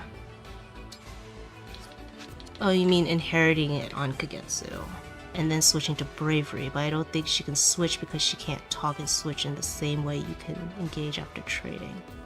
Yeah, you can't do that. But also the thing is, Kagetsu does not have enough SP to get Gentility. Gentility is 2000, right? Pretty sure Gentility is 2000. He does not have enough SP without, like, at least with the way I've mapped everything out, he doesn't have enough SP for that without well. Dumb, but it is what it is, yeah. Yep. If he's gonna go above Kagetsu, she's gonna treat him over to the Rider's Bane +3. Gentility is 2k, Lunar is 3k, yep. Makes sense. You would need to replace both of those skills with Bravery, yeah. The other thing is, like, he doesn't need any other skill. I can see Canter being kind of useful on this map. I just never get Canter on Kagetsu. I don't have the SP for it. I prefer to give him combat-oriented skills if I can. And so Ivy's gonna do this. Yeah, Rider's Bane. And now she's gonna rescue Panette, who she barely reaches with the recipe. Ow! And I'm pretty sure you would need Power 1 earlier than Bravery is available. Yeah, I needed Axe Power 1 for Chapter 14 so that he can get the Great Ether with a steel Great Axe instead of a silver. Because I was more aggressive with my forges for chapter like 10 and also chapter 13 I might have been a little more aggressive, so like I don't have the ore to forge it up to a silver, so Kagetsu needed like X Power 1. The thing is also, like, Panette can do that, but Panette would need the energy drops, I'm pretty sure, to do that. And I already have planned that Kagetsu is going to get the energy drops. I've mapped everything out with him getting the energy drops. So I can't really use Panette in that role.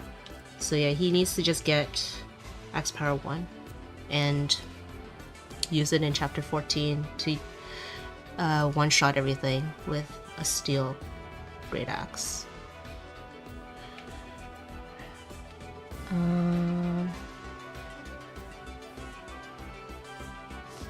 Now with Panette, Panette's gonna grab Ike, the last emblem I need to grab. And she's going to trade with Saphir. She's gonna take the poleaxe. And she can one-shot this Mage Knight. I didn't need the Strength Tonic on her because she did reach level 5, was it?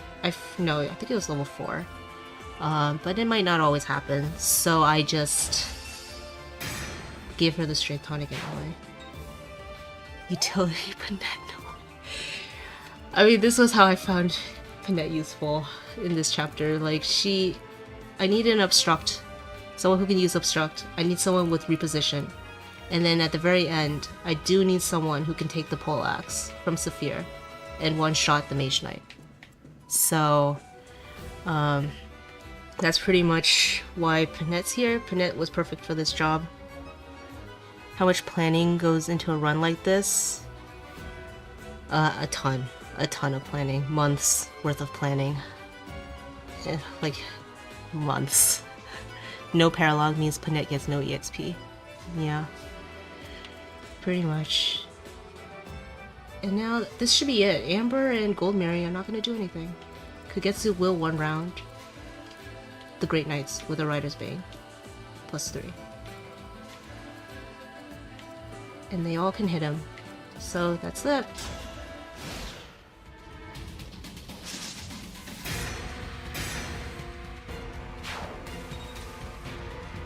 GG.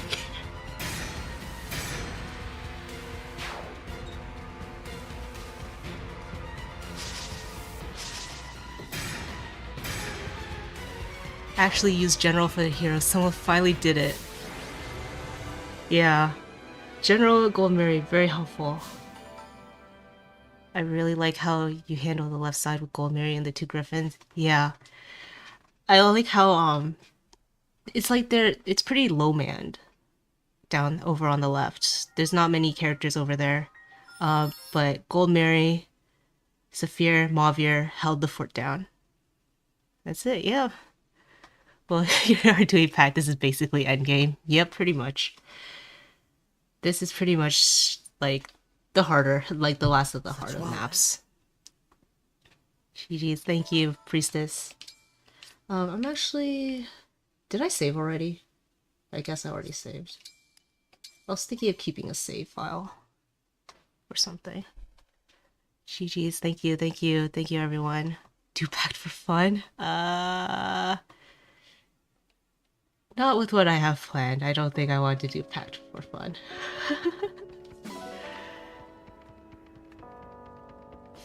Finding people for the left side is always the challenge. Yeah, pretty much. When I knew I wanted to try for a 4-turn of this map, I pretty much needed to just find a way to deal with the left side. Because everything else can be dealt with, pretty much with Kagetsu. It's just finding who can do the combats on the left. And do it reliably. Because, like, I know that even with not too much experience, Panette can probably handle the left side, but not reliably, without Wrath and without much experience. That should be it. Fun. Thank you, everyone.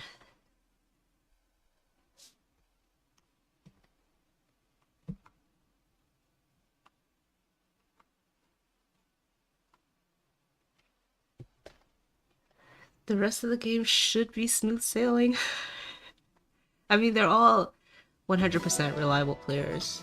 Depending on how many Bond Fragments I have, I might just skip the Bond Fragment minigames after this.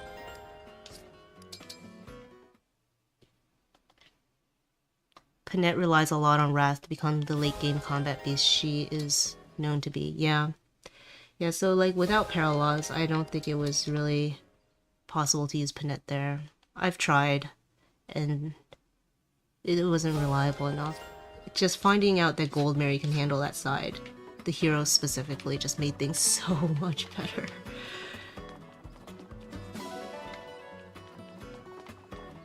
Amber, woo. Yeah, and Amber put in work. He did that radiant bow with his 3 magic. Yeah, but she deserves it for being such a cutie. Yep, definitely. I do need a lot of second seals here. Welcome. I thank you. I thank you. I thank you. Do come again. And then we'll do recreation. We'll still try to push for A support, I guess. I don't know if it matters, but might as well.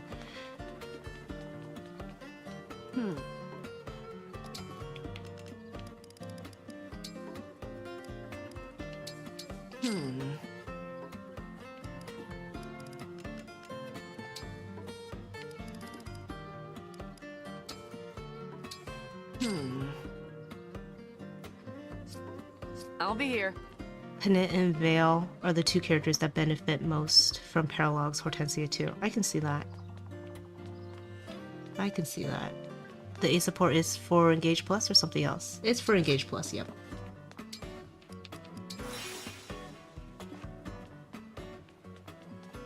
Guess it's about time I do my no Paralog run with all the strats figured out. Have fun with that. I like no Paralog run. It's the less maps to plan out.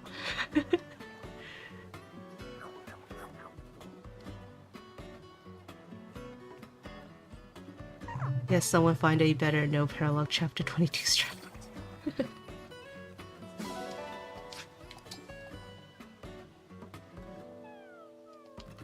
I don't agree for Veil because there is very real change.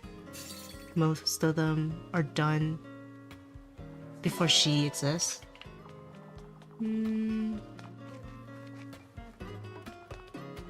Veil might want higher bond rank skills, but maybe not.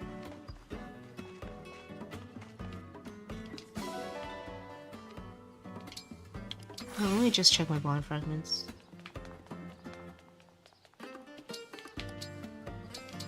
Yeah, I have a ton of Bond Fragments. So I'll probably skip the mini games. I guess I'll still do some of the low effort ones. Ivy also benefit a lot from all Paralogs run. I can see that too, yeah. Veil does not need a lot of EXP. Veil is good impact, yeah. Did you ever put the bunny in the farmyard? Oh, I might have forgotten to. I might have forgotten to do that. Apologies, Dean. I know you wanted the bunny in the farm. I'll do that next chapter. I don't really want to go through another loading screen.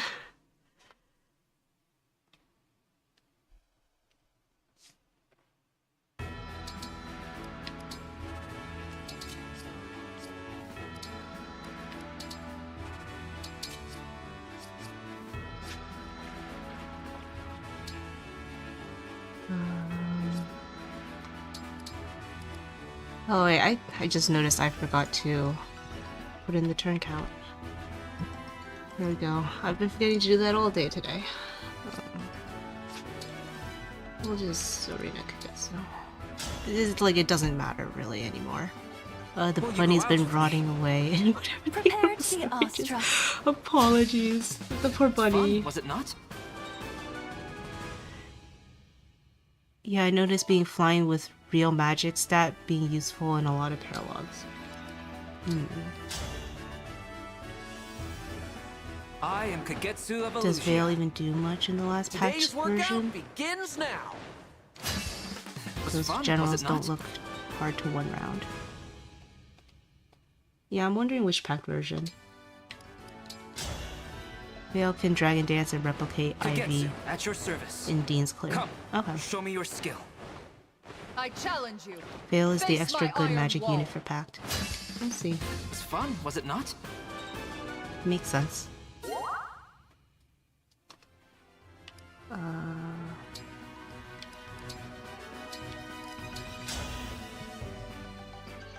Will you go out with me?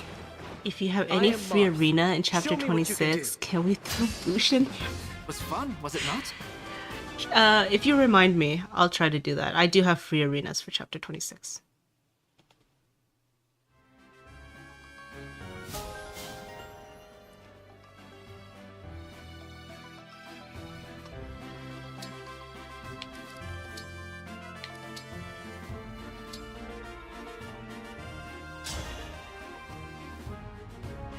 Come on, let's do this. I probably shouldn't have done that. I was supposed to re-polish. I'm Celica. Are you my opponent? From memory, she dances in Sage, then dabs, and then one rounds a general, and then she helps the right side a little.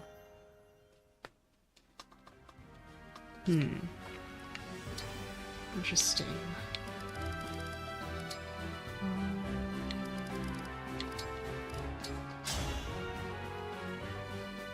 I am no longer the person I was. I mean, she can do Ivy's combat. Okay, yeah. So I guess it means it's like you don't have to... Like, Veil is important in that way if you don't train Ivy. If you save the stat boosters. Yeah. I'm wondering, has anyone else might augmented Seraphim? Because I think Pandreo with a might augmented Seraphim could do it too. But I do wonder, like, is Celica also being used somewhere else? I think the Jade Kagetsu support will be relevant. Yeah, let's get the support. No one else has ever augmented Seraphim? I see. Okay. So I guess if... Well, yeah, I guess I would have to try it. Since I might augment. I wanted to, but had to augment Mercurius instead because Chloe sucks. I see. Hey, Reploids posed the same question, but yeah, no one did. Augmented Mercurius Parthia too good. Only augment I've seen before is Mercurius. I might augmented Seraphim and Mars Rapier out of all things. Just because I needed this strength, like the extra might on Vander, because I couldn't afford Mercurius for him. But technically you wouldn't need to do that. Like if you have Bond Fragments from like retrying maps or other things, like you don't need to do that. You have another might augment. I might augmented Seraphim in that. So there's a way for you to not might augment Mercurius.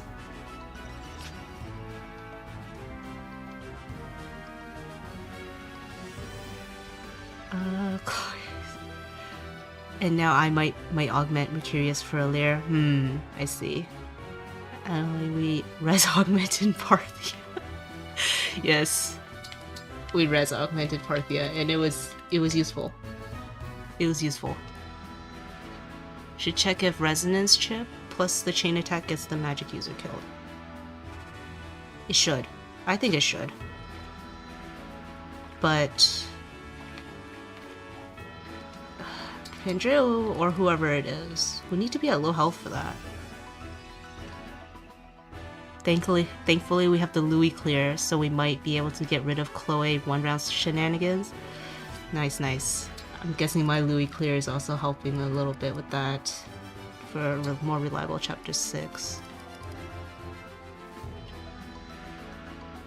Parthia res augment is useful in plenty of maps. Yep. Has anyone defense augmented anything? Yes, Mercurius got defense augmented for me. It's not like that relevant when I did it for John Paralog. I think it just saved on a tonic when I was really low on gold. It'll be kind of relevant in my chapter 24. But that's only because I'm greeting EXP and trying to get Kagetsu Mercurius EXP in chapter 24. Like, he doesn't need it. I'm just having fun. Let me cheat here. Imagine not saving your stat boosters for Vale so she can one round Sopron in chapter 26. Well, to do that would require someone to want to have Vale It will one take round, some work. Sopron Much specifically. Right? Please be thorough. Ah, that looks so much better. Thank you. Sigurd. Alright, since Dean wanted Bonet, we're gonna Handle that gently. I appreciate your upkeep of Bonet the some ring. stuff. Who's killing Medius in endgame? Saline with Steel Greatsword? Not exactly. So I think Flashing Fire wanted to see Diamant. And I will be using Diamant in chapter 26. Though, for my clear, whoever is going to be dealing with Medius isn't really going to be You killing. could use a good cleaning. So, Well done. Kagetsu has Good the as other new. health bar.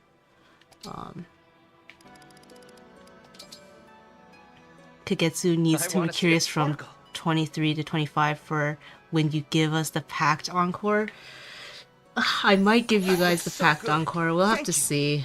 We'll have to see. I haven't really looked at Pact that much. Please clean And it if up. I were to do Pact, That looks I don't good, know if I thanks. want to do full paralogs or if I want to try it without any paralogs. Can you make it shine? Thanks a lot. The ring looks great. The problem with doing paralogs is that I don't think I have enough staves for all the paralogs. Even with Nympho, your Did you clean amazing that up? staffless You clears, worked hard. I don't think I'll I repay you can with battle. have enough so we'll have to This ring is see filthy. which Thanks if that's for the taking case care of I would this for default me. to no paralogs, which I don't know if I want to go through with that. Let's clean this up. You're wasting time. Engage It has looks too many beautiful. maps. We can use this niche weapon with the use of an exclusive resource and all perform an exclusively endgame and perform by an exclusively endgame unit, or throw Kagetsu at the problem again. Well, if I were to attempt the Pact Paralog, I don't know who else I'm using but to throw Kagetsu at the problem. Kagetsu and Pandreo would have to be the two that I use. So that's why I was wondering, can Pandreo do it with the Might Augmented Seraphim, because that's what I have. If you packed Encore, are you giving the ring to Kagetsu? Maybe? Maybe? I don't know. I don't like the packed ring that much. I'd probably give it to no one. But if I were gonna give it to anyone, I'd probably give it to Kagetsu, just because he did the most. How did this ring get so dirty? Playthrough. Excellent Like work. he's the carry I'm quite happy with the results. of this playthrough.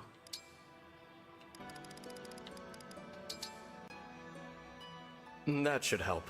Thinking Dragon Fist. What fine No, care Dragon's you've Fist taken. is too practical. Also, she doesn't need stat boosters with that.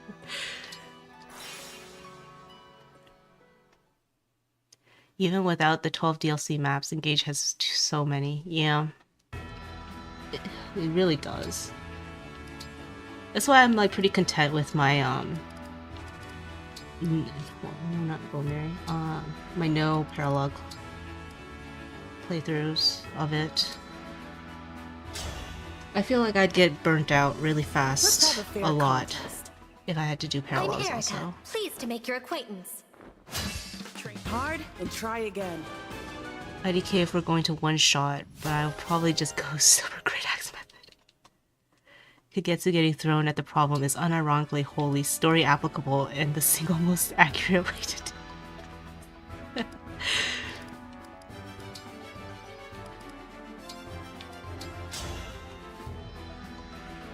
Come at me, without reservation.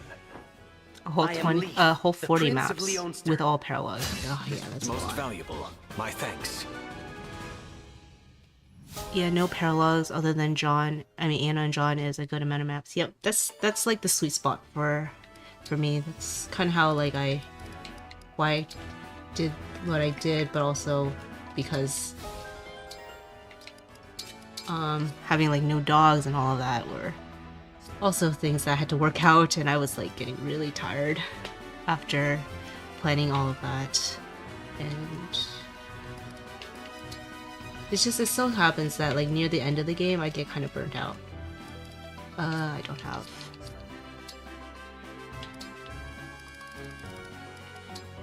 Draconic hacks. I am no longer the person I was. I am Corin. I'm looking forward to this. It's most valuable. My thanks.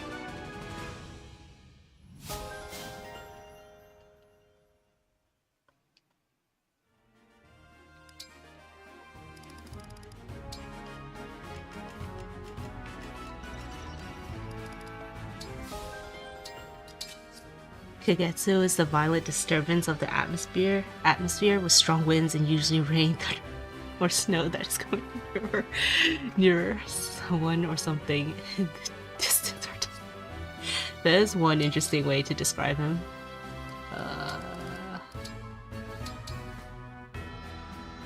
I'm just gonna keep giving him more EXP, because why not?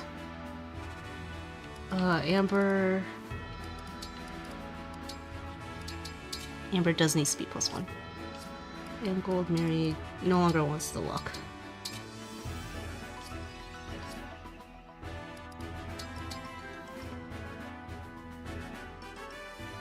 The All-Max LTC took a half a year to do, not because it was hard, but because I took a 2-month break followed shortly after a 4-week break. Yeah, I completely see that. Like, after this run, I'm definitely taking a break. Wait, no, not this one. It's Sword Lance. Yeah, because it's like, there's just so many things you have to manage, so many, and like, I don't know about you guys, but I always like, I change something, I'm like, man, I have to go back. I have to go back and replay some of these maps, because sometimes I change something, and it's just a lot of, you change one thing, and then you have to change a lot, so that's always fun.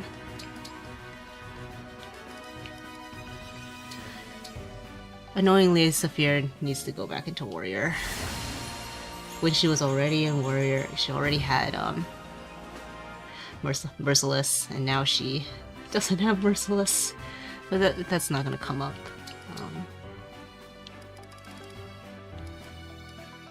Sniper.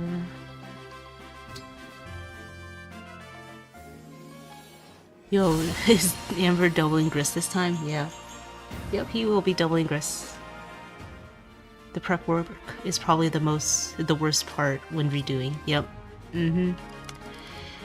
Yeah, it takes up so much time, it takes up a lot of energy, and then like, if you need to do any like the Bond Fragment minigames, it keeps adding on. Keeps adding on. Alright, one change of topics. Who does chat prefer to see, Tamara or Lapis? Replayed all the 12 paralogs more than 6 times. Fishing clear. Oh my goodness. All the menuing takes too much time. Low bar of sanity for a reason. She's now versatile. Tamara Lapis. Okay, I'm seeing more Tamaras. Dean. No, it's not in the conversation. Okay, 2 Lapises to 3 Tamaras. Is it Tamara? Is it gonna be Tamara? I'll give you guys a little more time if anyone else wants to see Tamara or Lapis. Leaf. Roy, I'm with you! Lady Celica! Lady Corin! I believe in you. Micaiah! Here I go! Sigurd, I am ready. Marth, understood! Lucina! Let's go. Erica! I'm honored. Lady Lynn. Leave it to me. They split the boat. What was the question? Tamara or Lapis? Yep. What? Sorry. Stay on topic. Do they need 5 move? Yes, they need 5 move. So no Anna. No Anna. They need 5 move. That's why it's either Tamara or Lapis.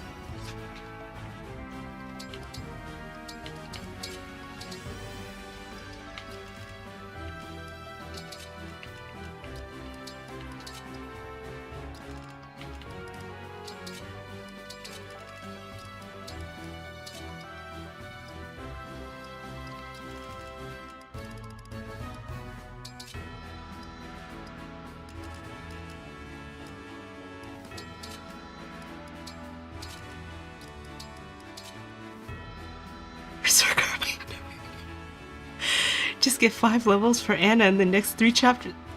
This is for this chapter. Damn, Anna stock down. Yep. Anna stock down.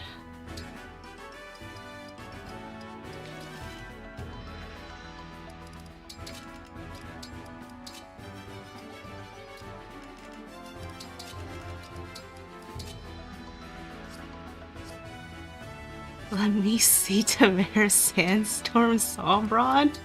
Even if Tamara gets deployed here, I am not sure she will be doing that. That should be it. I think Tamara Bowl got more votes. Yeah, at this current moment, Tamara has more votes. I think. Tamara, 3 Tamaras and 2 Lapises. Okay. Yes, I guess it'll be Tamara, unless Dean and Zakare you want to vote.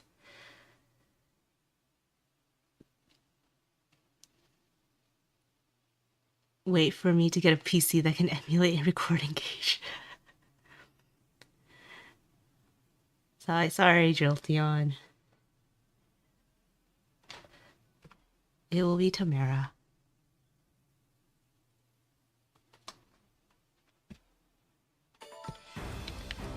Let me just find Tamara.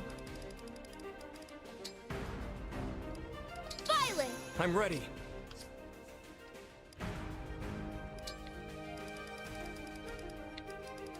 And promoter. Tamara is an important part of my Engage LTC. Oh, interesting. It doesn't matter, they both have the same string.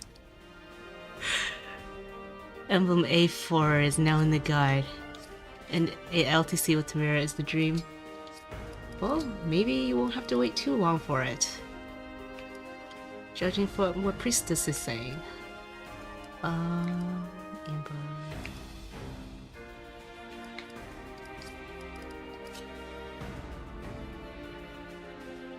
This isn't right. Who isn't here?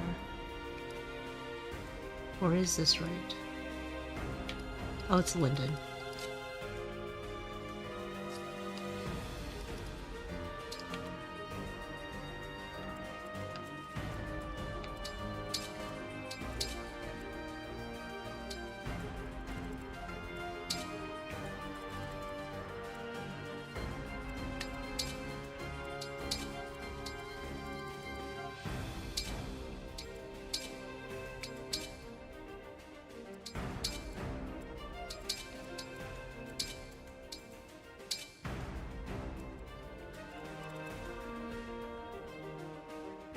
Nimpo, how much usage will Tamara get in the low tier LTC?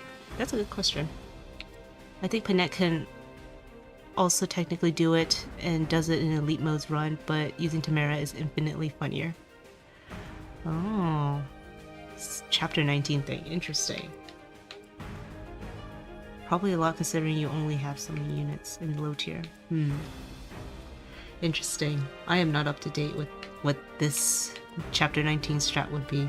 That's interesting. Okay. Tonics.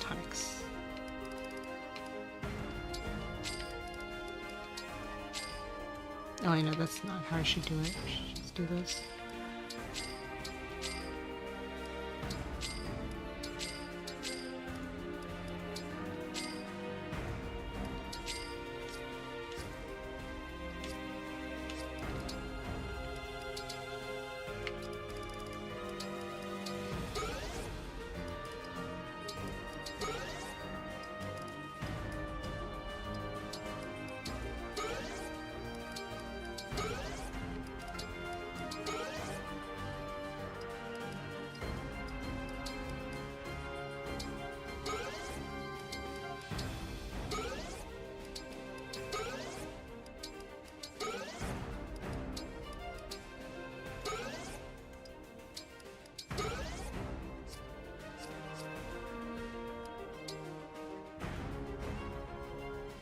The chapter 19 turn could be done with Sandstorm, Tamara instead of Net.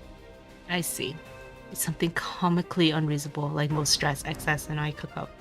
No, that makes sense. Because Priestess, you're trying to do like pretty much a no DLC run that is going to match XS's turn counts. I think that's what it is, right? Pretty much, because you mentioned that DLC didn't save turns, so that's what I'm assuming. Okay, yeah, makes sense. Using Mauvir Sniper instead of Veil. Yeah. Well, it's because Veil, without class changing, can do what I need her to do in the last chapter. So if I class change Veil to Sniper, I would have to class change her back. Unless I want to find some other way of doing it. I was too lazy.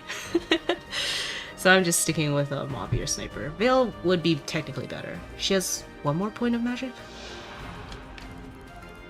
than Mauvir, I think. Yeah, DLC doesn't save any turns, but I sure wouldn't want to turn floor without at least Edelgard. Makes sense. Alright, one last check for this chapter.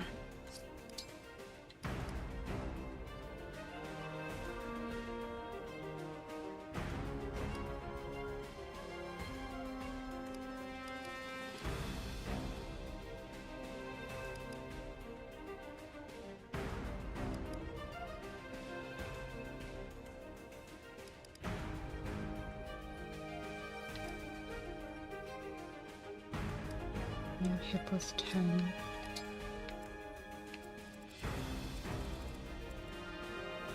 Okay, that's enough.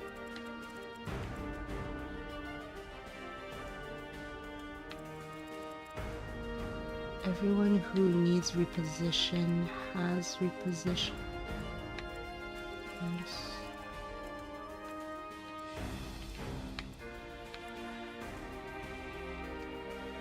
No Divine Dragon Alear Gaming. Nope. Alear will class change a little later on, but it's also not Divine Dragon.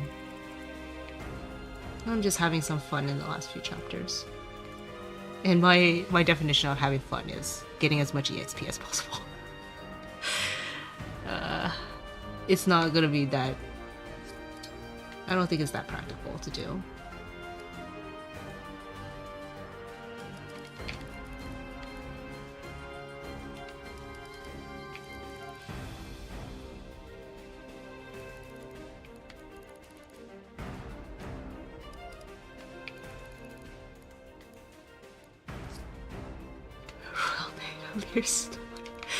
We will see, we will see. Okay, this looks right. Right, I'll start this chapter. Wait a minute, actually. I did promote Tamara. Yes, I promoted Tamara. She has Byleth. Everyone's in the right spot. Yep. Alright. Hopefully, like, these chapters are not gonna have any errors in them, because that would be really sad. Understood. Okay.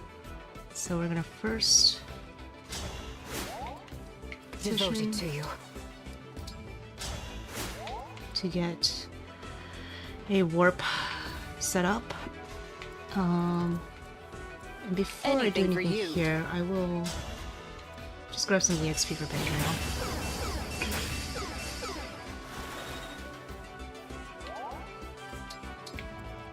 Let's do this!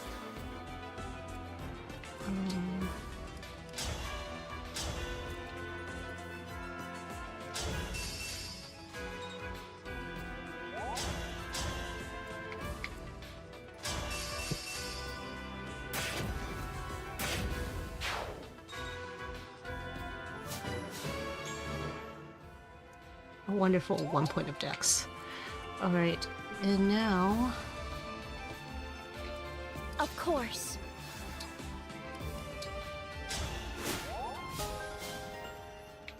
Yes?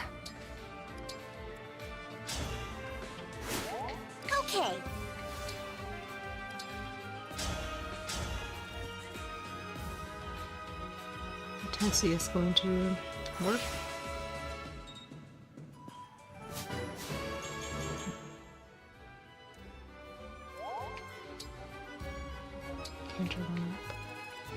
How mysterious.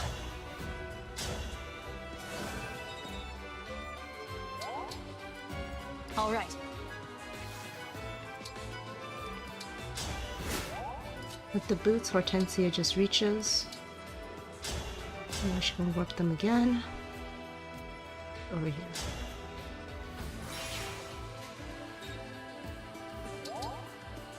These bosses are actually like, at least Zephyr is probably one of the harder bosses in the end, like this end game. Or like this late game. She's very bulky. Gris is very slow, but he's also like decently bulky. So their benchmarks are actually probably the harder ones to hit compared to like next chapter and chapter 25.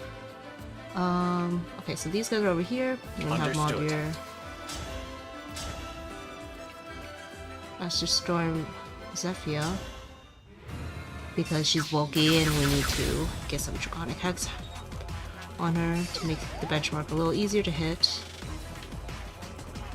And then Amber go through here and Lodestar Rush with the Steel Blade. Momentum will get him the damage. Unfortunately, cannot use Mercurius anymore unless Amber's in Warrior, because the extra hit from a backup Lodestar Rush is what gives Amber the kill. Doesn't have enough damage with Mercurius. And so it's just gonna be a Steel Blade. Hyacinth IMO is the most annoying engage character, both because of his bulk. Yeah, that makes sense. Like, Hyacinth is very bulky. And then Saphir, go here. She need a hit plus 10 to get 100 hit. And she has enough damage. Because she doubles with the Sigurd engraving on the Brave Axe. That's the main reason the Sigurd engraving went on the Brave Axe, at least for this chapter. Because she needed one less might. I mean, one less weight, so she could double. Live as a hound. What's annoying? Yeah, boss. Okay, it was invisible. Yeah.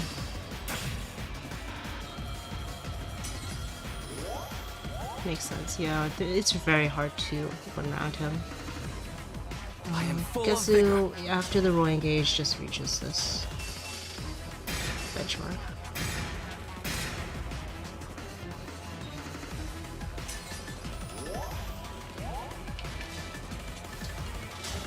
I have a backup Goddess Dance. I'm actually going to be using backup Goddess Dance for like every chapter. For these last few ones. Saphir will go here. Getting started. She survives thanks to Erica's healing. Okay.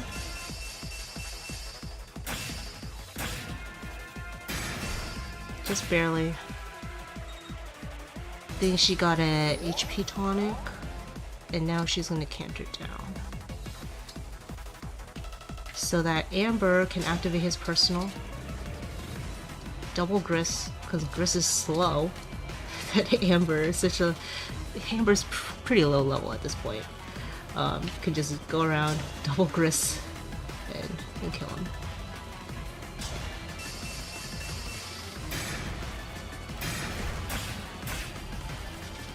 We could have had Berserker at the measly cost of a second seal.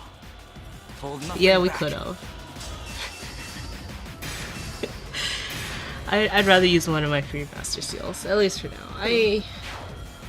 I'm trying to get your Jean to kill something in chapter 26. We did it. Right, so chapter 23 is done.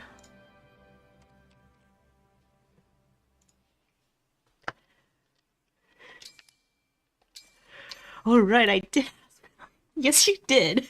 Do not forget that you asked for me to kill something with John in chapter 26. Griss's stats fluctuate so much in chapter 20 through 23. Yeah, it does. Like his chapter 21 speed is so fast that Kagetsu needs like almost everything to double him. And then now Griss is casually doubled by Amber. Tamara hard carried. You love to see it. She did. She definitely did. Did the very important goddess dance. The strength goddess dance, because Amber did have exact damage on Griss there, so he did need the strength buff. And that's also Represailles +1 is also important there. And so like even though it was only forged +1 for +5 hit in chapter 22, it's still nice to have for this chapter.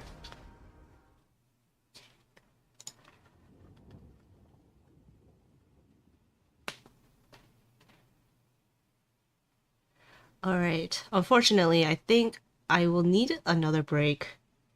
I do want to knock all these out as fast as I could, but like I think I need one more break since chapter 22 was really long. Probably should have just taken the break class before the last chapter, but I'll be right back. This will be a short one though. I'll just get some water and all of that, and I'll be right back. Probably less than 5 minutes. I'll see you then.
Okay, back. Hopefully that wasn't too long. We'll just knock out the rest of these chapters, hopefully. This chapter is where I'm gonna need to second seal Alear. I thank you. Do come again.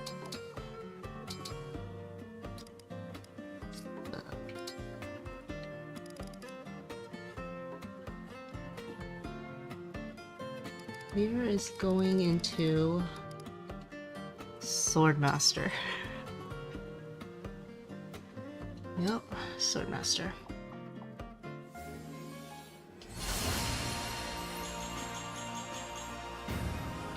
Oh, all the stats getting lost from the transition.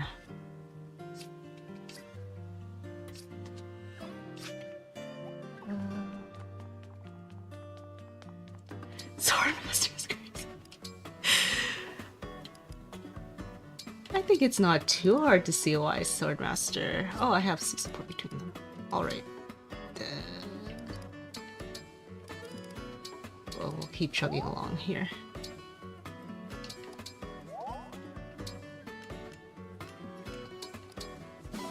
Oh, there we go. There's the A support. Should have kept, I guess, Swordmaster if you want to shake my head. Nah. How about no? Kagetsu as Swordmaster is so sad. Unless it's like for chapter 12. Because I'm pretty sure Kagetsu being in Swordmaster is what like enables a one turn with like while getting Parthia kills and such.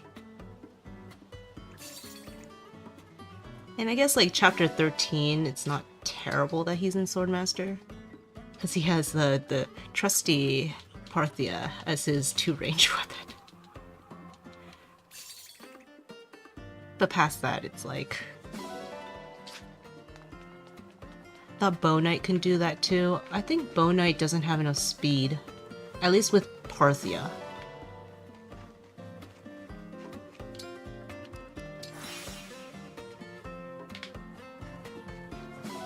Also, I am not going to forget Dean's rabbit, the bunny. Yes. Speed engrave it? So, if I did my calculations correctly, Kagetsu and Swordmaster with a speed augment on Parthia with speed plus 3 inherited, and also like a speed tonic, and this is also with like Lucina who's giving plus like 2 speed. Yeah, Lucina who's giving like plus 2 speed. He still needs 1 stack of Speed Taker to double the Wolf Knight. Because Parthia is very heavy. Oh, I don't have it on Pinhead.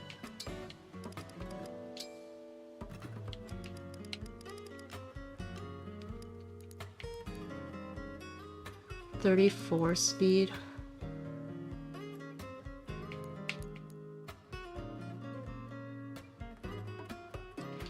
I think Parthia has 17 weight. Yeah, 17 weight. Yeah, he needs all of that. And then he'll double with Parthia.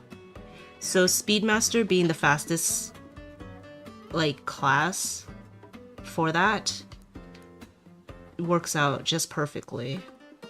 Unless you like rig a plus 3 speed meal or something along those lines, or like a plus 4 speed meal. In my case, I would never be able to do that because you would need Speed Taker on Kagetsu as along with Speed plus 3, which means you either need the well or you would rig cooking to do that, both of which I don't do, so I can't do that, but other people can.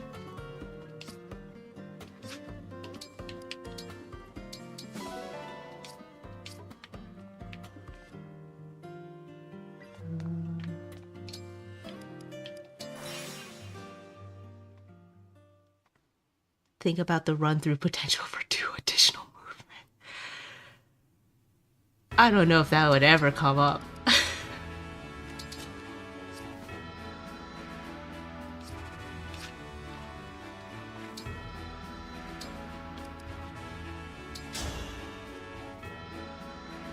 Kagetsu, at your service.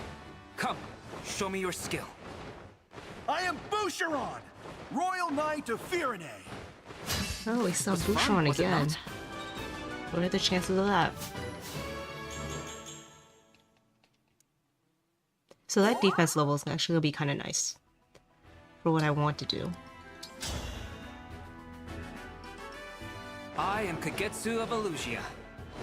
I'm Alfred, Crown Prince of Firene.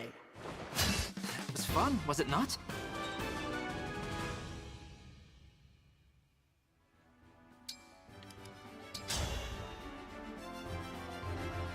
Kagetsu, at your service. What do you mean that Come, never come up? We show me put your him in skill. flyer for only 1 extra I am movement, so Bonet, why not keep him in Royal Swordmaster for Soldier 2 of extra Soul. movement?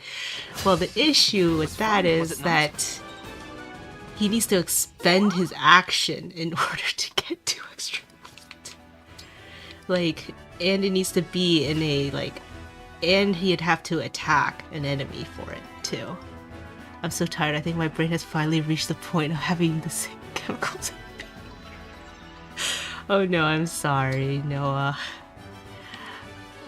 Okay, we're gonna continue training Bonet a little bit. I mean, not really training, he's getting some bond drink. And Veil.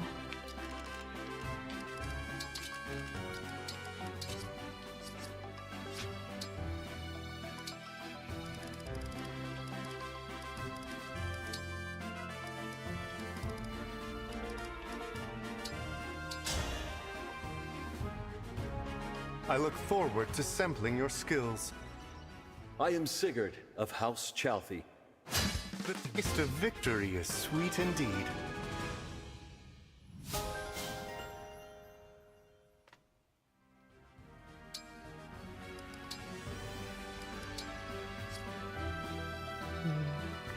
This.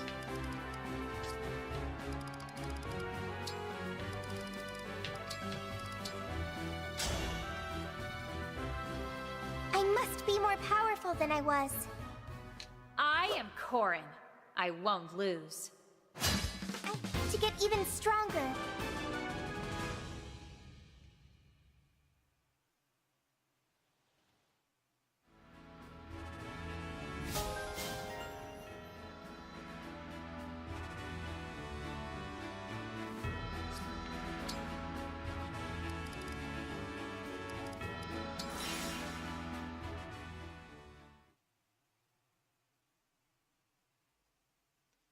It's just ring polishing and we should be about done. This I think will, it doesn't take that much time. Oh wait, no, I need to get It will take Bond some Ride work. 10. You Oops. take excellent care of the ring. That is something I completely forgot.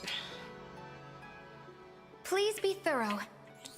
Thanks for always taking I such can't bring good myself care to of the hate ring. cats. Yeah, I'm officially being a glitcher. Oh dear. Handle that gently. Thank you. Now I can stand by you with pride.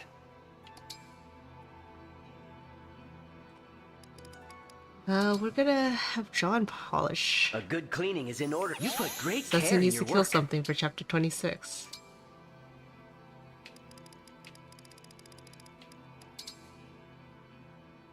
I want to see it sparkle. It's nice to see your dedication to the rings.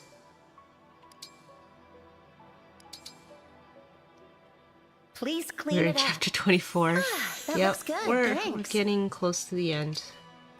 These are mostly faster chapters. Luckily, we don't have to do Can you like make the it Bond shine? game, Your diligence paid off. Bond fragment mini games like Wyvern Ride and all those. I think I'll have enough without it, but I do Cleaning think the ring? ring polishing Good doesn't work. take as much I'll time, ask for your help and again. I might need to save the Bond fragments. So. This ring is filthy. You made quick work of that.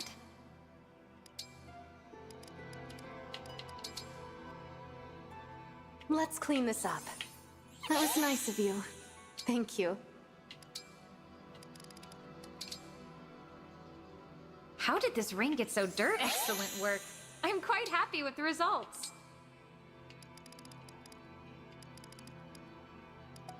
No, it doesn't matter. It looks brilliant.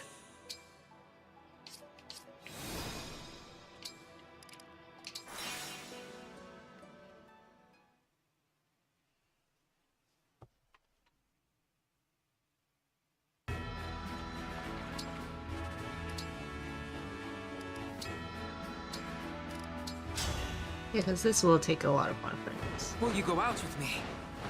I am Marth. It was fun, was it not? Because why not? Why not get some Mercurius EXP?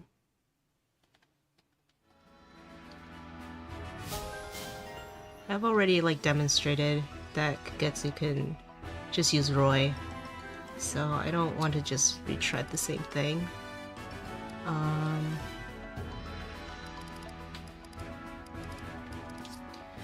I need a weapon on Linden.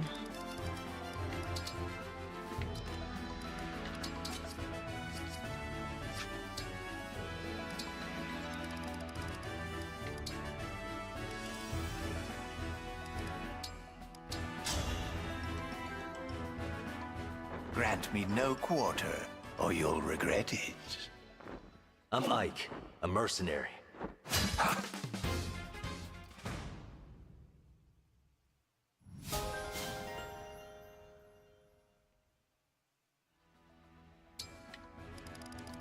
And I think I got Bale and Corn. Yep. That's right.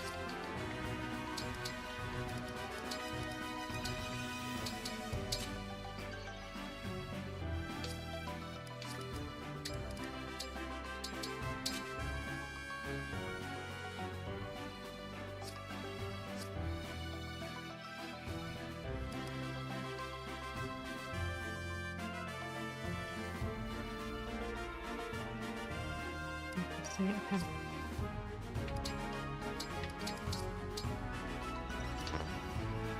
Violet, Let's go. Roll! Ready! Marth, right! Lady Celica! Sir Sigurd! We go together. Micaiah! Of course. Corin! I'm ready. Lucina! Ready.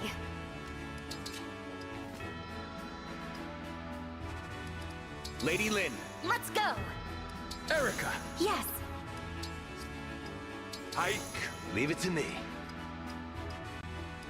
It'll bring back John. Leave it to me. Isn't granting no quarter before crime.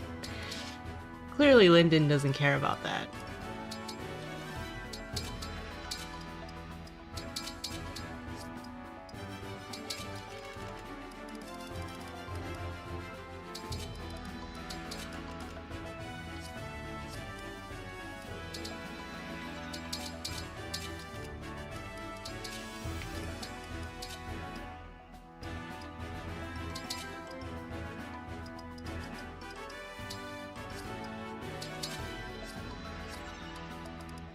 I wonder if the game would crash if we use hacking tools to bond with and Vulnerary without engaging. Good question. I don't know anything about like the kinds of mods and all of the like hacking and all of that that can be done for Engage, and like pretty much the parameters of it. It's an interesting question.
Everyone is not where they need to be.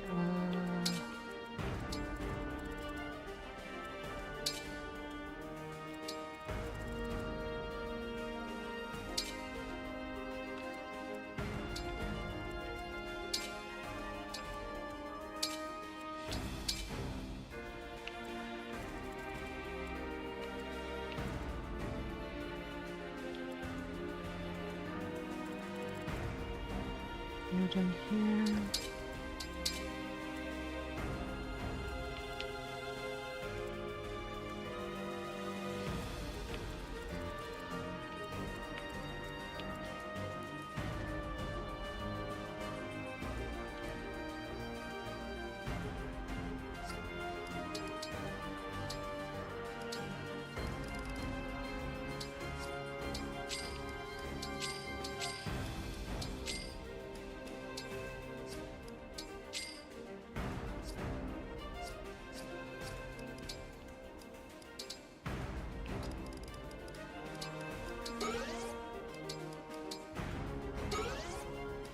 So I can technically just use the speed wing here.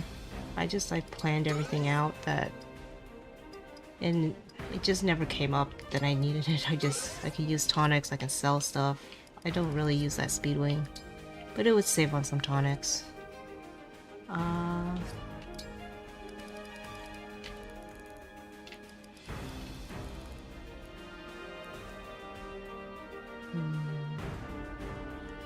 Yes, it is a war crime. An easy way to remember what is a war crime is just thinking about everything you wanted to do it. A good rule of thumb. 42 speed.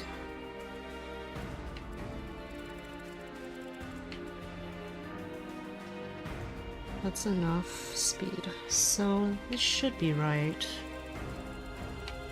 Do want to do one last check.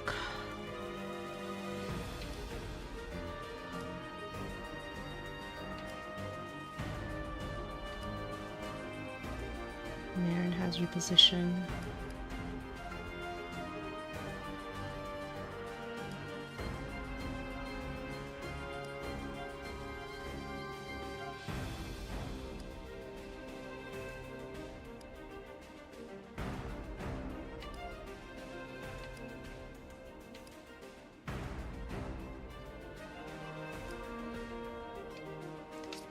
This looks right.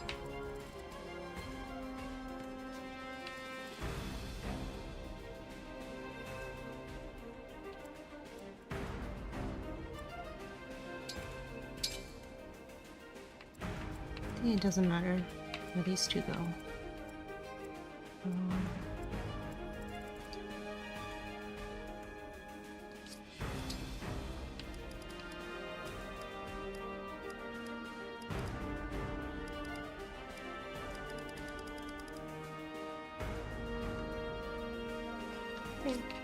So the main difference on this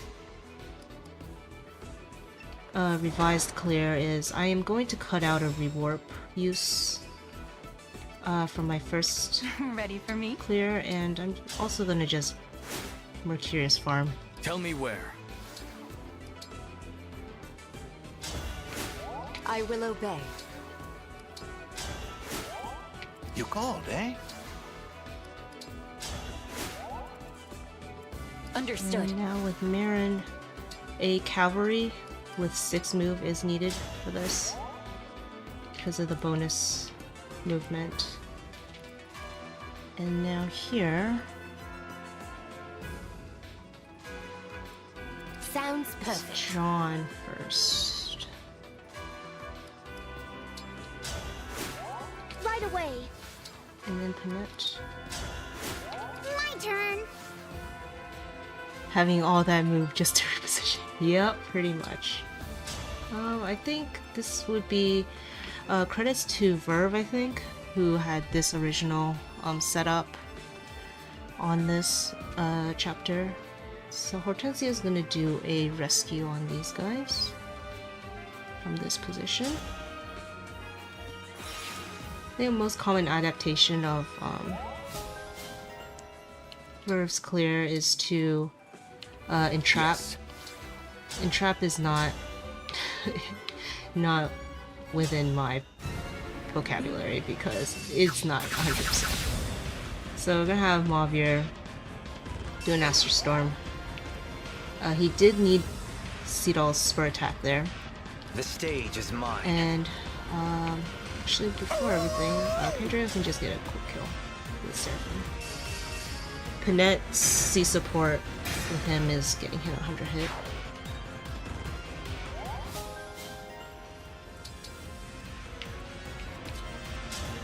Seal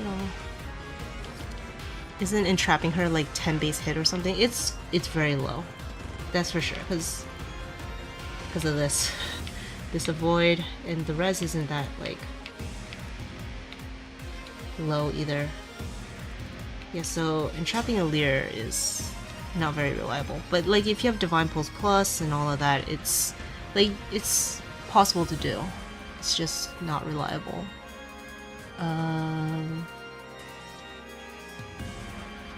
Cedal is gonna dance here so that he can canter back.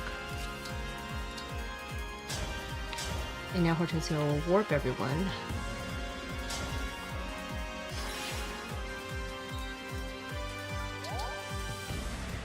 Give me strong foes. Kagetsu will get one Mercurius kill.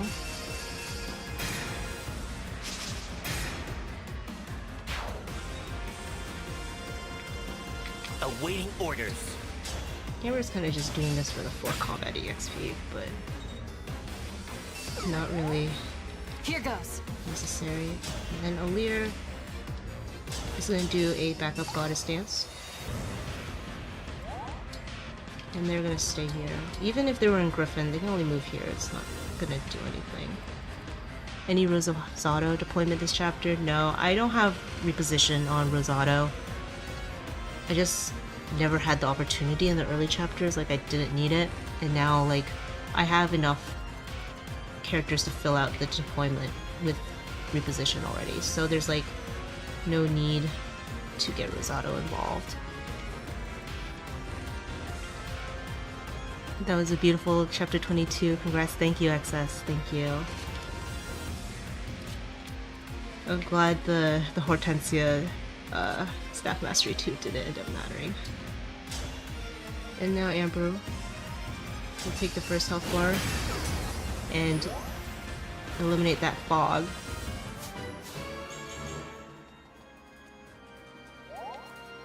So now Pastel Alear is very not dodgy anymore. Especially good to see another person using a general for top left. It's the way to go. Yeah. It's like everything fell into place once I figured out that a general can handle those guys. Before that, I was just so unsure of how to approach the left side. Rosado stocks down. Yeah. Like, even if Rosado came in here, he would just be another repositioner, right? So, Rosado has FX too. Yep. Here, this is where the defense augment actually kind of comes into play, because if I'm using Mercurius, Kagetsu would need the divine speed hit to kill Alear, and so Alear gets their own divine speed hit. And because they're a dragon, they can heal 3 HP. So their benchmark is a little higher because I'm trying to go for this. But with the backup goddess dance, he still has it. Without the +3, with even the 3 healing, he'll do 59. Exactly.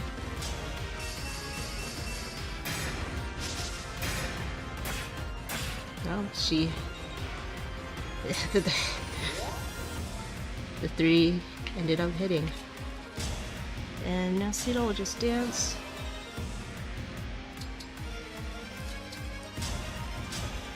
And now he can load Star Rush with Cedal's spare attack. It's just off a little bit before. Rosado has FX too? Yeah. He basically only has FX to shine, which is unfortunate. Yeah, it's like Rosado's stats are better in FX, from what I hear.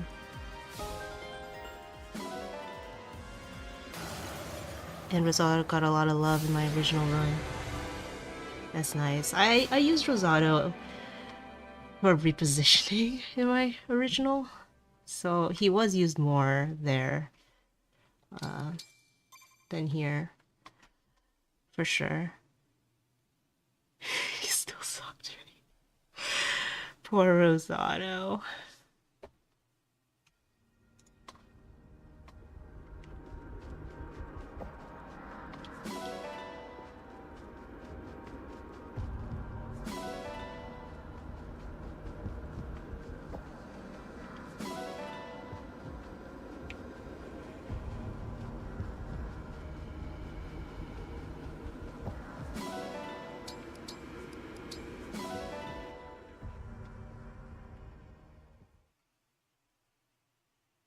No, he was very good, but he had far too much babying, and Chloe was still the predominantly, still the predominant toot until very late game. Okay, yeah, can see that.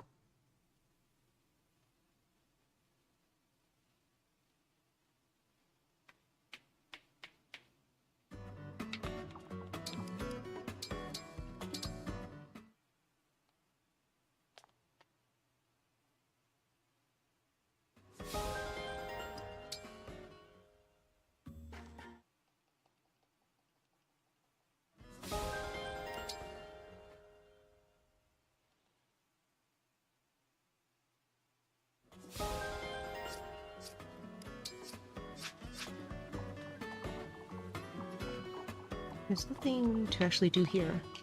We're gonna go straight into arena. And we will probably end up using him in low tier, but there are plenty of better units in a normal run. I think like Rosado at the very least, he also has the benefit of pretty high SP. So he does have that, which means he has like utility things he can definitely be doing. I recall like Linden and Wyvern having similar stats to Rosado. Yeah, I think that would check out. 16 strength, 21 speed, 15 defense. Oh wait, he's... Yeah. Yeah, he does. Is he not pretty much the only base flyer you guys have? Yeah. Mm-hmm.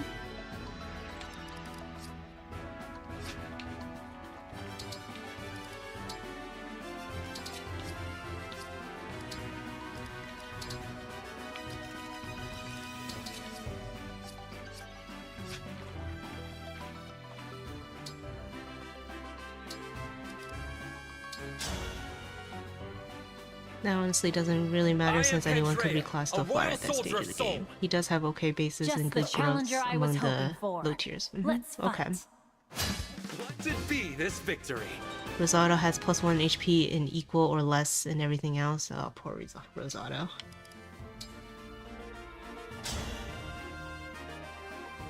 Rosado has nearly identical bases to Fogado too. I was a mercenary, you know. Wow. I'm used to this sort of thing. Wow. Let it be this victory. Rosado's bases are truly sad. Me. Okay, yeah, he reached level 5.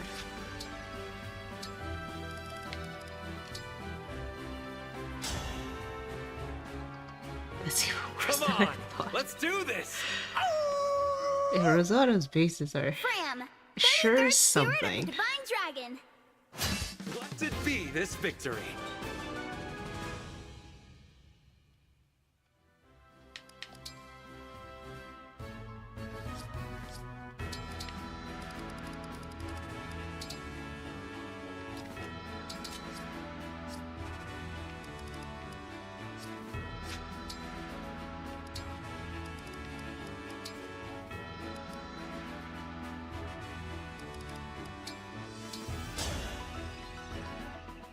Ran out of stats to give out after Kagetsu?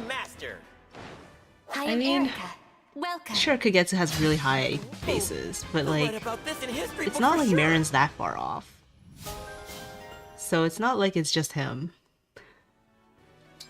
It's just the Soul pre-promotes are generally kind of overstated. Like, at least, like Kagetsu, Marin, Panette, Pedreo.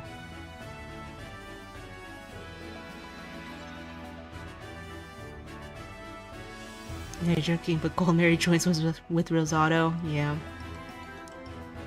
And Zelkov, yeah, he's not really a pre-promote, but yeah, Zelkov has good stats also.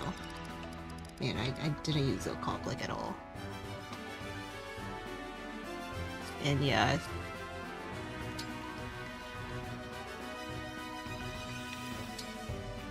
Wish Rosado was earlier in the game so you can use his growths more. Yeah, it would have been nice if that was the case. The thing is, it still take a really long time for him to catch up with those bases.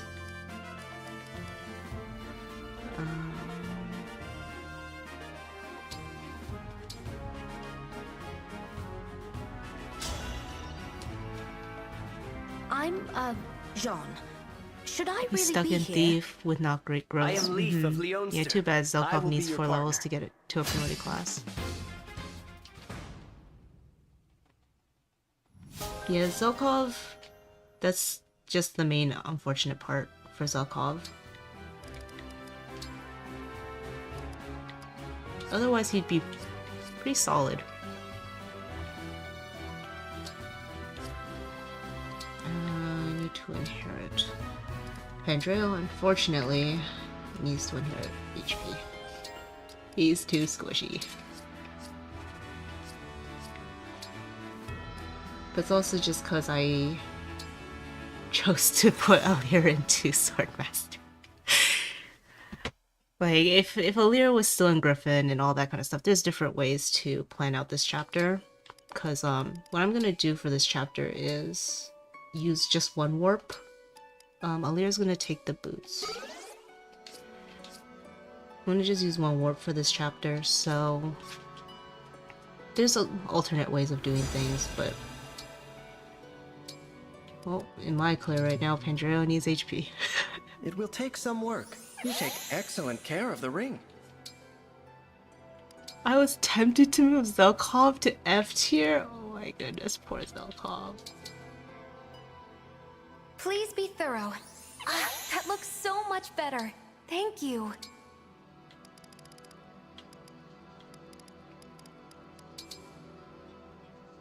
Handle that gently. Well The done. only thing he has The going ring for him is shines Speed like Dance, new. which is replicable by Amber or Yunaka or literally any other unit you feel like reclassing.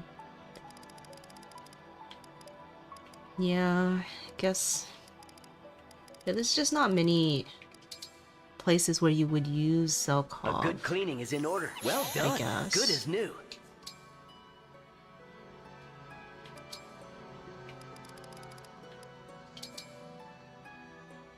Do you think you can make it look nice?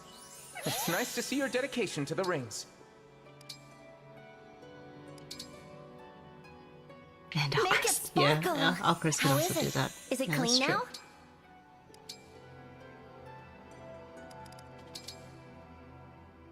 Can you make it shine? Is it clean now? Wonderful.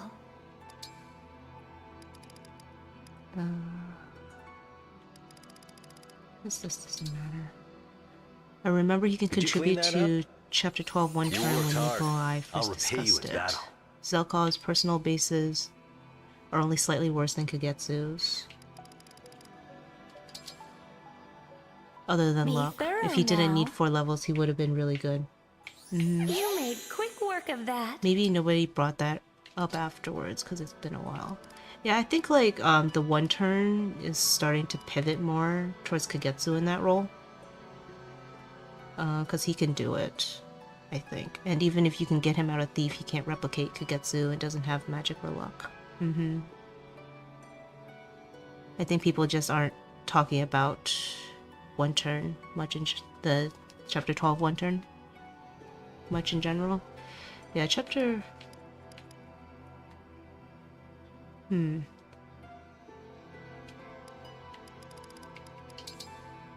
I know I don't Sorry about the review hassle. too much on That the was nice of you. chapter 1 Thank chapter you. 12 one turn, just because most of it is probably unattainable for me. But like a fun fact is that I did try to get a chapter 12 one turn fairly early on when I was planning like, I'd my like the ring first clean, please. Excellent work. version of I'm the quite LTC, happy so with I the know a little results. bit about what's needed.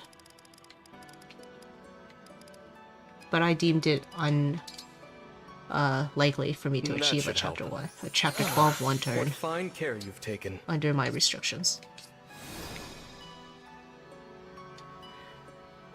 Linda's prepped to help kill the boss.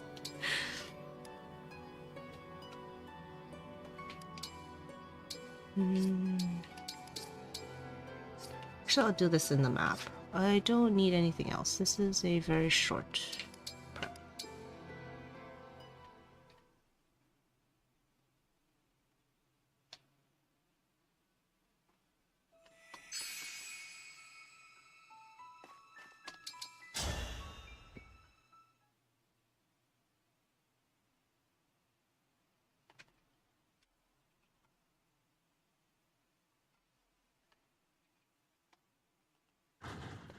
I think the main issue with chapter 12, if I recall correctly, is that you need a strong Alear or Chloe to kill the top left guy, and you can't kill him at one range.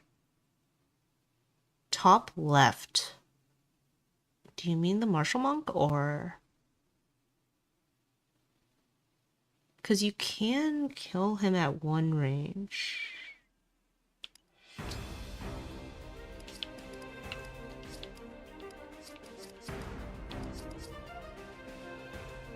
I guess you can use like Wyvern Amber.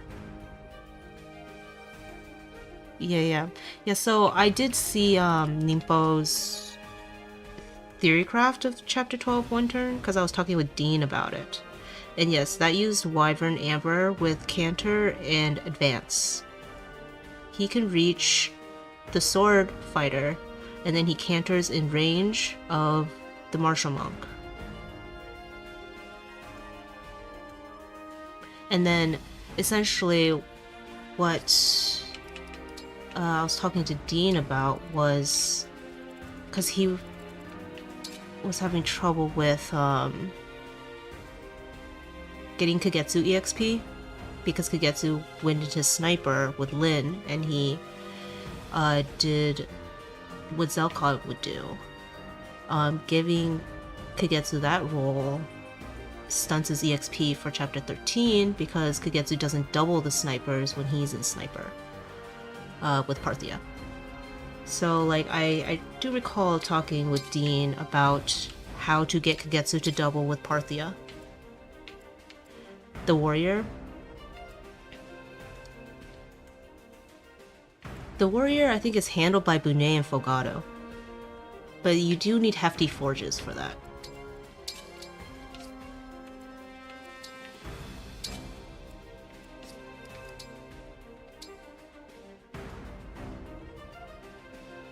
I think he's fine in EU now. Oh dear. Violet! I'm ready. Lucina! Together! Lady Celica! Yes! Micaiah! I can do this! Sigurd, leave it to me. Mark, let's go! Lady Lin! Leave it to me! Yeah, so I'm not gonna deploy everyone. It's just gonna be these guys. People down here can go and get a kill somewhere around here or maybe here, but I don't feel like it. I don't need it. And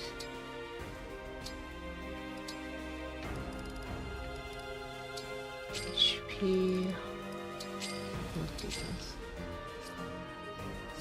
No, like the unreliability in chapter 12 one turn is mainly that the warrior behaves weirdly regarding his weapon choice.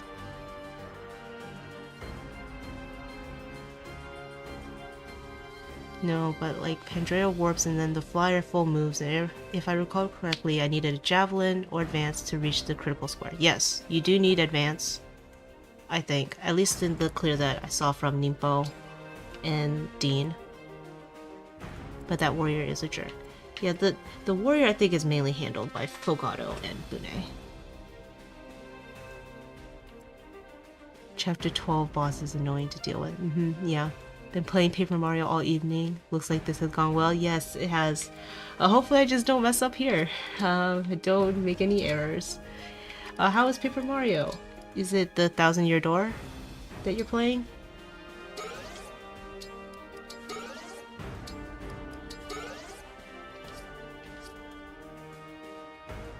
Just wait and see your gold tier unit and a skyrocketer performance when only bad units are around.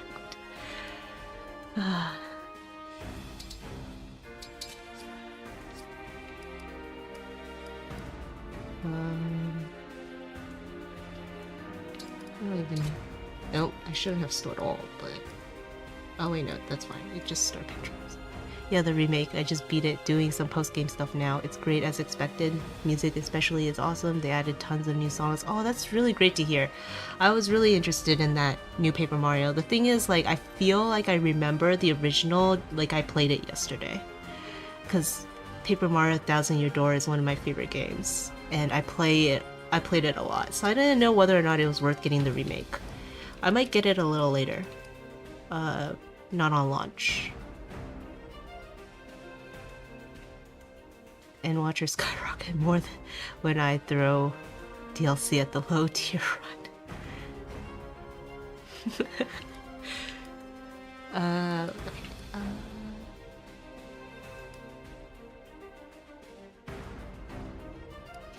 Andreo, 1 warp.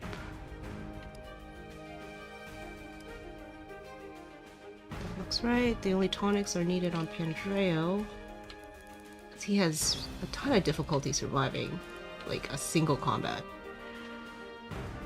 My brother got it, so I'm playing his cart, since I didn't feel the need to buy it myself. Oh, it makes sense.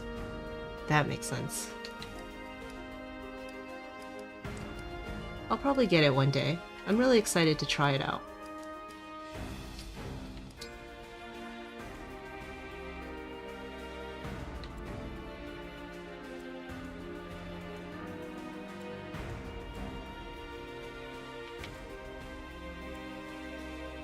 Okay, this looks right. I don't need any other skills. This should be right. If I can 3-turn TQ. First try, 3-turn of chapter 5. Right away. You should get Paper Mario Adeline. It's really, really nice. I'm very partial to Thousand Year Door, in particular. I'm always first just gonna Astro Storm with Lumera to apply Draconic Hex and some chip, because the chip will be needed. Where to? And now we're just gonna do 1 warp.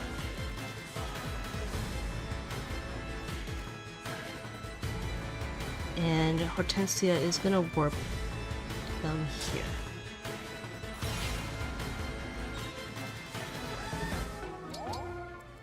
Let's pray.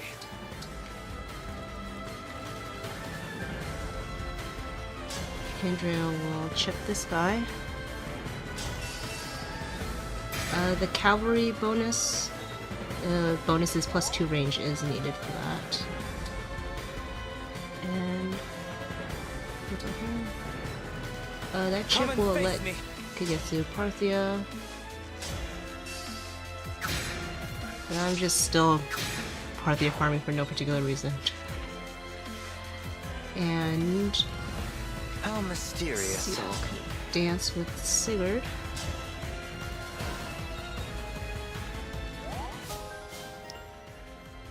Big personality detected, yeah. Like, even if it isn't due to big personality, Hortensia having 7 move because I gave her the boots early on for like my chapter 16 2-turn and all of that is relevant. Like, it was relevant last chapter too, I think. Relevant quite often. And yeah, here I do need Hortensia's big personality to just use 1 warp. Now Pandreo goes here. Yeah, he doesn't survive without, like, HP +5 inherited or something. He's just barely off, even with the defense and HP tonic. It's because of the resonance damage that he doesn't quite survive, so he needs to inherit some defensive skill.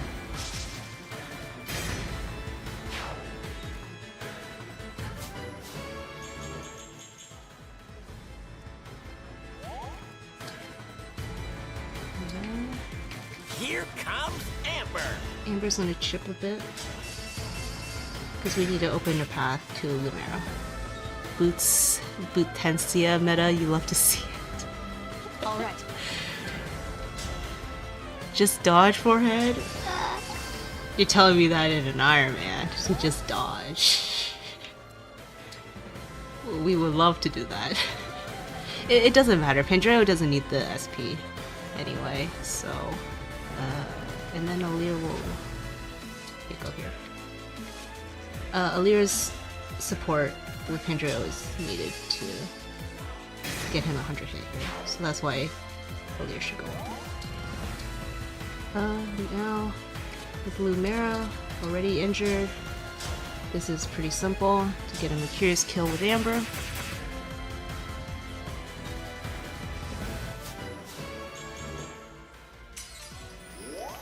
Like this Alear being in Swordmaster is not relevant at all for this chapter, but it was relevant for last chapter. And then Kagetsu can get a Pathia, 2 Pathia kills.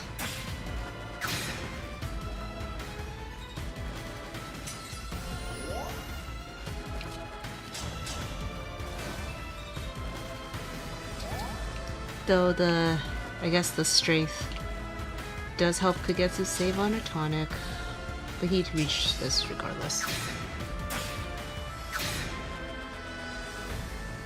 Time.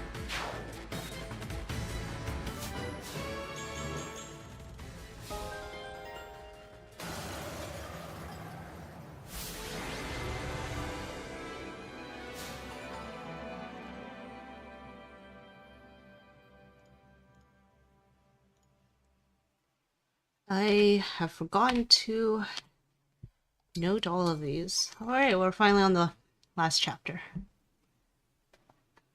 Rip Parthia Res Boost not being... It was relevant before. Several times before. It doesn't need to be relevant all the time.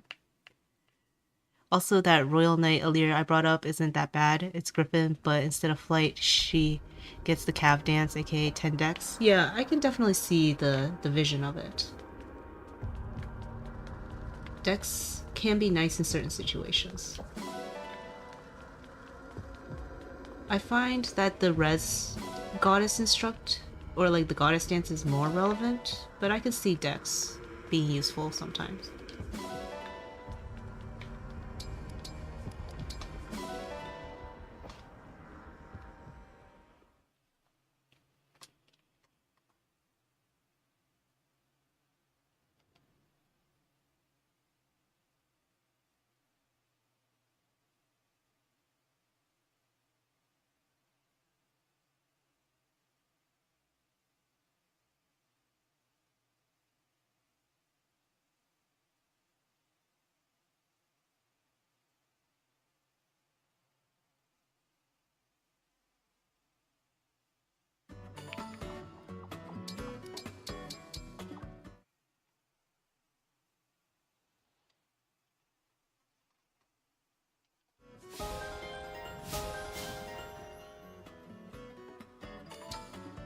Yeah, the Res Dance is good, which is why Rosado is always immediately useful for being a flyer pre-promote. Yep. Definitely see that.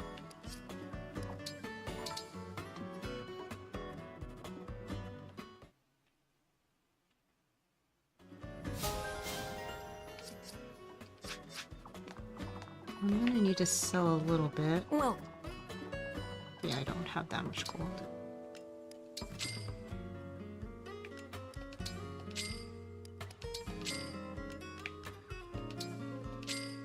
But at this point, I have a ton of resources that I'm not really using. I don't need like nearly any forges. I thank you. I thank you. All I thank through this. you. Do So come it's again. like this final chapter is not really strenuous. Wait, when is the Res Dance useful? It was useful in chapter 20 for me. Kagetsu needed the Res Dance to survive Gris and get all the Parthia kills. I think it's like slightly relevant in chapter 21 also, where Kagetsu once again is trying to get a bunch of Parthia kills, and with the Res Dance from Saphir, he'll survive them. Though I think he might also survive if he had like a res tonic, so that one's not as relevant.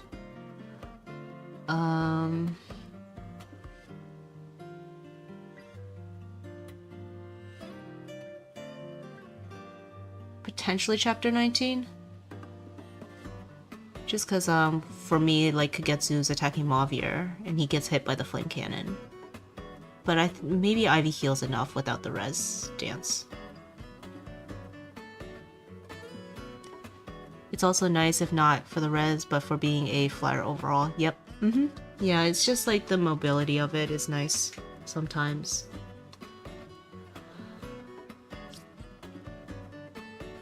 I got the 3-second seals. Wait, no. I was at the blacksmith. So in order to enable getting Bunet and Diamant some action, since that was what... I think Flash and Fire wanted to see Diamant, and Dean wanted to see Bunet. So on the Silver Blade... Well, I can engrave that. And then the Silver Sword will get the Roy engrave. And then I just need to do one double log. Plus one top. I'll be here. That's about it.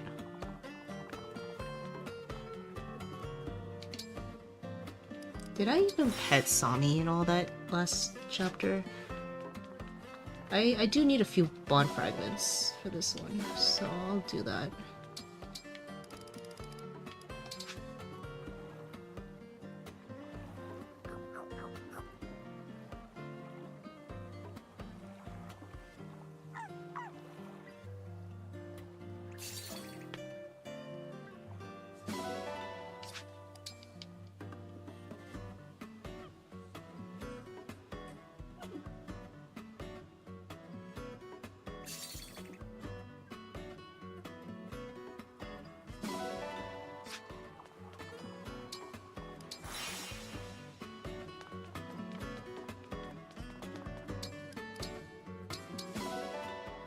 This should be more than enough.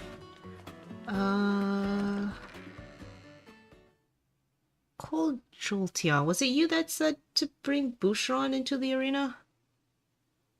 Or... Oh, Pandreo can't reach level 8. Bouche Arena? Okay. We'll give Boucheron Arena. Here, have Alphonse wandering.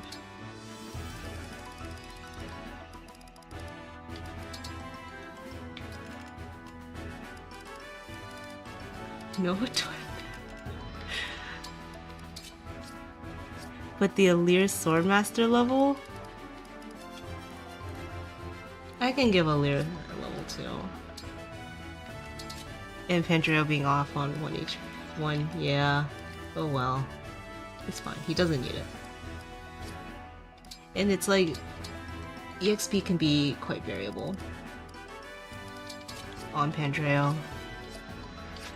So maybe sometimes he reaches it, sometimes he doesn't. I'll give Alear 1, and then we can give Boucheron 1. No holding back. I am Chloe, Royal Knight of Firene. Oh, I won. Well, Alear won theirs. I do not have high hopes for Boucheron, but there's maybe a few characters he can beat.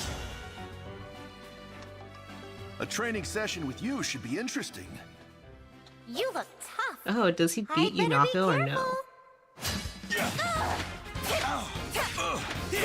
Wow, he beat you. You got me. I worked up a good sweat. Good job, Boucheron, I guess. You're getting me achievements. Nice. Guess I'll just do one more.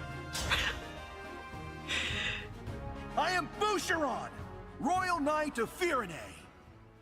It's me. Oh, Alchrist isn't promoted either, so this is looking Okay, well, Alfred didn't, and Boucheron's just hitting. I worked up a good sweat. Well, he's actually hitting. For LTC staying for best round. Yeah, we're definitely messing around here. Amber has a weapon. Trey doesn't need anything.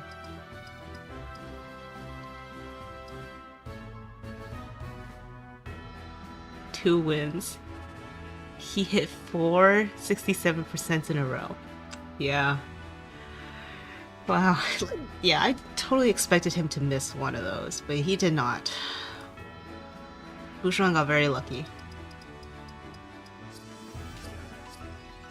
I'm not gonna do ring polishing this chapter just because I didn't like use most of the relevant bond ring, like the relevant emblem rings that people want to get bond rank with, so there's no I'm point. looking forward to this. It was fun, was it not?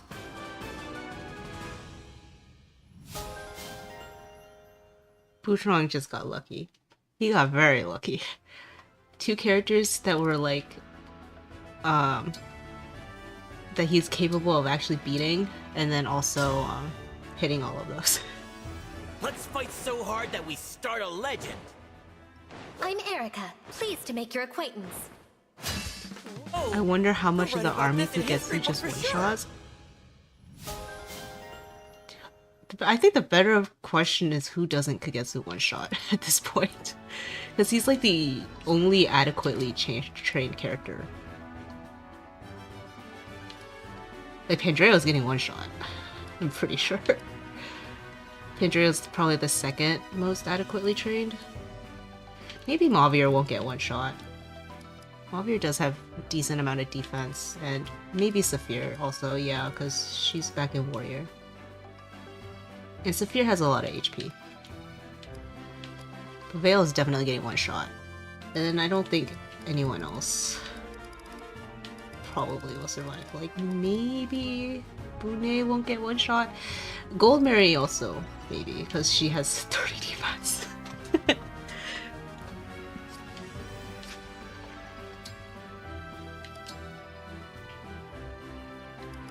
Did I get... Okay, I did.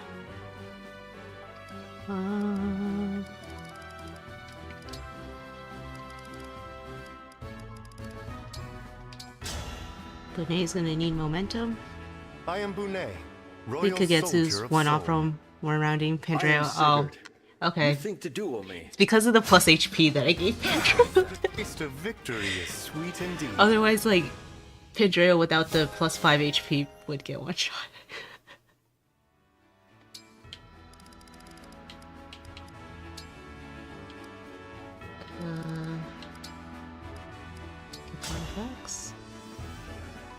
I am Vale, the Dragon Princess. I am Corin. I'm looking forward to this. To get even stronger. And this is with Wyvern Strength, not with Warrior. Oh yeah, that's a good point. Kagetsu is switching into Warrior right after this. So he would have plus 3 Strength.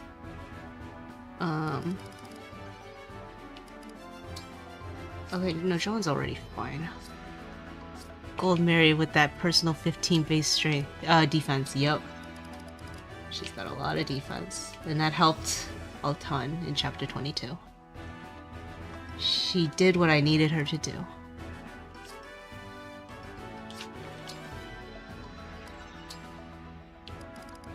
Does Warrior Kagetsu with Roy one round, one hit KO everyone but Goldmary? He might do, he might. We can see, I guess. Roy, to victory! Because I'm gonna change him to Warrior. He has 40 strength.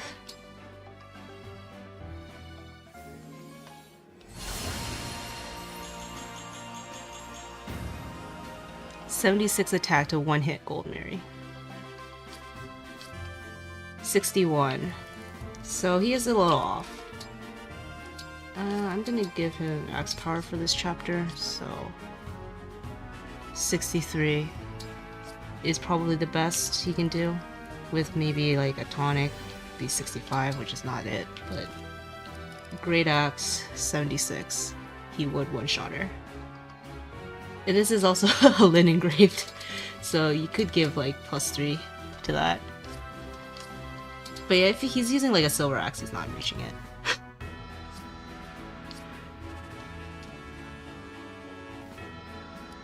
Yeah, Kagetsu has a lot of strength, actually. Like, the perception that Kagetsu has like strength problems probably just comes from the fact that they're using him as Swordmaster and not putting him in high strength classes. Because like this guy comes with 1 less base strength than Panette. And Panette is like the highest base strength, like the highest strength unit. So Kagetsu's 1 step below that, bases wise. So he does not have low strength. Just put him in a high strength class. People think he has strength problems. Yeah, I've seen it quite often. They think that he has strength problems. He doesn't.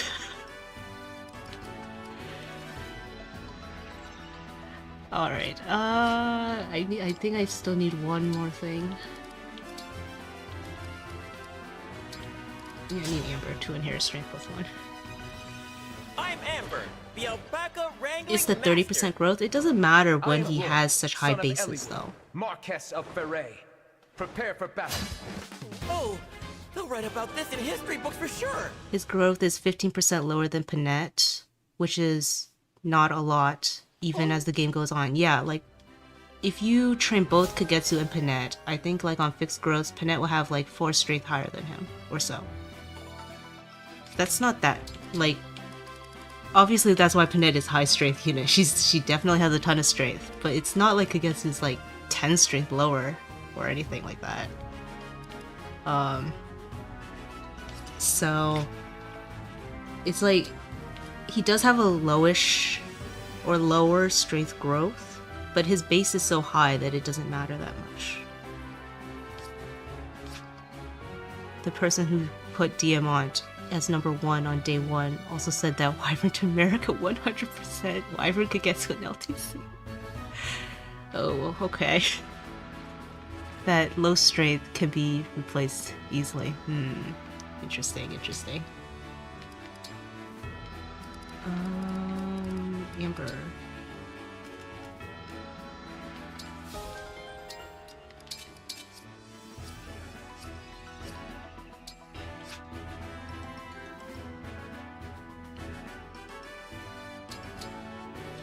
Should mostly be it. We'll class change Pendreo to Sage.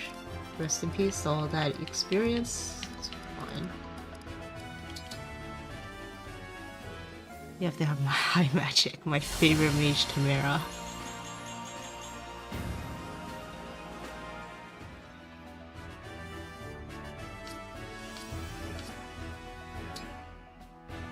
The Diamant S tier day 1 was interesting because it was for a video game website as well. Oh, okay.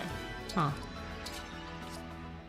I did notice that early on many people do not look at personal stats. Yeah.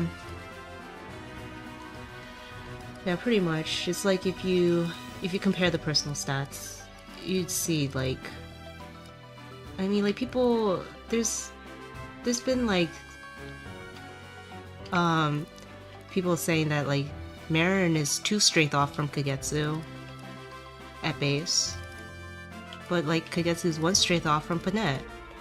So it's like he's even closer to Panette than Marin is to Kagetsu. Obviously, like Marin and Kagetsu's other stats are quite close, so that's why they make the comparison. But like Marin's strength is not too bad either. But it is like a notch lower, because lower base and also lower growth.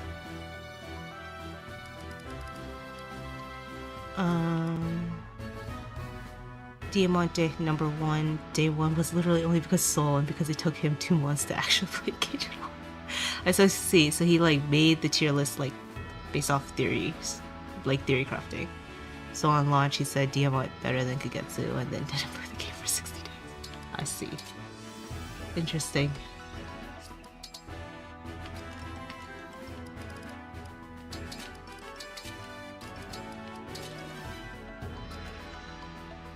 That's why Marin does other things unless you don't use Kagetsu. Yeah, I think Marin's probably better doing some other things. It says she's just gonna perpetually be lower strength than Kagetsu. So it's like, take advantage of her high magic instead. Yeah, take advantage of her high magic. Have her excel in something that will differentiate her from Kagetsu. I don't think making a worse Kagetsu is what you want to do. Just use Kagetsu and have Marin do something else, because Marin's quite good. Marin's magic combat is really nice in Wolf Knight. Yep. Yeah, because like Levin Sword, right? Early tier list discussions has its own charms. Yeah. It's always interesting to see like early tier list discussions, because it's just always gonna be a fun ride. Roy, I'm with you! Lady Celica! Of course!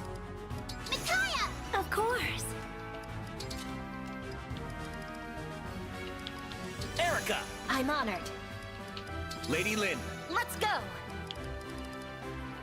Ike! I'm ready.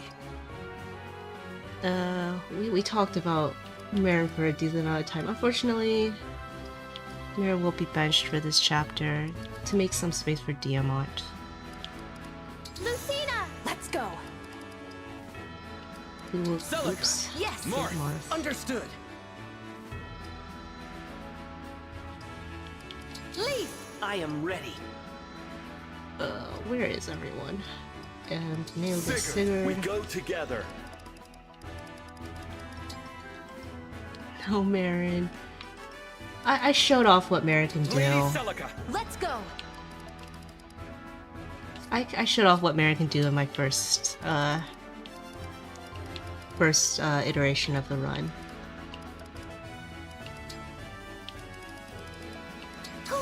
I'll protect you. And I guess... Clan or Saline, chat? Who do you want to see? Clan or Saline?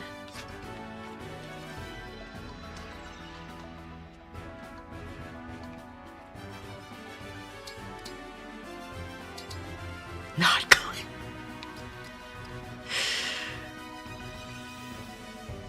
Bow Knight Marin was cool. I want to try that next time when I play Engage. Have fun with that. I think Bow Knight Marin is quite nice.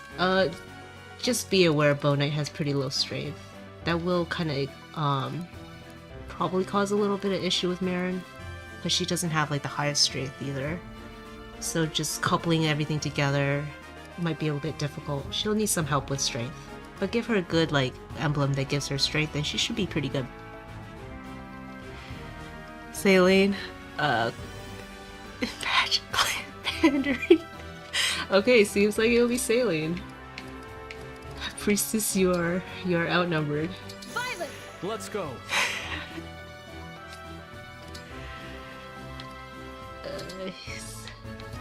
And here.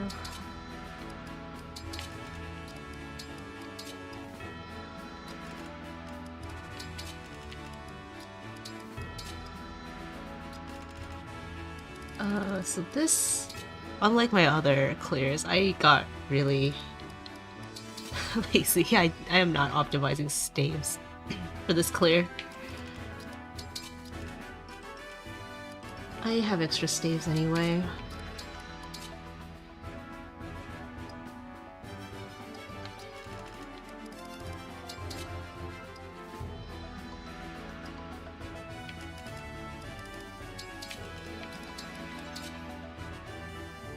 If you have DLC, Bow Knight Marin with Tiki can be fun.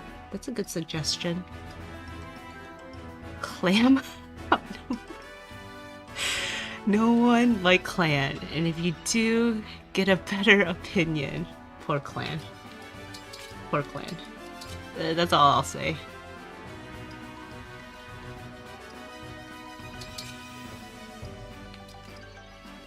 I sure hope I calculated everything correctly for this.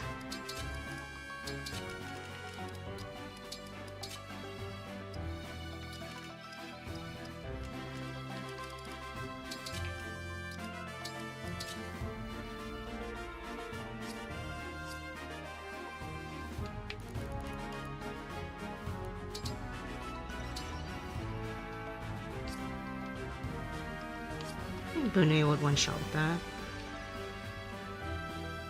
There's someone in a server I'm in who's the #1 clan fan. Well, I had a playthrough where I used clan casually, and this clan was like +10 or something on magic, I think. Boy, did clan feel pretty good to use when he's like +10 on magic.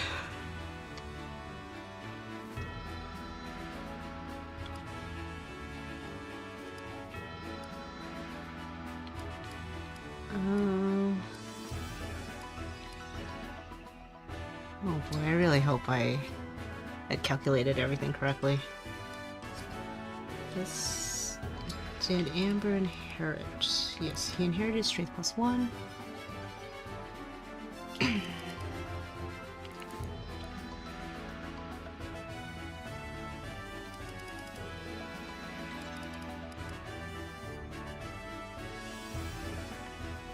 Had to ban clan in a PMU I did because I got given him in my first one. He went 10 levels with no strength.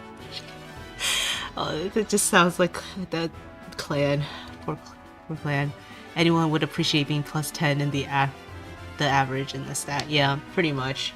Yeah, clan felt really good to use in that playthrough, but I imagine he would not feel good when he has his averages. Just got back from breakfast. Did I miss large personality being important? Yes. It was nice to just use one warp for chapter 25. There's like, I have different configurations for doing chapter 5 with one warp, but I think all of them pretty much require a big personality.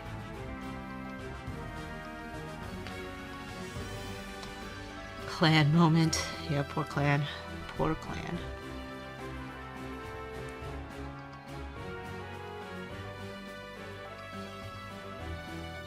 I think it's fair to say that Kagetsu is the best unit in efficiency runs, whereas IV is stronger for the turn floor. I can see that. Kagetsu, what he has is reliability. And so that's like super nice. Like the moment I got Kagetsu, there's like maybe 1 or 2 combats the entire time where it's just not 100% reliable from him. So like he is really good. Yeah, I do like large personality in chapter 25, yeah. I think it's like that just one tile helps.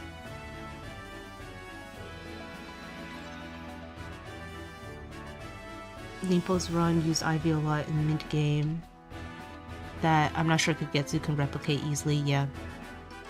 The turn floor, lowest turn count, forgetting about reliability. Yeah. Yeah, like, Nimpo's run... So I think like the differences is that chapter 13 would be a 4-turn, if I recall correctly. I currently have a 5-turn of it. And... Kagetsu is not going on the right side. I just don't think he is. And then chapter 14. I don't know if like, is Ivy the difference maker for the 2-turn? Or is it just everyone getting there and everyone being there? 1-turn chapter 12, 4-turn chapter 13, 2-turn chapter 14, 3-turn chapter 17. I can see that. The 1-turn for chapter 12, I think. Maybe... I don't know how Dean, because you mentioned that you have an updated one. Wonder how that one's going, because we did talk about Kagetsu with the 1-turn. And how Ivy's used in that one. I can see in that one Kagetsu being a little more prominent. But the others I see Ivy being more prominent. His Panette is 0% queen. Yep. Because Panette just has enough base strength to last her. Yep. Finished chapter 22 last night. Ooh, good to see it. Hope to see it soon. Adeline, yeah, your run also turned forward most maps.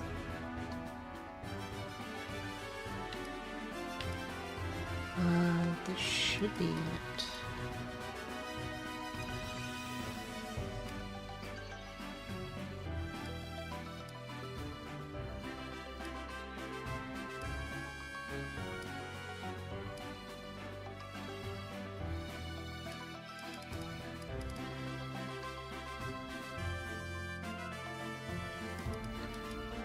Thunder and Thorn.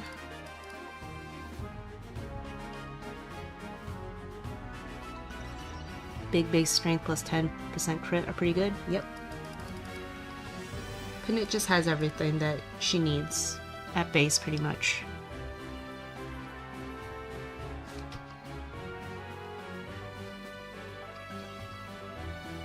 Also, while it's less related, we should mention that Chloe is the best with DLC. I imagine because you can snowball her early, right?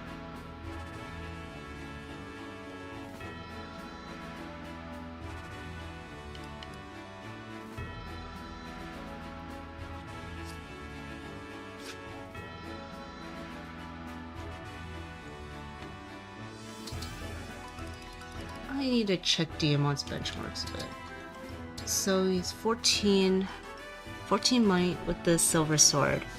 How much does Medius have? Defense wise. 20 defense.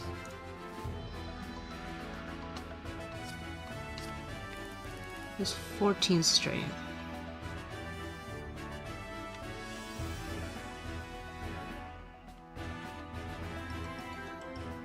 (42, 14, minus 20, times 3.3). Okay, so he will need strength tonic.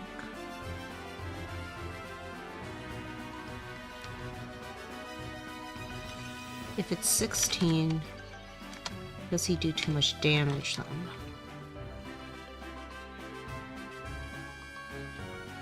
Should be fine.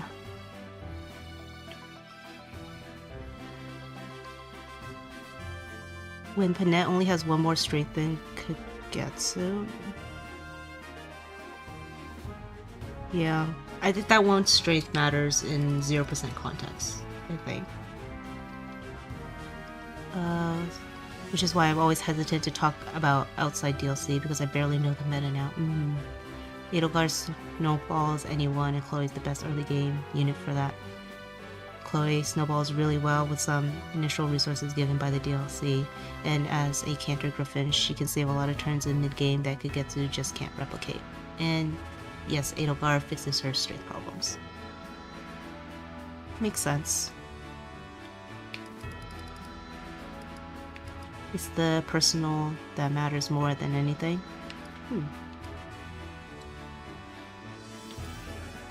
Otherwise, Saphir would work just as well after she joins. Well, the thing is with Panette is... Let me go into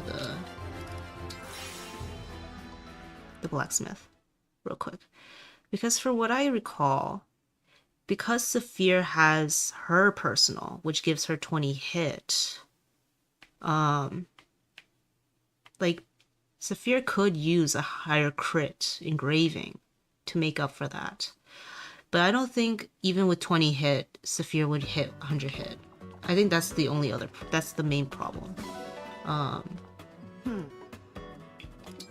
And yeah, like Reploids is saying, Panette has availability. Because it's like, compared to this gives 20 crit. While like corn engraving gives 30, that would make up the 10 crit difference. But yeah, I don't think maybe the 20 hit from Saphir's personal is not quite enough to get her 100. Meanwhile, like Lin Engrave gives like 40 hit or so.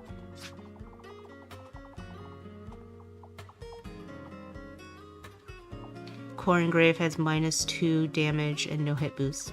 Yeah, I can only see it really working with Saphir. Because of this, to help the hit. But even then, I don't know if she'll get 100. But it'd probably be better, well, like, the -2 is not too bad compared to, like, what Lyn gives -3, right? So, it's like,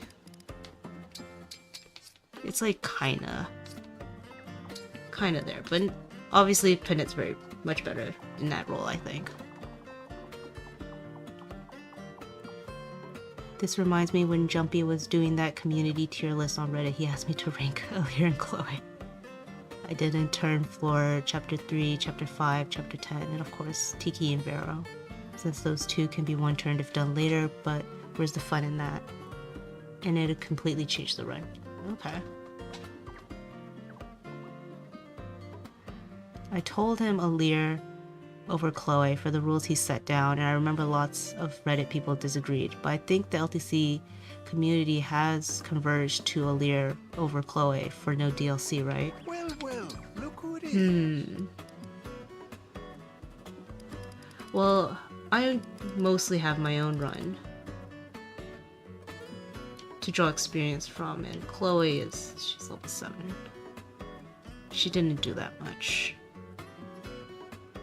And I did find it easier to just abandon giving her resources in favor of Louis, because he immediately makes he can make Chapter 6 more reliable. And then I don't know if like Chloe, if there's a way for Chloe to make Chapter 7 more reliable, but on top of that, like Chapter 7's a little more reliable with Louis there too. So yeah, I'm not sure. For me, Chloe doesn't do much in my run. A shame, because I did bring her pretty high to like level 9 on my first run, and now here she didn't even reach level 8. What she can do can be done by Louis and Alear's support. Overall, it's just good, yeah. To be fair, Alear combat sucks too, but at least her personal skill is great and she doesn't take any deployment slot. Yeah, that's true. I think like Alear's utility is kind of hard to replicate. Their personal is just... it's relevant. And they were like, at least in a run with no well, they're one of the few characters that can get Canter. Because you need to get them to Chapter 10. I mean, to level 10. And then they should naturally about reach the amount of SP for Canter. So yeah. Alear's not supposed to do combat perhaps except in the low tier run. It's okay guys, the full tier list will be coming after Chapter 17 is done. I don't know about that. I don't have much opinions on the tier list really. All I can say is how like impactful these characters were in my run. Whether that applies generally to like everything, that's like a whole different story. Well, we're here. Let's get through the final chapter. The final battle. Are you ready? I think with Louis and Chloe, Louis allows 3-turn Chapter 6, but makes Chapter 8 2 turns, where Chloe forces 4-turn Chapter 6, but makes Chapter 8 1 turn.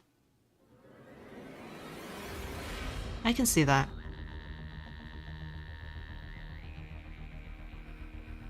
But Chloe is useful for longer than Chapter 8 than Louis.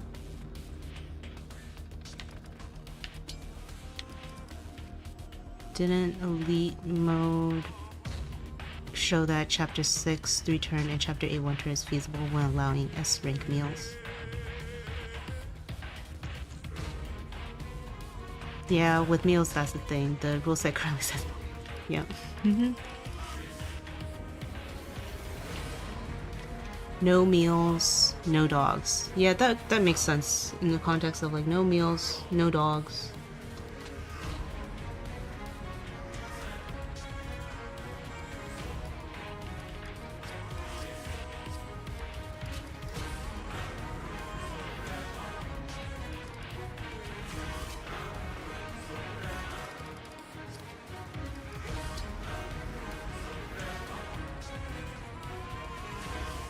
No meals, average dogs, and well.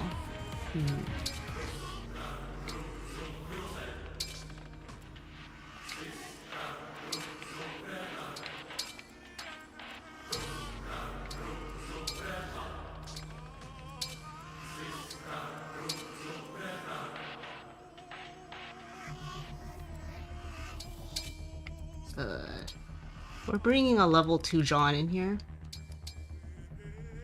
But we're gonna class change him to, I believe it's Axe Fighter. Yep, Axe Fighter.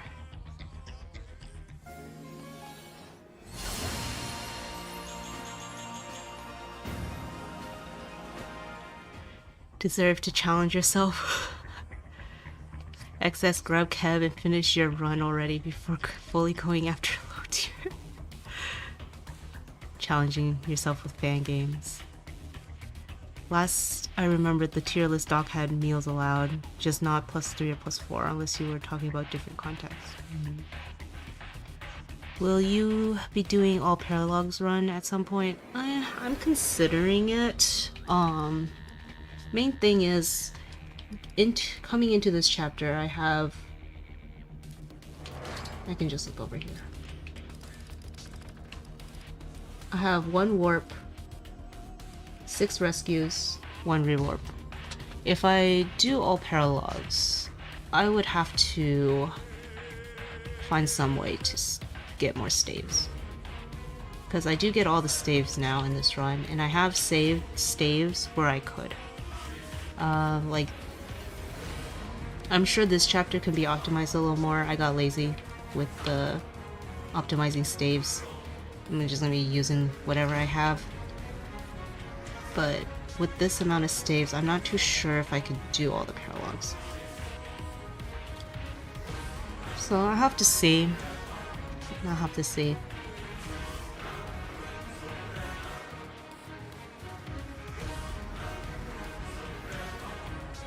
But Kev has been going through some life events, so I don't want to bother him too much. Hopefully soon, though. Hope things are going okay with Kev.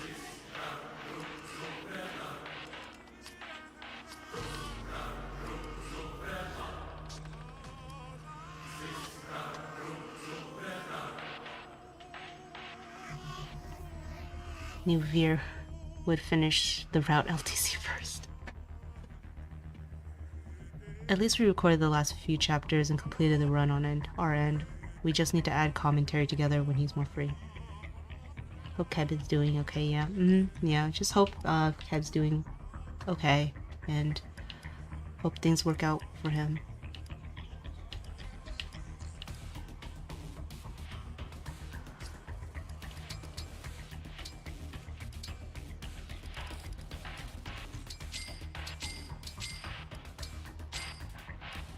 Oh, I'm out of money.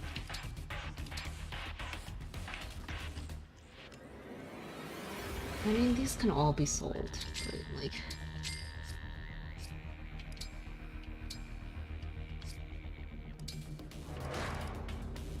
I got index, 2 speed.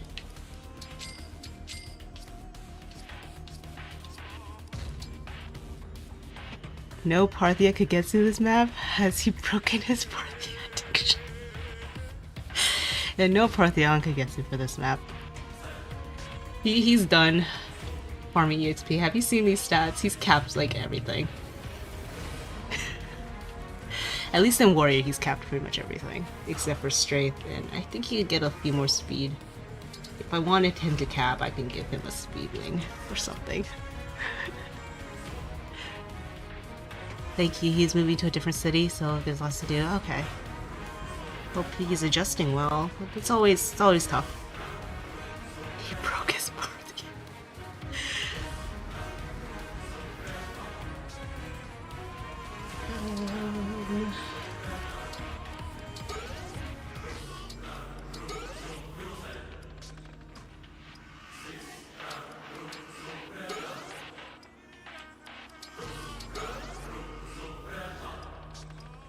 Maintenance decks.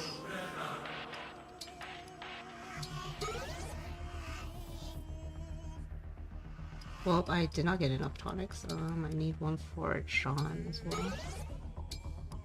Magic speed on fail.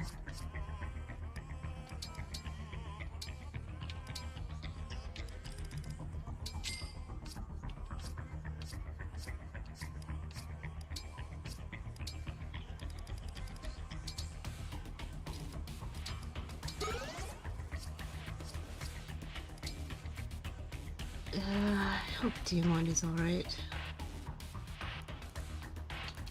Maybe I'll just give him other weapons. I don't know.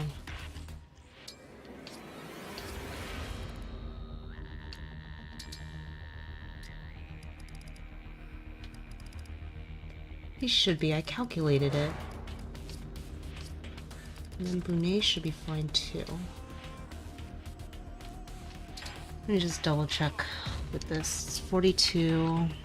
The third times 3. Plus Bonet's base 15.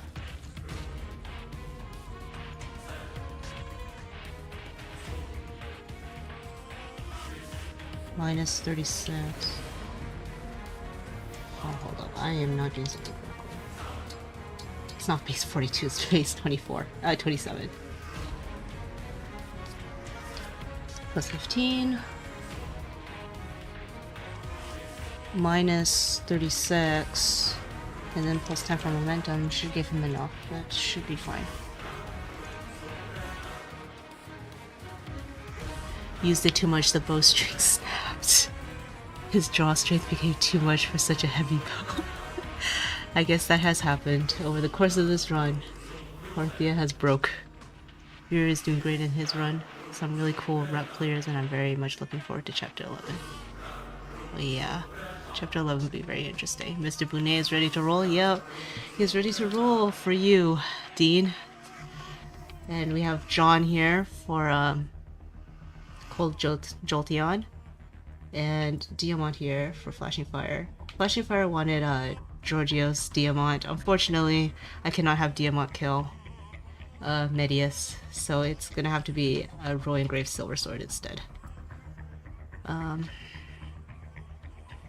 Now Bonet is being deployed. I feel bad for Sombron. Yeah, he's gonna have to deal with Bonet potentially wanting to lick him. And yes, you have strength.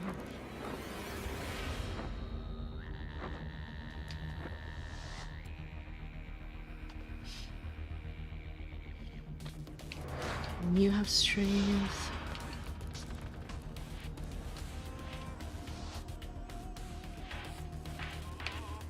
You have a support with Alear.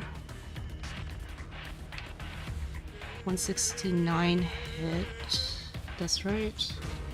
Adriel's completely fine. Does John actually hit the threshold for the Sage Lord? Well, you shall see. Shall see.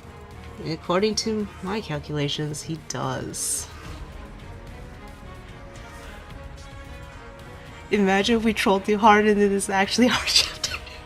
I am a little worried that I might have just miscalculated something. Potentially wanting to lick him, there's no potential about it. Wow. Yeah, so Sombron should be quaking in his boots.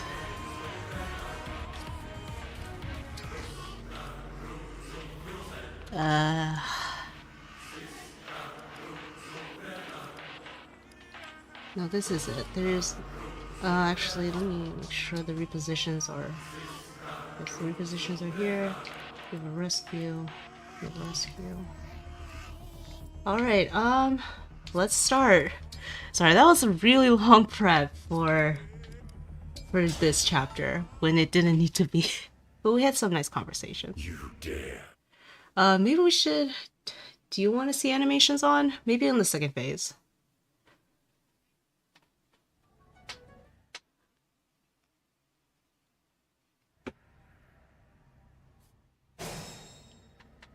Bonet wants to taste the dragon, and he apparently had no game with the Alear.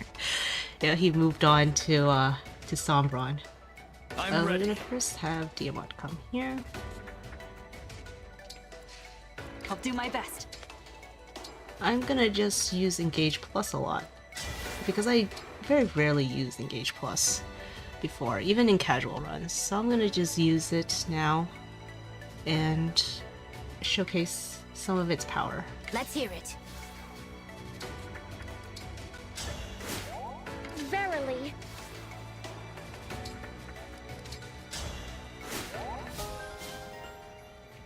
I can handle it.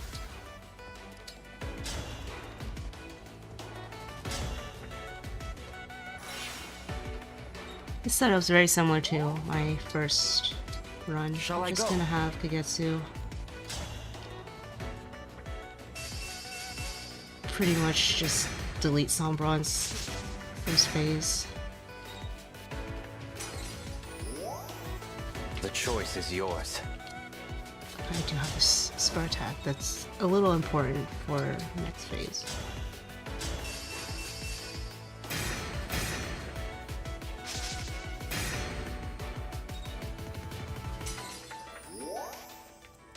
Power blooms in me. And sailing will goddess dance. If Kagetsu got hit twice, Represailles can Great Sacrifice, but it's like such a low hit rate anyway. And Kagetsu will finish. I don't need to reposition anyone anywhere. Seedall is gonna just stay there. Also. Out of my way!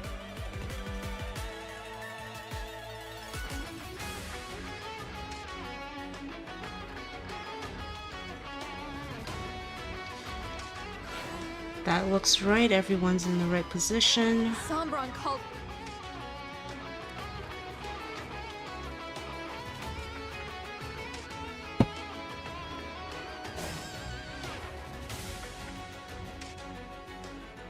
We'll start with Pandreo. I hear you. This is the same as before. We just have rescue. Since like all the Dark Emblems face effective damage from their respective counterpart,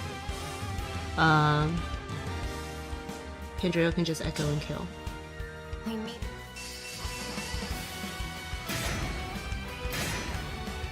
Big personality, so John reaches. Actually, I do wonder. I don't recall whether big personality is needed. We can see. Pandreo cleanly finishes that off. He did need to reclass the stage for that, because there's like the 20% bonus. Or the plus 10% bonus. And now... Okay, Brunei. I'll dish it out. You should have enough. Brunei at base should have enough. Yes, he does. To one-shot Loptis with a Silver Blade, Ike Engraved Silver Blade, and with full momentum. The Divines.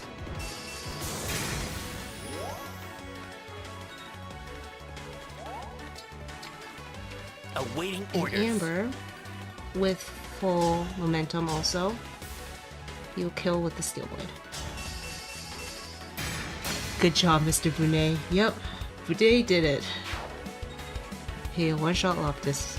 Mainly with the help of a very high might weapon, because you multiply the high might weapon's attack, or might, by 3. So, he's able to do that. Yep. Alright, Mauvir's going to Astra Storm Veld.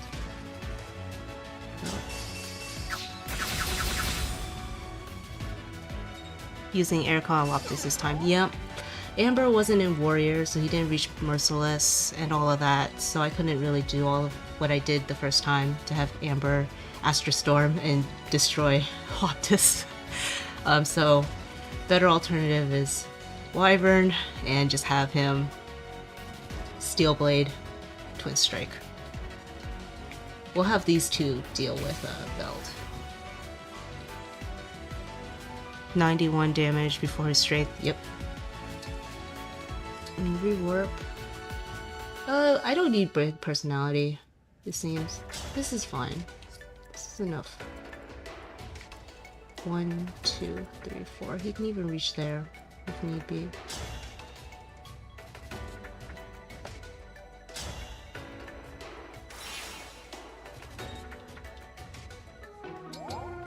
Panette's gonna be nice and just destroy the first health bar so that John can have some fun. Oh, I was thinking of no Mickey warping. Oh, okay, makes sense. And John can one-shot Veld with quadruple hit. A level 2 John. I think you need like 12 strength about, I think. This is like what you need. It's because of the Draconic Hex debuffs that Jean can do this. Otherwise he definitely wouldn't. But you only need 12 strength.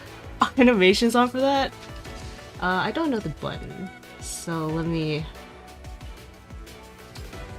just put the animations on, I guess. I hope that goes on. You radiate. Is your in... I won't run anymore.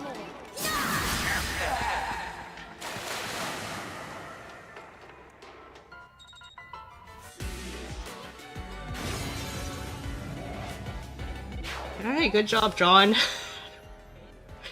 Yeah, the benchmark for that is so low.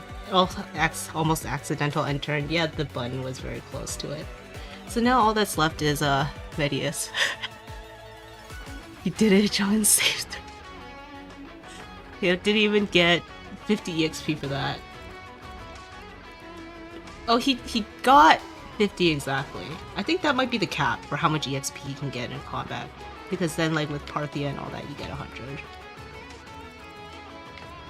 Alright, this part's a little more complicated. Kagetsu will first one round here. Oh, right, I have animations on. I guess you'll get a crit for good measure. John and Bunei are heroes, I'm proud of them. They put in work. They definitely put in work. And now Diamant will good. Just barely not kill with this. You can't place the cursor on Kagetsu and then say this part's complicated.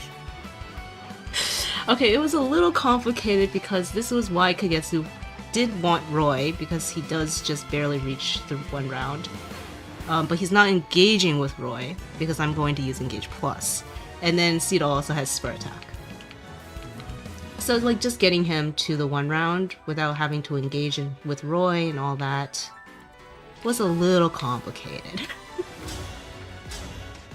So Diamant will nicely chip this down for us. Like he could use like Georgios and then just destroy Medius, but the issue is then I would need Kagetsu to try to weaken, but he has a crit rate, and like you saw, he crit. So we can't have that. We can't have it. Saline would have done it, shake my head. Yeah, she would have. She would have. I was actually thinking either using Saline or Marin for this, and but Flashing Fire wanted to see Diamant, so let's use Diamant. I defeat. Fate has brought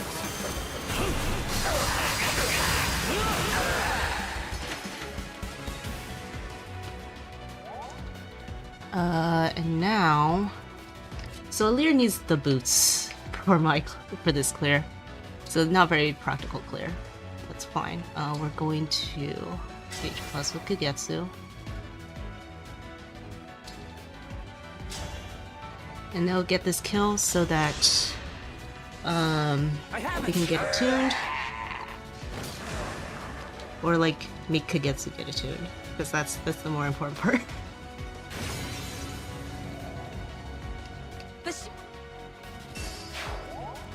and they're going to canter here.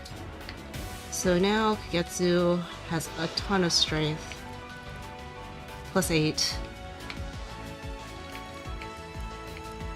Does it say here? Yeah, it's because backup gives +2 strength. So that's why Alear wanted to be a Swordmaster. And then they can use these 2 weapons.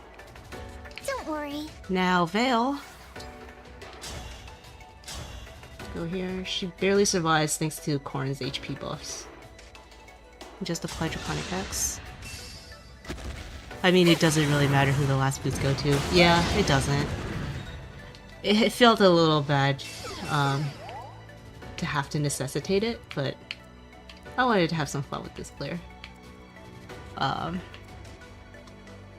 now simply just dance. Should be, yeah, we'll just dance. I forgot to use them.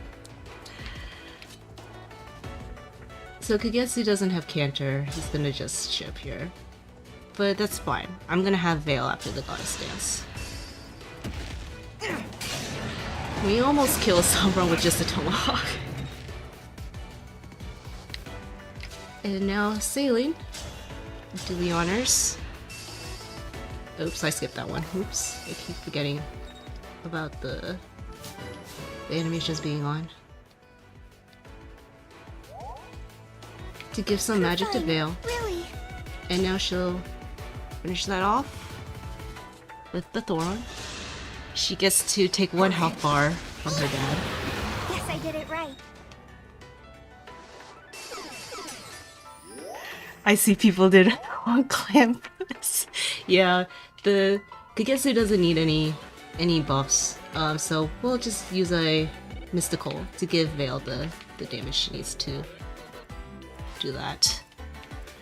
And now we can just do this. He gets pretty much like ×2 multiplier on his Brave Axe against Sombron, so he doesn't need much else to reach this 1 round benchmark. It's the power of Engage Plus. I am guided by the emblems. We'll have Kagetsu do that 1 more time. We'll save the final health bar for Alear.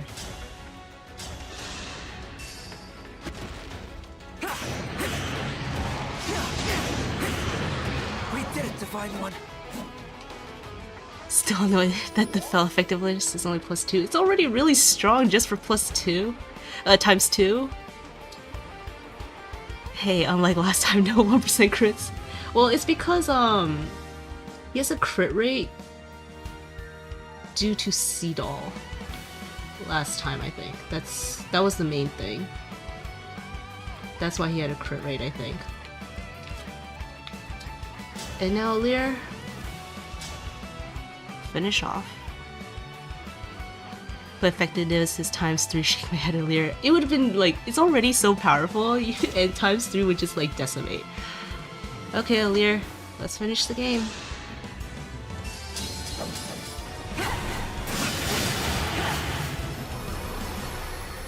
With the Divine Dragon! Engage blast!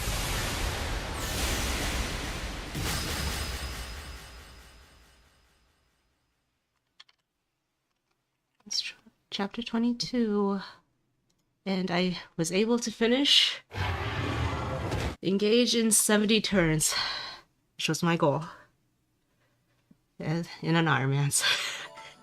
Thank you Crush Boom Bang, thank you Mac, thank you Priestess, thank you Adeline. Well, this was a journey. Thank you Cold Jolteon, thank you Aggro, thank you Mako. Thank you, Reploids. Thank you, Excess. Thank you, Elite Mode. Thank you, Evan. Easy. Well, it did take 4 attempts. It did take 4 attempts to get through that early game. But on the 4th attempt, it did make it. Finally, after help from Dean to make that chapter 3 more reliable, and then after some of my own time to make the chapter 6 a little more reliable. It is finally done. Do H4 next. I'll have to see. I'll have to see what I do next. I'm not too sure what I want to do next. Cause like there's the idea of doing paralogs, all paralogs, but it'll definitely not be an Ironman for that. And then I also have like other games I want to play on the backlog that are not engaged, so I'll see if, like what I do. Because I've been playing this game quite a lot to get this Ironman LTC up, so I've neglected a lot of the other ones. I've been like wanting to play Tears of the Kingdom ever since it released, and I haven't even touched it. Been thinking of getting back into H4 Ironmans. Yeah, time for other games. I also want to do probably a casual run of Engage at some point again, but it's probably after a break. Because I was playing like a casual, fully randomized deployment Ironman that I very stupidly got Alear killed in core and paralog. It was going well, so I kind of want to like, I want to run back. But that's obviously going to be a casual run. But I do have like my Twitch on this stream. Maybe I will stream some casual Engage on my Twitch instead. Probably reserve the my YouTube for the LTC content. So if maybe when I do decide what I do next, I might do that. So you might see me on Twitch for it. And then maybe I'll play other games, who knows. Those will probably all be done like off on my own time. And then we'll see what I do for Engage, because I do kind of want to still revise some things.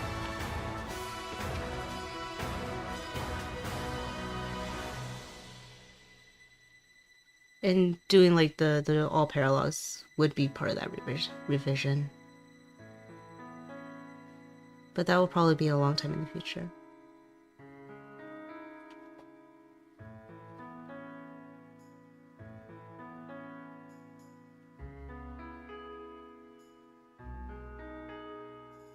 Alear's most used emblem, Marth. Interesting. They use Byleth quite a bit. Surprised that wasn't their most used emblem.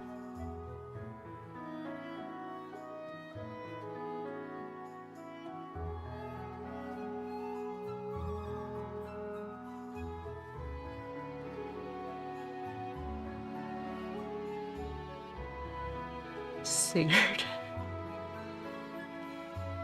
He used Sigurd on Clan once. What about the Celica?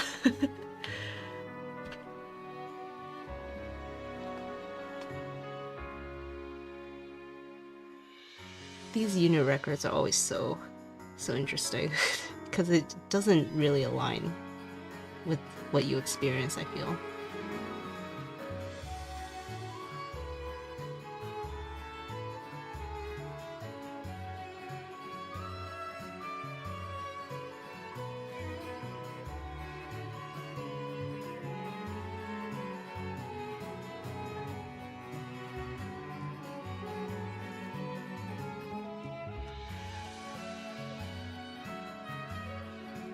Alfred got a kill? Alfred... I mean, he killed the Flyers in Chapter 3. So... I guess those counted. Like, sometimes I feel like these unit records don't take into account enemy phase, but sometimes they do. It feels... I don't recall Alfred getting a kill anywhere else. I know where like that Boucheron one kill did happened from. They don't save enemy phase? Okay, so then Alfred got a kill on player phase? I'm trying to remember when. I ought to head to bed soon, but it was great hanging out. Alright, see you, Cold Jolteon. Have a good night's rest.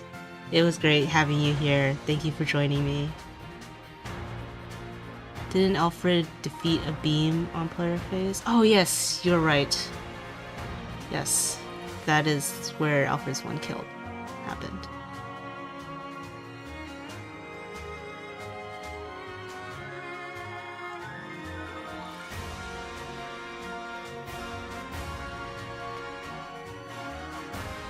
Let's see the tier list. I don't know if I have a tier list for you guys. I don't know if I have a tier list. I think like just what I've done in this run would just be like how I like, because I prioritize certain units, right? I prioritize Kagetsu pretty early on because I know he's good. Like these are my thoughts on the units pretty much, and like there's certain units like Ivy that are better than what I've done for her, but I didn't have the resources because I was trying to maintain reliability. And then there's like, you have Chloe also kind of falling into that.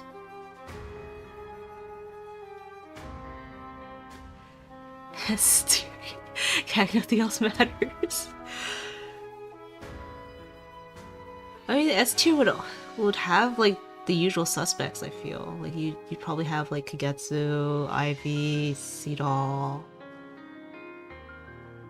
Pandreo, Panette. You'd have all of those. I don't think like even like with my clears, I didn't prioritize Panette. Like I don't think there's still much room to argue or discuss that Panette's bad or worse than S tier.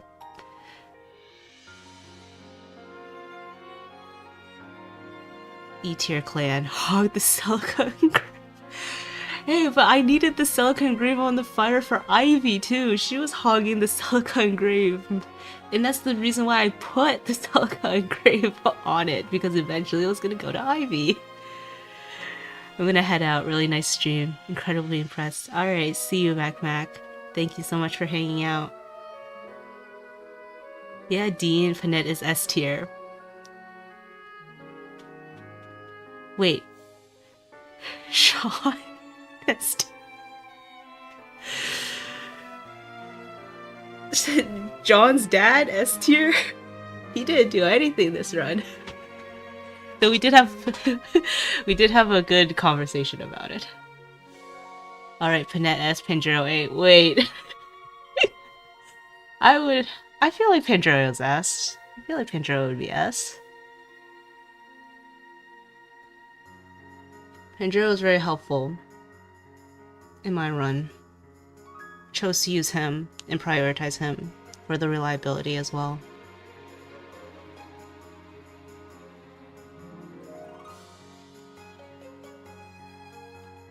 Unfortunate that Vulnerary kills were not undocumented. Yeah.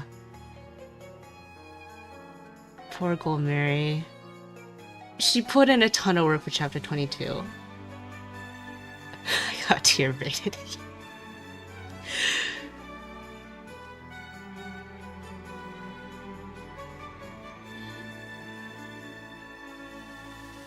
Like, I guess maybe you guys, like, there could be some discussions to be had near, like, the bottom of S tier where you would separate S tier and A tier.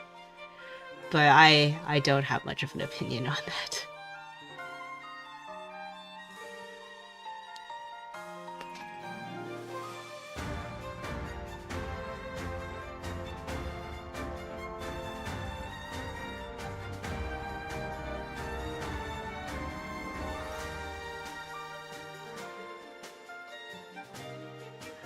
Well, we can start up Marin vs. Amber again?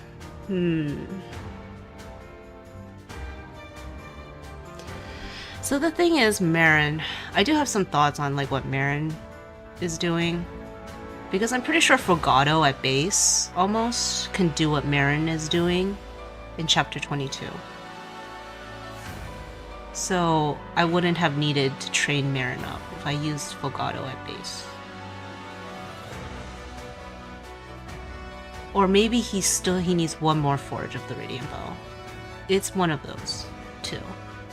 But the thing is, it's not like I'm training Marin just for chapter 22.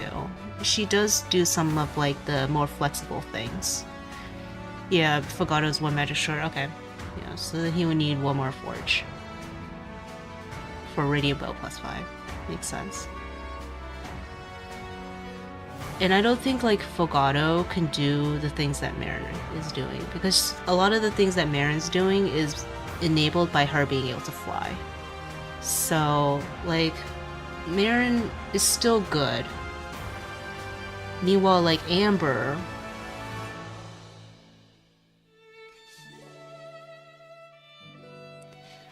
well, in that case, I don't think Fogato and Amber support. Well, in terms of like Amber. Oh yeah, that's true. That's true. Fogato, yeah, and Amber don't support. So that one combat wouldn't really work. That I had. I have been thinking Amber over Hortensia and Marin recently. It's an interesting take. Not one I would necessarily disagree with, because I do think Amber puts in a lot of work in mid-game. Those momentum Astra Storms are very strong.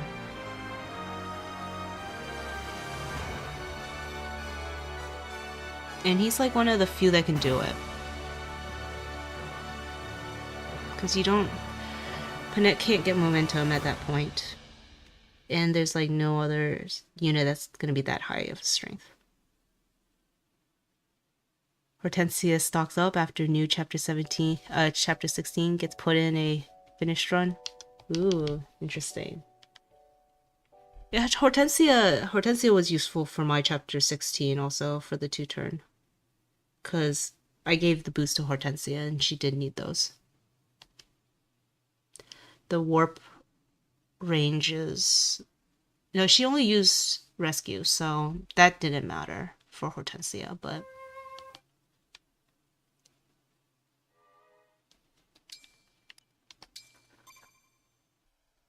Yeah, in a no well staves run, I do see Hortensia only being a good support. Yeah, pretty much. Pretty much. She's not gonna do much besides just staffing.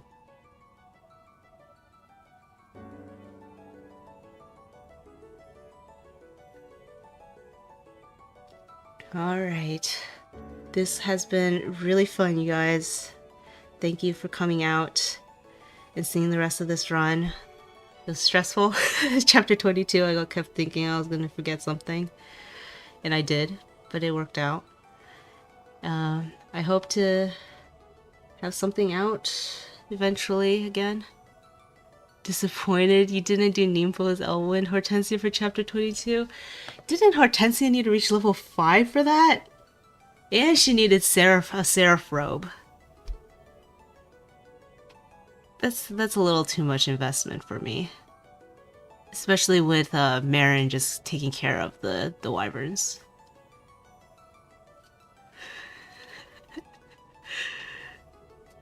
Yeah, I'm like, how am I gonna get Hortensia to level 5? Wait, what level did Hortensia end at? I think she ended at level 3. So, like, she's nowhere close. Have a good night, y'all. Yeah, good night, Adeline. Probably gonna be heading out soon myself. Real quick on Hortensia. Check on Hortensia.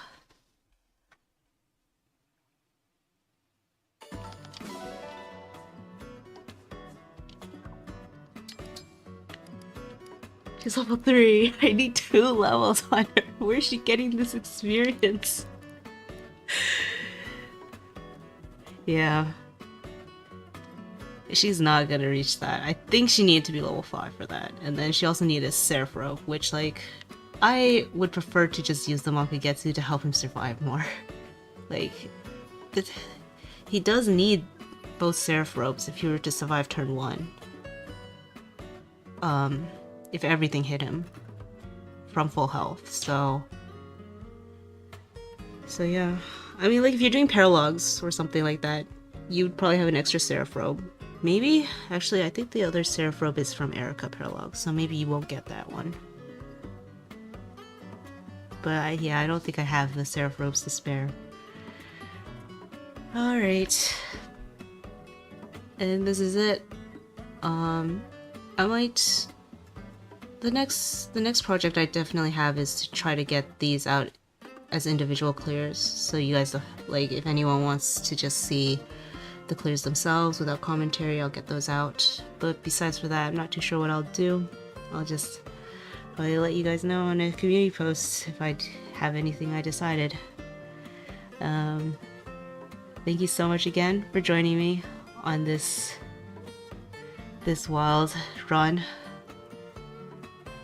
It was really fun. You guys made it, so you guys made it fun to your presence and all of the wild topics you guys went on.